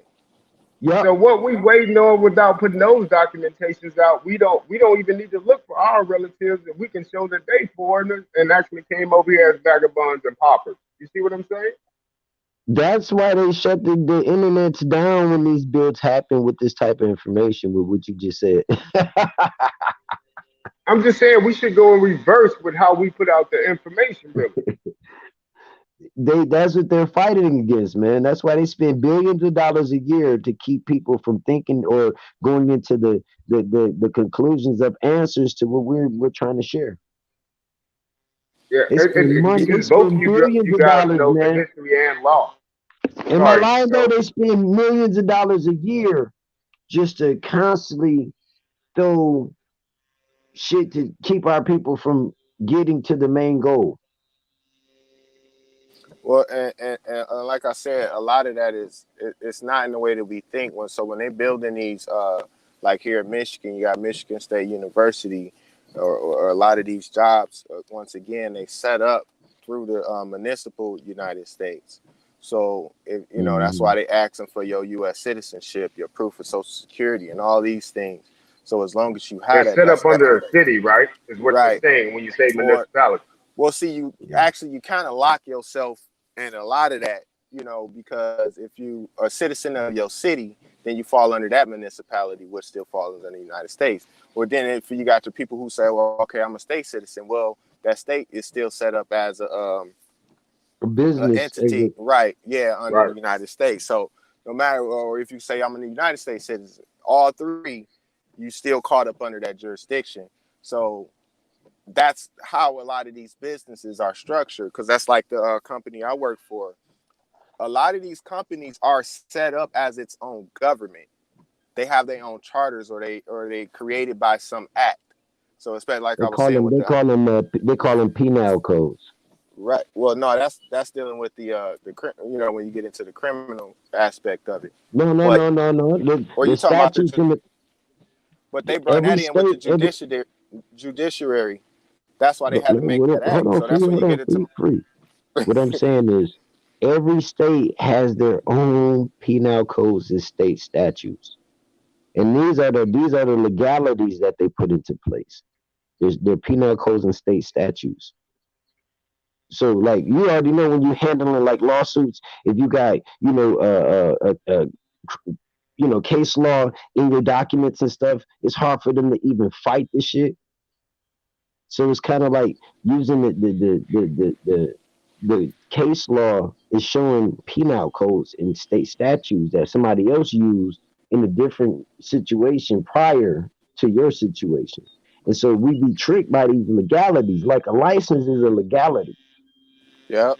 Yeah, That's but not a still a law. permission. It's not a law, absolutely, and that's what I'm saying. So, well, like here in Michigan, the Motor Vehicle Act, that's the legislation. So it's going to all of That's a that fall under statutes. But see, a that legislation, yeah, a legalization. and it's going to fall once again. It's still going to fall under the United States codes, which is Title 49. Now, Yep. I don't know if y'all know in Title 49. And y'all can look this up. Title 49, 102, F2, A, and B. That plays into the reservation of Congress and the United States to our people. So check that out. 49 USC 102 F, A, and B. This is why it's important. The law side is important because it's certain. Hey, hold on. Stop right there. hold on, free stuff. You moving fast because we on some law, and a lot of people don't. We talking law, and a lot of people might be like, huh?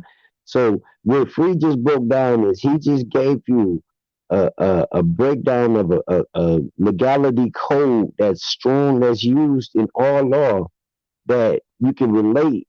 But also, remember we were speaking on doing declarations. You can put a reservation of rights and put that information in the reservation of rights and record that as well. Oh, go ahead. Yep. And that's using public law. So that's just like House Congress Resolution 331. It's already recognized. It's acknowledged. So that's public law. So as an Right. indigenous people. So this is why the Indian, this is where the term Indian come into play. And it has to be in accordance with the Constitution. So that's why it's important not to come under Title 25. That's why it's important not to come under Title 43, because those would be the statutes. Those would be the treaties, that the future treaties that come under the president's power to treaty with the Indians through the secretary. Right. Yeah. Yeah. Yeah. So again, in your own personal paperwork, with what you're doing on your side journey to life, you're using the word indigenous on contract paperwork that you're signing ink to. No, well, see, the thing with that is when it comes to indigenous, you can use it as an individual. Here's the thing: what government are you or nation are you going to have to back you? See, and that's where a lot of people run into issues with, because you don't have the government set up, and that's really the issue in its totality. We don't have governments, and a lot of these nations should be confederating with each other to build that, to help build that. It would, and it's not. Instead, they go and deal with the federal instead of Right, instead of exactly. confederating. And that's Yeah. what a lot of people are doing, going to treaty with the US government. But when they do that, they come under the United States, because it's already written that they will not acknowledge any Indian tribe. You can go in Title 25, look on the contracts and agreements. It said they will not acknowledge it. Hey, please pause right there real quick. So now, what basically Free is saying, that right there is a whole circle in one. And when you start governing your own affairs, you have power inside and outside. You can go private and you can be acting on the commercial side of things. You know what I'm saying? So keep going. I'm just breaking it down simpler what you said, so you know what I'm saying, for the people. Well, I'm just trying to. No, I like that K and Peele type action. Right. Go ahead. You know. I'm just trying to drop them the things. I know, man. I when I started studying, man, a lot of this shit flew over my head. You know what I was gonna say though, Free. Now, and also for the people that the reason I said these people are trying to go federal instead of confederating, because a lot of people don't understand the COM federations, the common federations, which were the original before the CON, the con, the manipulated federations. You see what I'm saying? So like if we decide, like we can take our mother, hold on, we can take our mother, and if she's willing to go ahead and create the nation behind her, and all our brothers and sisters that's in that blood go down up under that, you can create confederations, getting multiple of our peoples that we in these chats together and going and applying our, standing at that point. Oh, go ahead. Absolutely. No, I was just going to say, in terms of being the common people, or the natives of America, or the indigenous or aboriginals or autochtons, those are the terms we're going to use. Now, once again, remember, we are not these words. Wait, you didn't use Indian? What? And it's a reason why, because in terms of how it's defined in law, it's so-called. So it said the aborigines of this country are so-called. And the reason why, because that term was generally used, because it was a title. Not only that, though, it was a lot of companies that was started by our people under that term too, like the French Indian Tobacco Company, the British That's Tobacco why I said Company. It was a title, so it has to be the British India Company. Yeah, it was, and the reason is because a lot of the tobacco grew in certain areas that was also connected to the India area. You know what I'm saying? That's why you still got Indianapolis today. India is in Indianapolis. I don't get what people don't understand about it. It's like it's right in everybody's face, but people are looking over it. Chicago is the Mecca that they be dreaming about over there with a big ass fake black rock. Chicago's Mecca. So now when And people that's look at because, Zoe, enough people like you hadn't really put that information out on full blast. That's like, that's the real big statement that Tariq Nasheed needs to see. Like these type statements. I appreciate that, bro. I mean, like for real talk, man. Because you know, I like a like that's why I fucks with free because I read law a lot, and I've been standing on law for over 10 years. You know, as a goddamn national standing person. But apart from that, I massively go and do deep decoding and deciphering of land locations and architecture. And what I've been finding is so astounding. Like people in the back chat, if y'all just get a chance, whenever y'all get a chance, whatever state you in or whatever they call those, the area you in, look up castles for sale. You're going to be shocked. It's castles for sale everywhere. I Yeah. mean, it's I like do got another thing to say about that too. Like Janice has really been going hard about this land patent moving forward, especially going into 2021 with what she says is going down in the underground world with indigenous people trying to get land back through the patent. I mean, that's a pretty profound statement to even make that a lot of people are searching for it now. But see, and that again, that goes back to the law. So it's already a lot of court cases say that even though a lot of these treaties say that the land was ceded to the United States, but the indigenous law, the foreigners could never own the land, so they can only hold it in trust. But it was done through conquest, but they don't have rights to the land because it was done through conquest. That's when you get into the international aspect of it. And that's why I hold on, said we stop need to. right there. Stop right there, Free. Stop right there. Now, when Free just mentioned they can only hold the land in trust, it's more than enough land in trust by states by size, which means that it's over 19 billion acres in the trust that's being held to this day by the federal government. It's also a national debt, which is land taxes, rent, and all of this that's piling up every year that we're gonna have to start cracking open soon. And it might start getting a lot of channels broke down, but that national debt is old and we need to go and start collecting. Go ahead. See, that's what the coronavirus is about to me. Also, they're trying to get people to spread out more to do away with all that extra land, which is our land. So that's why that's important what she said, because now people are starting to spread out because of corona, moving out from these big cities. I mean, populations are looking for elsewhere to be, so they're going to find desolate places. But you know what? These mortgage companies are only selling claims with fake titles. And that's the thing. When in 19 billion acres, you know how big that is? Man, that's like that's what I'm saying, man. When you get really to the law and you really But understand hold what on, you hold on. You remember how much is the last time you looked up how much was the national debt? Last time I looked, it was like $23 trillion. No, I think it was more than that. It was like But that right now, was it's way. Well, you said the last time you looked up. No, I think yeah. it's like Last time I looked it way up, it higher was, than it was that. over 23 trillion. So we looking at numbers that everybody down to their grandkids to be what they call millionaires or whatever. But But we need a land patent to get that land, right? no, you just got to go and do your correct paperwork and do your due diligence. In order to pass it down forever and never be taxed on it. If you can find the paperwork, like me personally, I got a lot of law issues that I'm facing. I'm dealing with some now, and it's going to take a little time and a little money effort. But lawsuits is I would say the easiest and less time wasting effort. You get documents that you can prove the allotment and all of that stuff in that either the last living will and trust or the land patent deed. You good. I got some. I got a whole bunch of them because I'm going back to my great grandparents. That's like 8.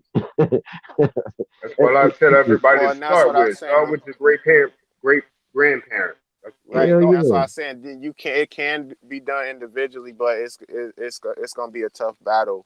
So when Now you're doing I'm with you on that. Yes, when you're yes, doing it definitely. with your nation or your tribe or your family, which however you define that. But what my point is, then they have to see you. They have to Yep, see you. yeah, That's why the Now, Joe, declaration. my guy did say something very important. He said, businesses are now becoming their own government. Did you state that? Yes, they are. If you look at a lot of these businesses that set up some of these jobs, they are chartered. Like I know a lot of hospitals are chartered. The transportation company that I work for, they was created by statute, an actual statute, an act, and the way that they charters are set up. See, all these companies got charters, all of them. That's yep, another yep, thing. All of them got a charter, and all these charters are subject to the United States, or depending on what it is, they set up under the state's constitution as well. But again, like I said, all that goes back to the Articles of Confederation, the Northwest Ordinance treaties, the Great Law of Peace. So when you can link all these things together, that puts it in perspective. So these charters now, once you know that this company is, we already know they're corporations and their charter, that's what you use to keep them in check. So you start with the municipalities on the local level like that. Then the same thing with the state. Pull up they constitution, same thing. Keep them in check. They subject to the constitution. Put them in check with Article 1, Section 2, Clause 3. And excluding Indians non-taxes also in the 14th Amendment in the second clause. That's how you don't want to be a citizen in no shape, form, or fashion, because being a citizen is an immigrant. You're going to fall under immigrant law. Immigrant laws. It takes you away from your land. Foreign laws. So remember when they got those charters, those 13 colonies from the kings and stuff, when they brought that over here, that was their so-called right to do what they was doing. But they didn't get it right, not until they became one republic. And that's when you get into the United States being born. So and now you got the Declaration of Independence and all those things was happening before that, and a whole bunch of other treaties. But the point is, like I said, once again, when you look at these charters for these companies, if somebody giving you issues, pull up their charter. 9 times out of 10, 10 times out of 10, you're going to see where no discrimination. That's what you're looking for. Now, don't get into the whole racial thing. They racist. Look into the discrimination. And even like though with this COVID thing, I know here in Michigan, all these executive orders they putting out, discrimination is 100% in full effect. Because that becomes a constitutional issue. Discrimination is very sensitive. So that's a that's where, terroristic act. That's an act of right. terrorism. Yep. So, these are the things that we need to be looking at. So, like I said, that's my message. Yes, definitely declare that you're indigenous. Use the A drip to your advantage. Use the undrip to your advantage. Use the ILO for people who's working. Um, what else? Definitely use the Constitution, Article 1, Section 2, Clause 3, and exclude the Indians not taxed. What that means is a separate jurisdiction. How do you know that? You pull up Sentence 76, and it gives you the interpretation. I'm just saying, man, I'm tired of this shit, man. We got to know, man. We got to know. We got to move And forward. that's the thing, man. Like, we can, even everybody in the chat room, I know, what I'm saying, y'all be, looking for the wise ones that's, aware. And I don't say woke, I say aware, you know what I'm saying? Because, motherfucker, if you say woke to me and you sitting in my face talking to me, I'm gonna look at them like they weird. But, the people that's aware is hard to find. But, this awareness that we, trying to spread, it's like 1 out of 100 people, man. Yeah, it does take time to really get a hold of all that information, only because it takes footwork too. And people still got a short attention span, except for the ones that are really on that wavelength, that frequency, that indigenous like electricity running through us right now. But it does take people time to actually get comfortable and to get into this type of information. It's deep, man. I mean, you got to think about it. Being raised your whole life on a lie, and then Exactly. totally taking a U-turn and going full speed the other way. Like, hold on, I ain't ready to do this. I just ate. And most brown skinned people don't even like to deal with court or officers. They trying to stay away from it. So when you give them information that's gonna help them, and then they got to go to the court, boy, you out your mind. Well, Yeah, man. yeah, that's a big one. They don't want, because I mean we have dealt with them before, and when you do stand up, you get the pushback. But it's the claims that we making, So, and it's always a jurisdictional thing, always. Yeah. Absolutely, I agree. Though I totally agree. I totally agree. And our forum is very big, small. Hey, So hold what on, you're hold on. saying, we understand. I got one major thing that we all need to be thinking to do. Start coming up with flag designs. You got to have a flag when you start declaring your situation. You got to also, if you can find a shield that's connected to your great grandparents and all of that, information. We got family shields. They call them shields. The shield of armor. They up everywhere. And guess what? It's still the indigenous names on them. The Tuckers, Taylors, Ross, Smith, Williams, and Harrison. All of those names are on shields. That's another power thing too, to connect yourself with a shield. The coat of Mhm. arms. Coat of arms. Yeah.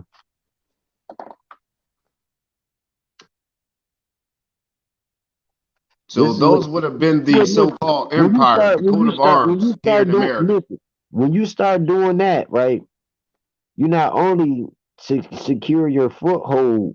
That's why I said a flag, because when you secure your foothold, you got to have a flag to represent your standing and landing. That's why every time motherfuckers declare war, they had their flags ready. Wherever they go and Right. conquer, they leave That's their a flags nation. ready. That's a Yep, nation. Absolutely. yep, That's a nation.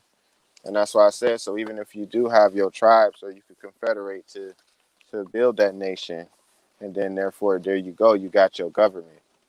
yep. Now you That got your flag is your constitution. government. With your government got a constitution, which will fall Yep, in our indigenous laws, or our laws, tribal laws, or those. yep. That's You can where walk. you And need to be. if they invite you to court, take that motherfucker with you and flag that bitch right before they try to invite you into the dockets. Like, Yep. I would Challenge not. jurisdiction from the jump. Hmm. Jurisdiction from the jump. The fact that you're going to the court, they'll have subject matter. Your concern is personal jurisdiction. Personal jurisdiction Hmm. is your nation. That So is the your funny thing nation. about what you guys are saying right now is that if you really think about it, the gangs got it right. They just doing it the wrong way. They always got their goddamn flag. Who? The gangs. Oh, you talking about the gangs? The Yeah. gangs? Yeah, yeah. Totally. Actually, you actually they totally got it correct, but they just do too many criminal acts, which means harming somebody or harming property is a crime. Right. So, and the that's where the courts will get subject matter jurisdiction. So it Yep, don't, because instantly. because you actually did a damage or harm to A somebody. damage, yep, yep. To a So, or person in, or injury, or right? And vessel, that's yep. right, and that's why I say, and that's where the bullshit come in, because the person is also an artificial entity. So that's when they mix the two. So that's where it get all funny and difficult to deal with. But Yeah, yeah, you know they got business in there too though. Business, you harm a business. Yeah, yeah. You committed a crime. So if you bust a window out of a business or kick the door and the alarm go off or something, yeah, crime. yeah, and those are defined in the statutes and the in the codes and things. So Hmm. Again, everything is about the injured, the injured party. That's funny he brought that up though. Gangs. I ain't never think about that until just now. That's why I had to laugh. Like gangs actually do. They are territorial as fuck. If they had a major flag and they knew the jurisdiction processes and the No, they government do. system. Actually, in some places. Oh, you know what though? They do. Yeah, I was about yep, to in the say they got literature. charters. They got charters. Yeah, They the got real literature. charters. Yeah. It's just you always got dumb employees.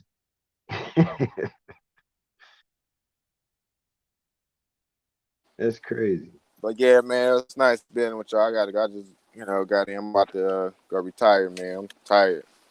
But yeah, in La K, Alakaim, to the tribe, to the nations, to the people. Do y'all studying? Pick up that American Declaration of Rights of Indigenous People. Please read it. Read the Constitution, understand it. Read the United Nations Declaration on the Rights of Indigenous People. Read the ILO. Read House Congress 331. Read House Joint Resolution 3. Read Senate Resolution 14. Read Senate 76. Read these documents. They are very important. All of them. Read everything. Don't. I don't use the word believing a lot, but don't believe everything, but read everything. Absolutely. I like to say in La K Alakaim Olum. Man, yeah, I gotta check up out of here too, man. Go upstairs and watch this movie. But yo, man, Chief. Hope the Billy ain't fall asleep and shit on the side of the motherfucking mountain. I done seen motherfucking goddamn goats go straight up a goddamn dam. I was tripping the fuck out like, damn, them motherfuckers got verticals and they was jumping up the side of that bitch like, I was like, whoa, them motherfuckers got some hang time.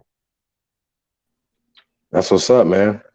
Well, man, I definitely appreciate you guys, man. Y'all want to shut this down? Yeah, man. Yeah. You did 5, man. You did 5 hours, man. You know what I'm saying? Absolutely, brother. You got something you want to say, brother? Hey, man, appreciate you always extending out that platform, man, and always keeping us running, bro. Always on 10 toes. Don't go. Yeah, appreciate you, brother. Thank you guys for coming through, man. Holding the gods down, man. Salute to y'all, man. We definitely appreciate it. Y'all got any last words, man? We can get on up out of here, man. I definitely appreciate everybody that came through. My last words is everybody on the panel and in the chat room, start looking to where the gold is at, because the gold is under your feet. I've been doing a lot of research, on like gold and finding gold ores and all this stuff. It's everywhere in America. It's everywhere in America, especially the streams. The water streams got a ton of it. And buying metal detectors and stuff, our people, we can be opening up little low-key shops by the ounces of gold. And guess what? Gold is worth a lot of money. So, that's what I would leave with. Let's get this gold. Definitely. Absolutely. I'm with it. Well, man, y'all, hey, man, love all you guys, man. Big, small, tall, it don't matter, man. It's all love here. Indigenous movement on the way, baby. That's right. That's right. All right. Peace out. Hey, man, y'all have a great day tomorrow, man. We're going to probably have a Thanksgiving special, man. Have a turkey day. So we're going to be roasting some jive turkeys tomorrow or something, y'all. Let's get to it. Appreciate you guys, man. Peace. What time? About 7 in the evening? Hit the evening after everybody ate and tired. Nah, midday, right in the middle of football time. Man. Oh shit, man. Damn, dog. It's all good, man. Salute to everybody, man. We definitely appreciate y'all, man. Y'all enjoy yourselves. Be careful out there, man. Enjoy your families over the holidays. We out, brother. Sisters. Peace and love.